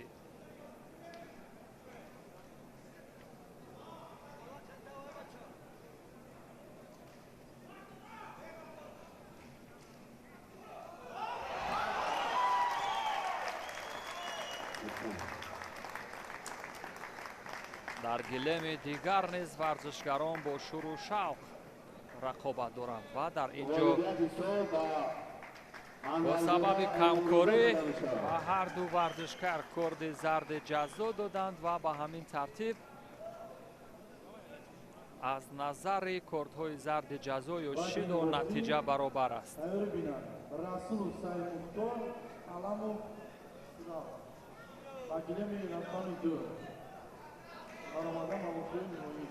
رحمانو موهیدو دعوت کرده می شود.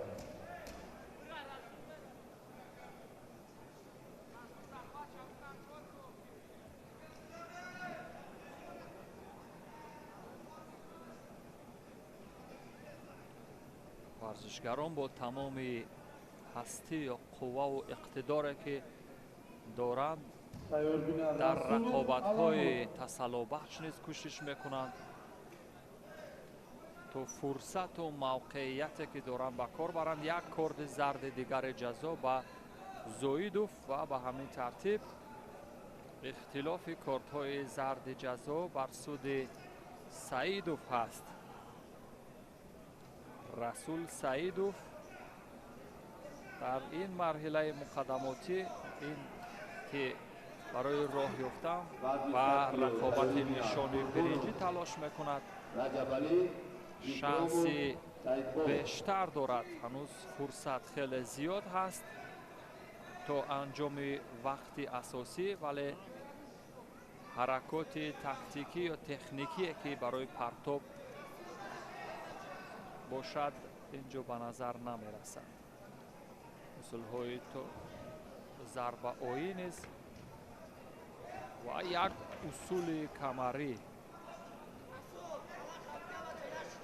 бо як равиши танётоши, вале ин ҳам бенатиҷа.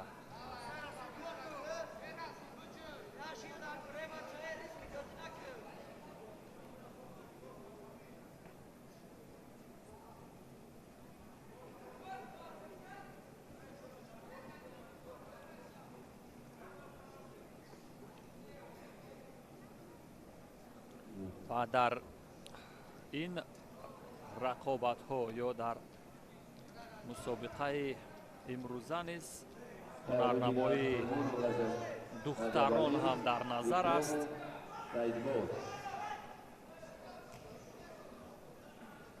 ва федератсияи ҷудои тоҷикистон низ рақобати бонувонро ҳам ба нақша гирифта ва эҳтимол дорад ки оянда як дастаи мукаммали бонувонро бубинем дар саҳнаи рақобат дар баробари мардон, чун занон низ дар ҷаҳон дар қатори парчамбардорони кишварашон ҳунарнамоӣ мекунанд. рақобати тасаллубахш ё рипчеҷ бо сабаби камкорӣ Носир Қурбонов ба ҳар ду варзишгар корди зарди ҷазо медиҳад ва ба ҳамин тартиб Саидов ғолиб мешавад. Расул Саидов ва ба ҳамин тартиб Саидов барои медали биринҷӣ шанс пайдо кард. ӯ дар марҳилаи рақобат барои нишони биринҷӣ ба мағлуби ҷуфти ниманиҳоӣ рақобат мекунад.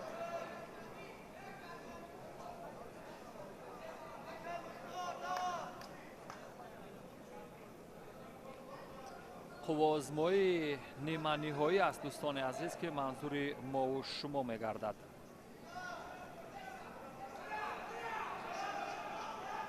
пас аз чанд лаҳза дӯстони азиз дар миёни варзишгарони вазнашон 81 килограмм ҳудуди 43 варзишгар рақобат карданд байни ҳам дар марҳилаи муқаддамотӣ. аз ин лиҳоз буд ки яъне теъдоди иштирокчиён зиёд буд ва марҳилаи муқаддамотӣ зиёдтар сурат гирифт. мо ҳунарнамоии Саидмухтор Расулов, он варзишгаре ки бо ҷудогии сафед аст, ӯро дар муқобили ҳарифаш Аламов тамошо хоҳем кард. Аламов Хусрав аз шаҳри Ваҳдат.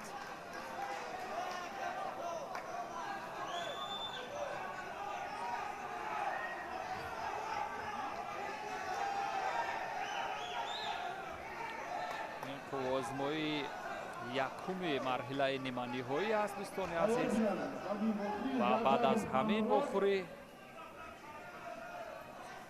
як вохӯрии дигар аст дар марҳилаи муқаддамотӣ, он ҳам даври ниманиҳоӣ.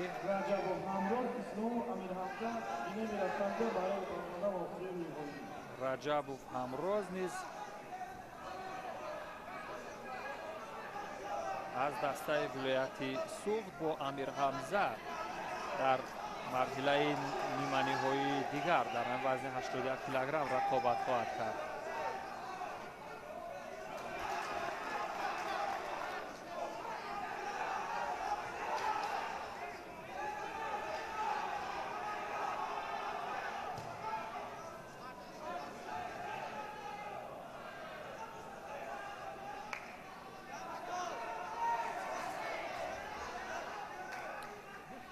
ва ҳамин тартиб Расулов Саидмухтор бо сабаби ба духтур ё табиб ниёз пайдо кардан қуввозмоӣ як муддат манъ мешавад ва Аламов нафас рост мекунад.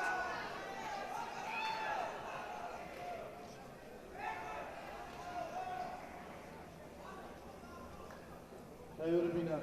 Rajabov Hamroz اسلام امیر حمزه بدین باقی و بنابر سبب آنه که در وزن 81 کیلوگرم تعداد اشتراکچیان نسبتاً زیادتر بود، از این لحاظ به هر ورزشگر یعنی ضرورت پیش می آمد که تو در صورتی اگر آزاد نبودن در یک دور بر 5 حریف اگر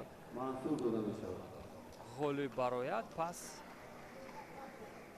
تا مرحله نهایی خواهد رسید یا به فینال خواهد برآمد. از همین لحاظ یعنی رقابت ها با شدت و پرپیچ و خم خواهند بود و همچنین برای بعضی از ورزشکاران مشکل گذر.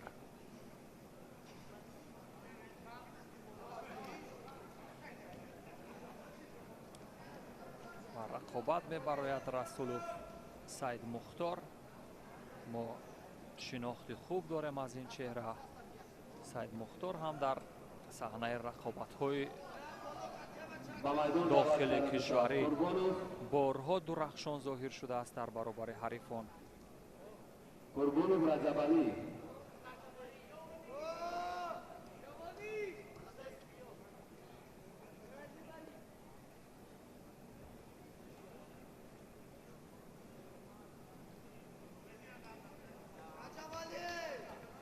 و کمکوری یا عملی را اجرا نکردن ناصر قربانوف را مجبور می سازد که دویمین کارد زرد جزا را به علموف خسرو و یکمین کارد زرد جزا را به رسولوف سید ابرار بدهد. به همین ترتیب اختلاف کارت‌های زرد جزا و 2-1 می رسد. وزن 81 کیلو تیاری بینن رجبوف سلاموف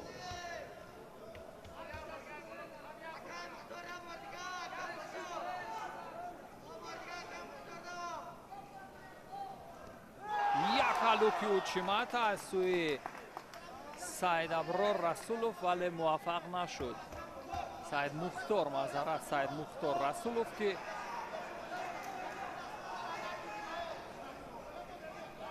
در اجرای فنهای پرتابی هلوک از لب از بیرون از اوچیمت اوچیگری کوچیگری بسیار به مورد استفاده می کند. این بار موفق نشد و به نظر می رسد که در فرم ایدئالی یا همان معمولی خود قرار داشته باشد، ولی وقت نشان خواهد داد.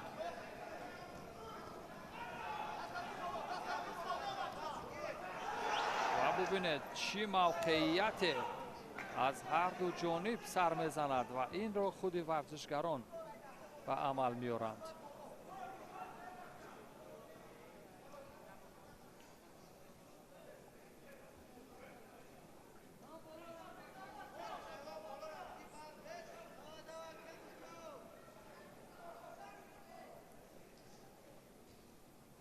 در چنگ نوبتی اکنون موقع گرفتن کومیکاتا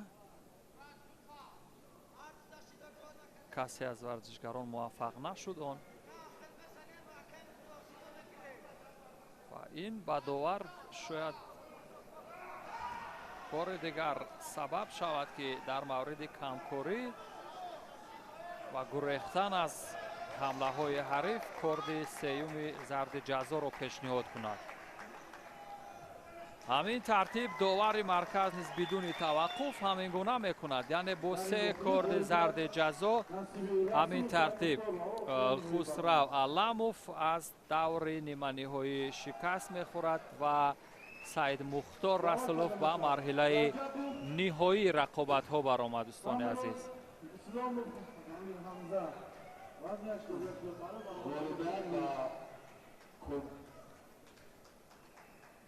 ایکرام داده می شود. سید بود ایوازی داوری بالای گرفت شهیدو یومابک و یک رقابت دیگر در مرحله مقدماتی، این هم دوری نیمه نهایی است، جایی که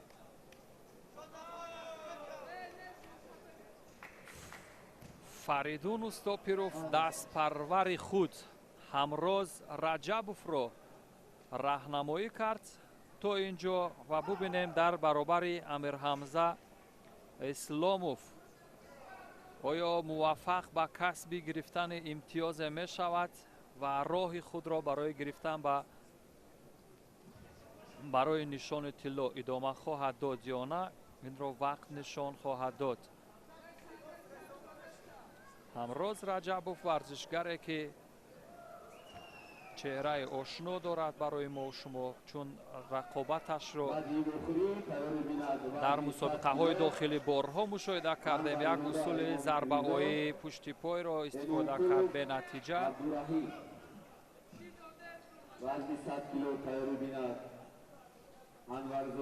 ва ба ҳамин тартиб ҳамроз раҷабов дар ин қисмат аз рақобат боз ҳам бо ҳамон суръати баланд чусту чолокона барои иҷро кардани ҳамон фанун майлу рағбат дошт, аммо довари марказ мегӯяд ки муқовимати нодуруст ё муқобилаи нодуруст боиси гирифтани шидо мешавад барои ҳарду варзишгар ва ҳамроз як усули зарбаоии пушти пойро истифода кард, вале муваффақ нашуд.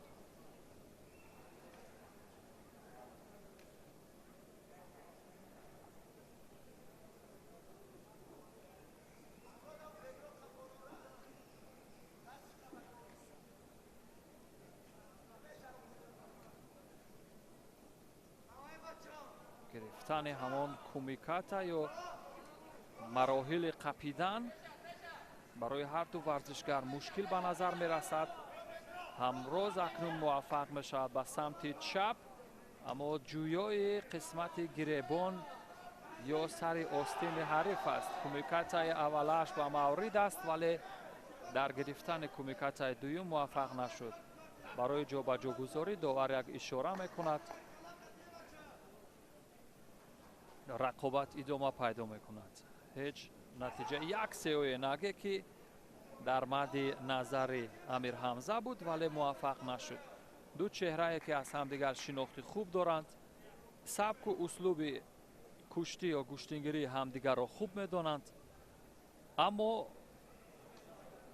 барои иҷро кардан ҳамон бандҳои фохир чандон муваффақ ба назар намерасанд, вале вақт нишон хоҳад дод. вақт нишон хоҳад дод то оддитарин ё ҳамон кӯчактарин ҳаракоти варзишгарон феълан ба инобат гирифта мешавад аз сӯи дастандаркорон ва аз сӯи масъулини кумитаи тадорукот ва ба ҳамин тартиб ҳар як варзишгаре ки оддитарин рукнҳои ҷудоро иҷро мекунад, аз ин лиҳоз ӯ яъне ҳаққаш ба ӯ дода хоҳад шуд. вале варзишгари камкор низ бидуни ҷазо нахоҳад монд. фурсат ҳаст як дақиқаи дигар то анҷоми вақти маъмулӣ. ҳамроз раҷабов ҳам ҳеҷ кореро ба сомо расонида натавонист ва ба ҳамин тартиб бо сабаби доштани нодуруст корди зарди ҷазои дуюм ба исломов ва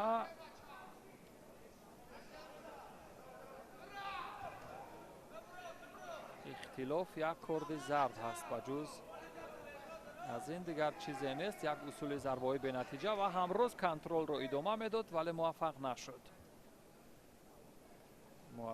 нашуд ва ба ҳамин тартиб дар бахши неваза низ касе аз варзишгарон усулеро ба сомон расонида натавонист.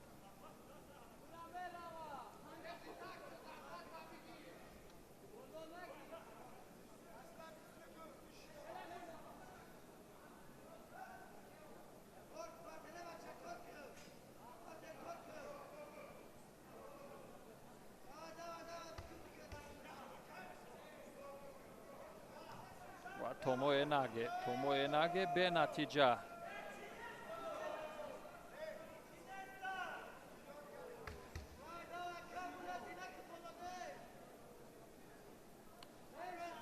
وقتی اساسی و دقیقه های معمولی به انجام رسیدن دوستان و در گلدن سکو اکنون ببینیم کدام ورزشگر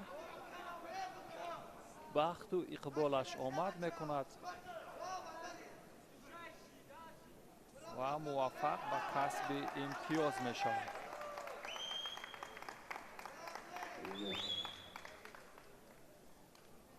کمیکاتای بالایی رو اسلاموف امیر حمزه میل گرفتن دارد ولی موفق نمی شود. در بخش برآوردن تعادل کسی از ورزشکاران پیش دستی نمی کند وگرنه امتیاز رقم خواهد خورد.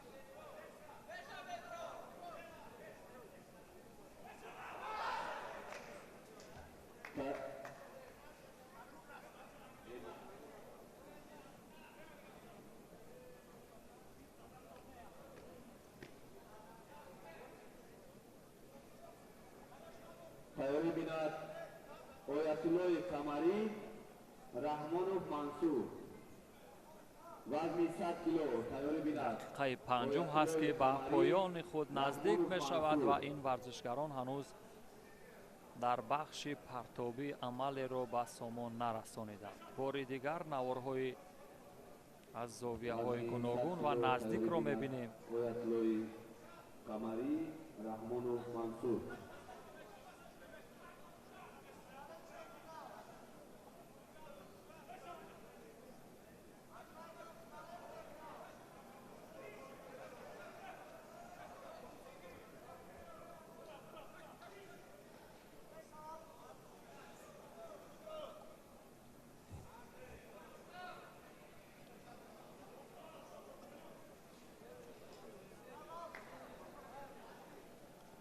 رقابتی که برای هم همروز و هم امیر حمزه بسیار مهم و هیجان انگیز است. همین مرحله نیمه نهایی است چون که در مرحله نیمه نهایی ورزشگری مغلوب نیست الکی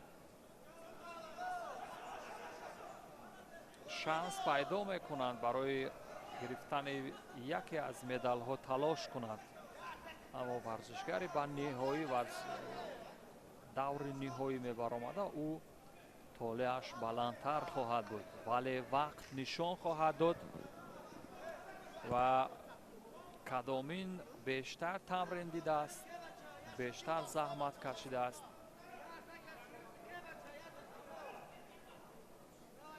و همان ورزشگری که بیشتر تمرین دیده و بیشتر صیقل مهارت کرده است طبیعی است که او غالب خواهد شد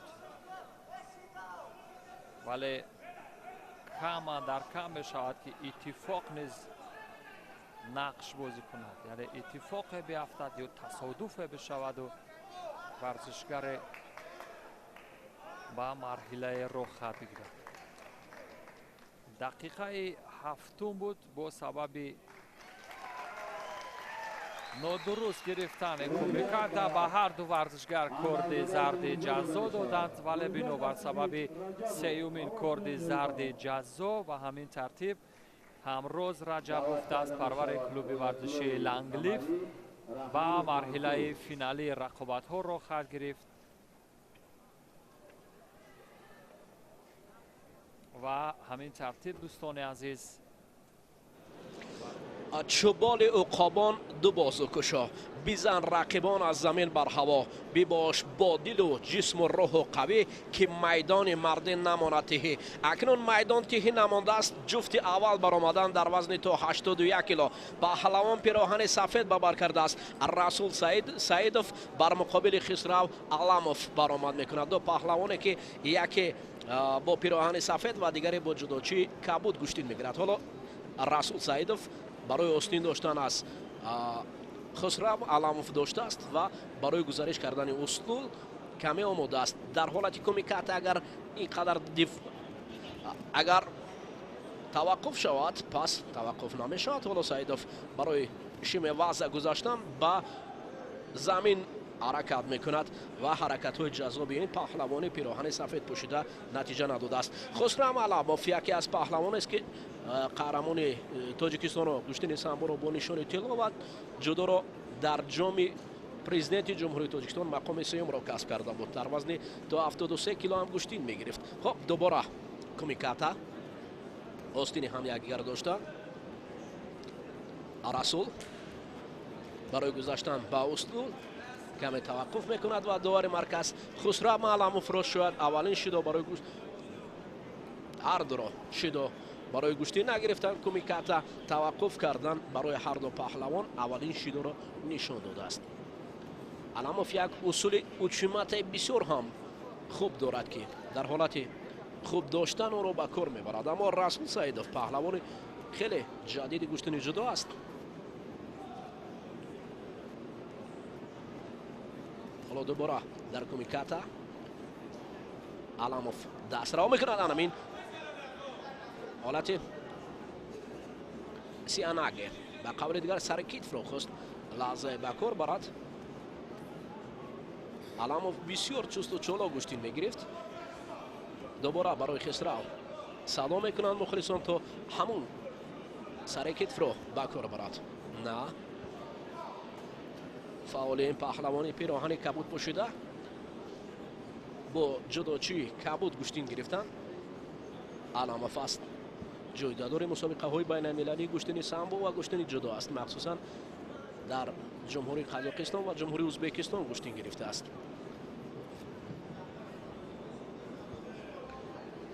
дубора барои Расул Саидов ва рақиби ҳамчунин барои гӯштин нагирифтанд. ду шидо дар 2 дақиқа барои ҳарду паҳлавон нишон доданд.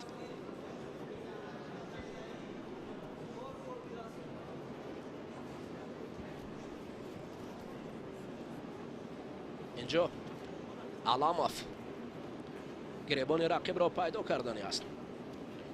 Расул Саидов аллакай ӯро эҳсос кардааст. Расул Саидов яке аз паҳлавононест ки дар мусобиқаи ҷумҳуравии гӯштини ҷудо нишони тиллоро ба даст овардад. бисёр чусту чолок ҳам мегирад. на ҳанӯз ҳам ба қавли дигар учимата аз ҷониби Аламов Хусрав иҷро нагардидааст. шояд лаҳзаҳои хубро пайдо карданест. ҳоло гиребон мегирад, шояд ҳуҷум ҳам кунад. акнун учиматаро натавонист. инҷо як ҳаракати бисёр ҳам ҷаззоб буд ва барои Расул Саидов ҳоло шидои навбатӣ аз эҳтимол дур нест. агар рафту дубора аз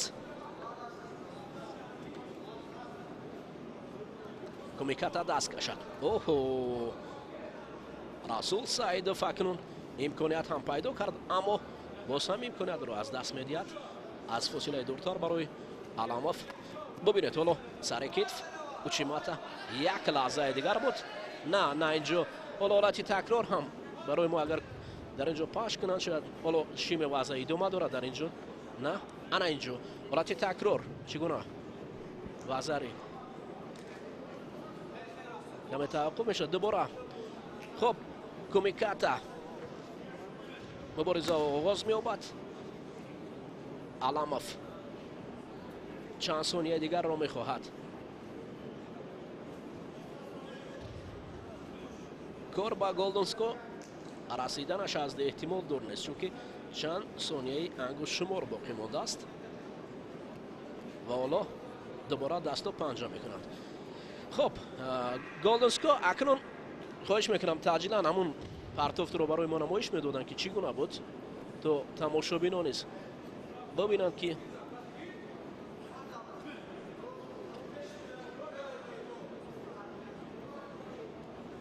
Аламов дирӯз дар ҳолатҳои такрор намоиш додан бисёр ҳам фаъол будем. имрӯз ба фикрам ҳолати шояд фурсат нашавад. хуб дубора акнун мубориза барои нишастан. Сианаге барои Хисрав Аламов садо мекунанд мардум то нишина сари китф гирад. на ماته باشید و این دو تعدیل برای علاموف است از منطقه ضرب آمدن برای نمیشود بود چون این شکل گشتین گرفتن علاموف عجبه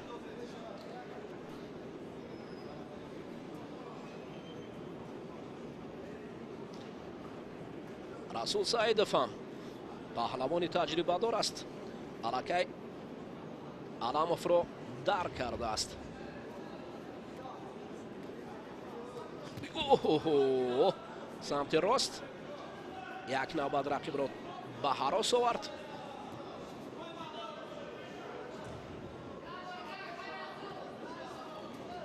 رسول سعیدوف نه خوب شد چون که برآمدن از تحت شیدو بود برای نه تمام نگه برای خسرو علاموف میسر نگردید وزن زیادتر بود در 81 کیلو این اصول کم به کار می رود تمام نگه طریق پای هوا دادن رقیب به بالای خود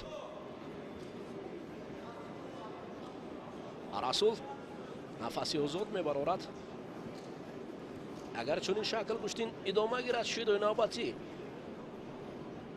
میتواند یکی از این جفت رو از ادامه رقابت انکترش از میداری برنجی محروم سازد وزنی تا 81 کیلو مبارزه برای به دست آوردن سیانگه نمیشود برای چی علاموف سرعت رو از دست میدیه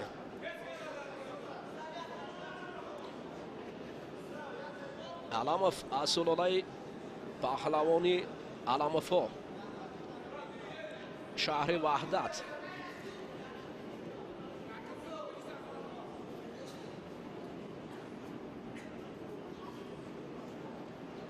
حالا خود را زود میگیرد علاموف رسول سعیدوف آفرین باور کنید رسول هم هیچ کمی از علاموف ندارد در قبیدن کومیکاتا نه انگشت نمیدوزد حالا برای رسول خطاب میکنه رسول اکنون از مرکزی میدان خسرو را از مرکزی میدان برآوردن میشود اکنون علاموف باشد گریبان راست داشت نه هنوز هم کومیکاتا درست گرفته میشود حالا ماته نشده است ادامه مییابد رقابت و علاموف هجوم میکند نه یک مراتبه دیگر رسول سعیدوف ببینید باز دوباره کوشش های به نتیجه و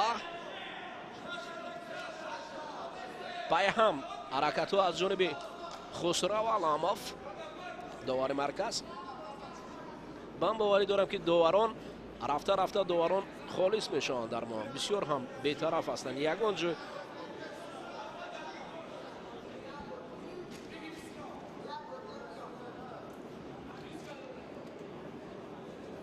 حالا دست و چنگال برای یکدیگر ایستادند کمی توقف میشود علاموف گریبان راست و دست چپی رقیب را میدارد رسول سعیدوف نیز به همین شکل حرکت های هر دو جانب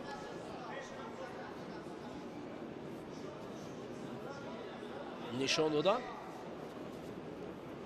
نه کومیکاتا چون این شکل دوام کردن شیدو است و ببینید چوستو چالاکی و یک نوبت دیگر سر کتف میکند سیانگه ایپان سیانگه اجرا نمیشود اما فعالی خسرو علاموف را نشان میدهد حالا داور مرکز قرار نهایی خود را میبرارد در حالت شیدوی نوبتی برای رسول سعیدوف پس ترک میدان است نه عجمه یا شیدو عجمه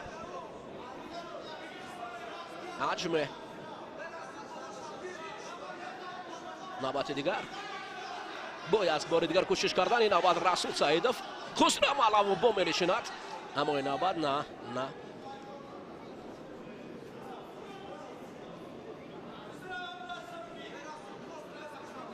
عجمه ببینید دست راست دست چپ پای هم رفتن علاموف نه تمام نگه نمیشود در حالت شیمه واضح برای این پهلوانان میسر نمیشود حجم خستگی رسول سعیدوف.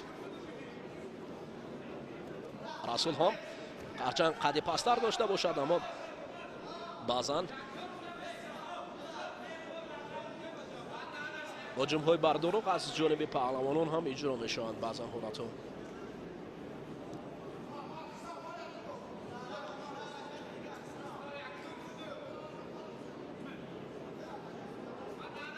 حدود 9 دقیقه مبارزه است برای به دست آوردن نشان برنجی. علاموف یک نوبت دیگر ببینید حرکت میکند بسیار هم جذاب. نکنون این نوبت فکر میکنم برای شیدو حالا مخلصان هم تقاضا دارند.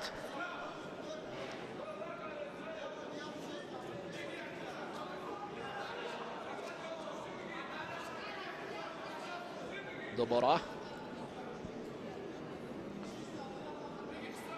اصلا داوران میخواهند که اصول اجرا شود، شیدو میشود. شیدو است دولت‌هایی که شیدو نشون بدهند اما با قدر امکان باید اصول انجام شود. اما بعضا حالت در حالی که رقیب اگر گوشتین گرفته نخواهد پس شیدو هم باید نشون دهد. خب دوباره اکنون رسول سعیدوف نمیخواهد. ببینید حالا دست و پنجه مخلصان است. 4 سمت صدا میکنند. این پهلوان جوان است رسول سعیدوف. شیدو نوبت تعدید و همین طریق نشان برنجی اول وزن تا 81 کیلو برای خسرو علاموف داده می شود. سربازان جای سوم دارد در وزن 81 کیلو با میدان دعوت کرده می شود عبدالجلیل‌زاده محمد، اسلاموف امیر حمزه.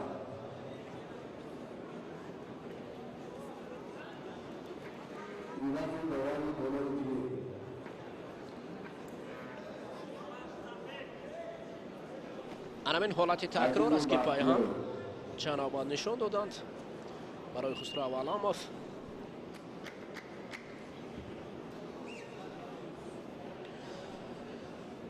جفتی وزن می شود. دوستان عزیز پیراهن سفید با بر کرده است محمد عبدالجلیل‌زاده. حالت تکرار هم شیدو را نشان دادند.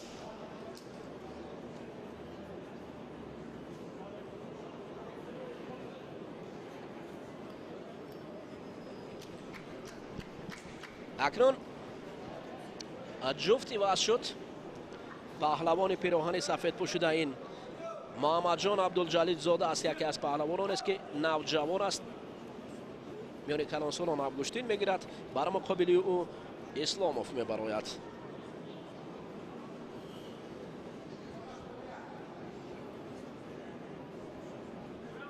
پهلوان شهر حصار پیراهن کبود باور کرده است و محمدی که میان نورسان در مسابقه بین المللی قزاقستان نشان طلا به دست آورده بود و در قهرمانی جهانی سال 2019 گشتن جدا با هیئت تیم تاجیکستان قرار گرفتند.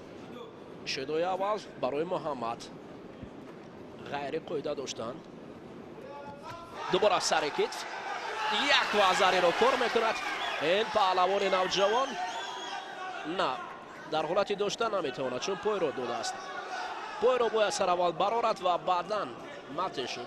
بعدی بخوری تیار بیند رسول سعید مختار، رجب کامرو.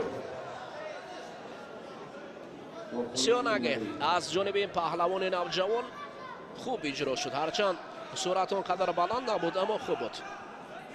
حالا اکنون اسلاموف پهلوان شهر سور دوباره برای سر کتف کردن. سیانگه برای مثلا حالت بوگی کردن شمی وزن طریقی. ببینه درجه حالتی اگر فکرم کمی اگر حالت بوگی کردن هم و شکل درست باشد و دوار همه وقت اعتبار دهد این حالت میتواند که پهلوان رو لاد بردارد در حالت ناگوار هم بیارد. این پهلوان اسلاموف است تحت رهبری یکی از مربیان جوان شهرستان رسولوف.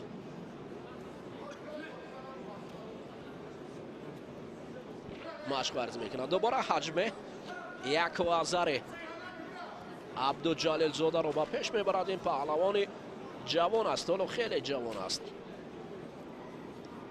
محمد جون. با این خاطر باید اعتبار داد. ببینید حالتی داشتن یک وزاره دیگر کن. آفرین. اکنون نشان دوم صاحب خود را پیدا کرد. محمد جان عبدالجلیل زاده پهلوان جوان که حدود یا 16 یا 17 سال عمر دارد. این پهلوانی که میان نورسان و نوجوانان گشتین میگرفت توانست که دوباره میان کلانسالان اولین قدم های پرقوت خود را میان گشتینگیران بزرگسالان نشان دهد. نشان برنجی نشان برنجی فکر میکنم برای محمد جان از نشان طلا هم گوار است، چون که میان کلانسالان در این سن و سال گشتین گرفتن این قهرمانی است. دوباره حالت تکرار را میبینیم. سیانگ بسیار هم خوب. این اولین پرتافت محمد جان بود. حالت دوم هم بسیار هم کوشش و حرکت بود. این حالتی از جانب رقیبی برای توپ دادن شکلی اکنون دوباره ببینید چگونه بود. خیلی جالب و جذاب بود و الکی 2000 تبدیل یافت به ایپون.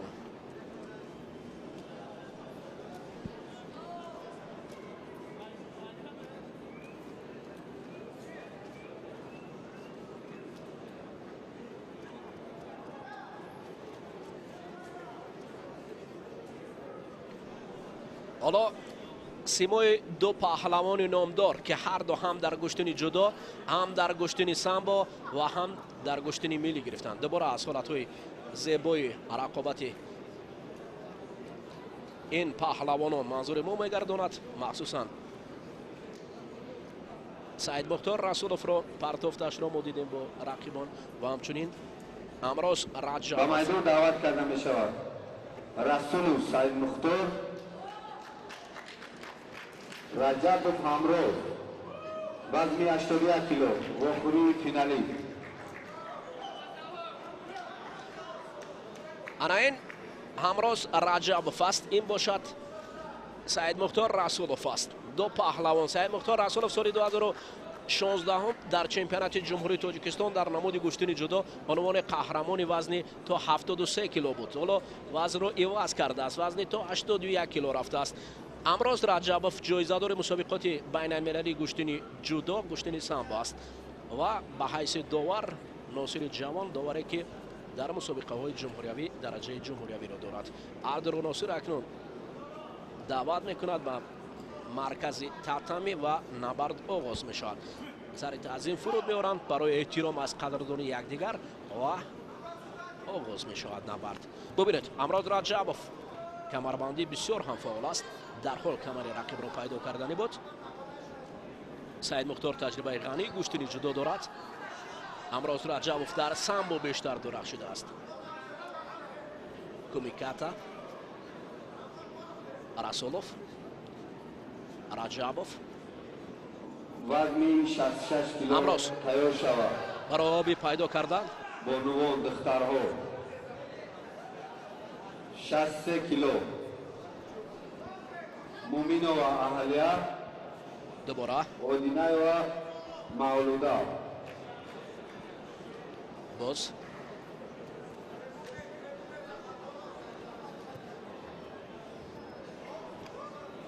سعید مختار اکنون برای آستین و گریبان بسیار هم قوی داشته است. امروز رجبوف کمی کنار برود از این حالت.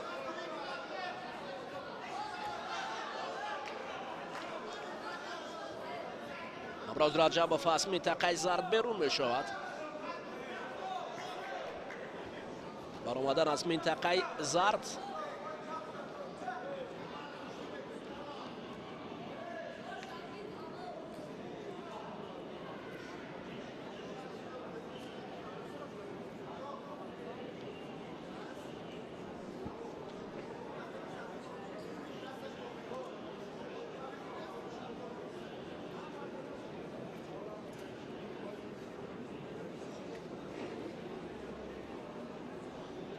حالا برای کمک داور مرکز سعید جلال سعیدوف نزدیک میشود، شاید برای پاک کردن تتمی باشد یا برای درست کردن تتمی است.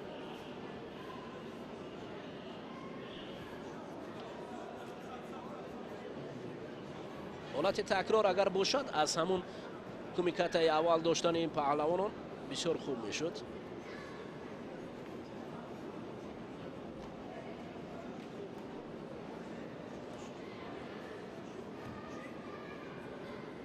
خب سعید مختار رسولوف برای نوار است این پهلوانی که چون ابراز کردیم.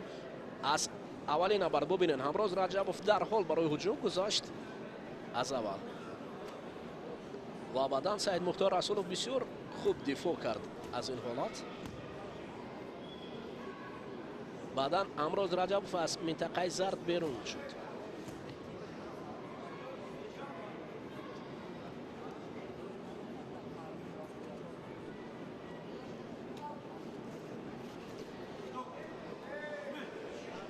اکنون دوباره رقابت آغاز شد.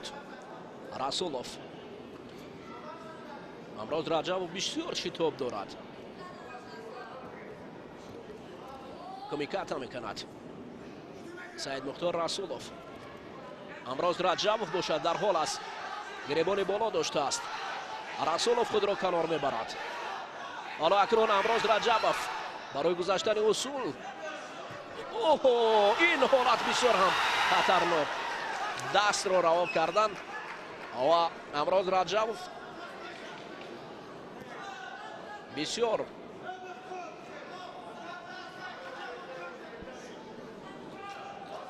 امروز رجبوف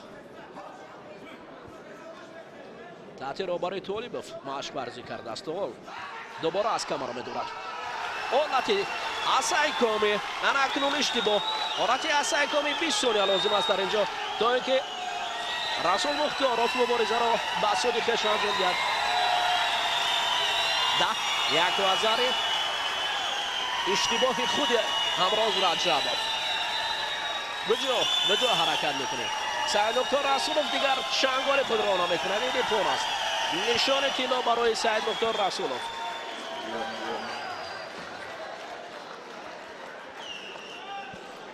اشتباهی همراز رجبوف دیدید بعضا حالات شتابکاری هم به کار نمی رود. شتاب کردن قدر خوبی ندارد. امروز رجبوف شتاب کرد برای کمر داشتن. غالبیت بر رسول سعید مختار دادن. سعید مختار رسولوف دانشجوی دانشکده تربیت جسمانی به نام جوان پهلوان سعید مومن رحیموف است.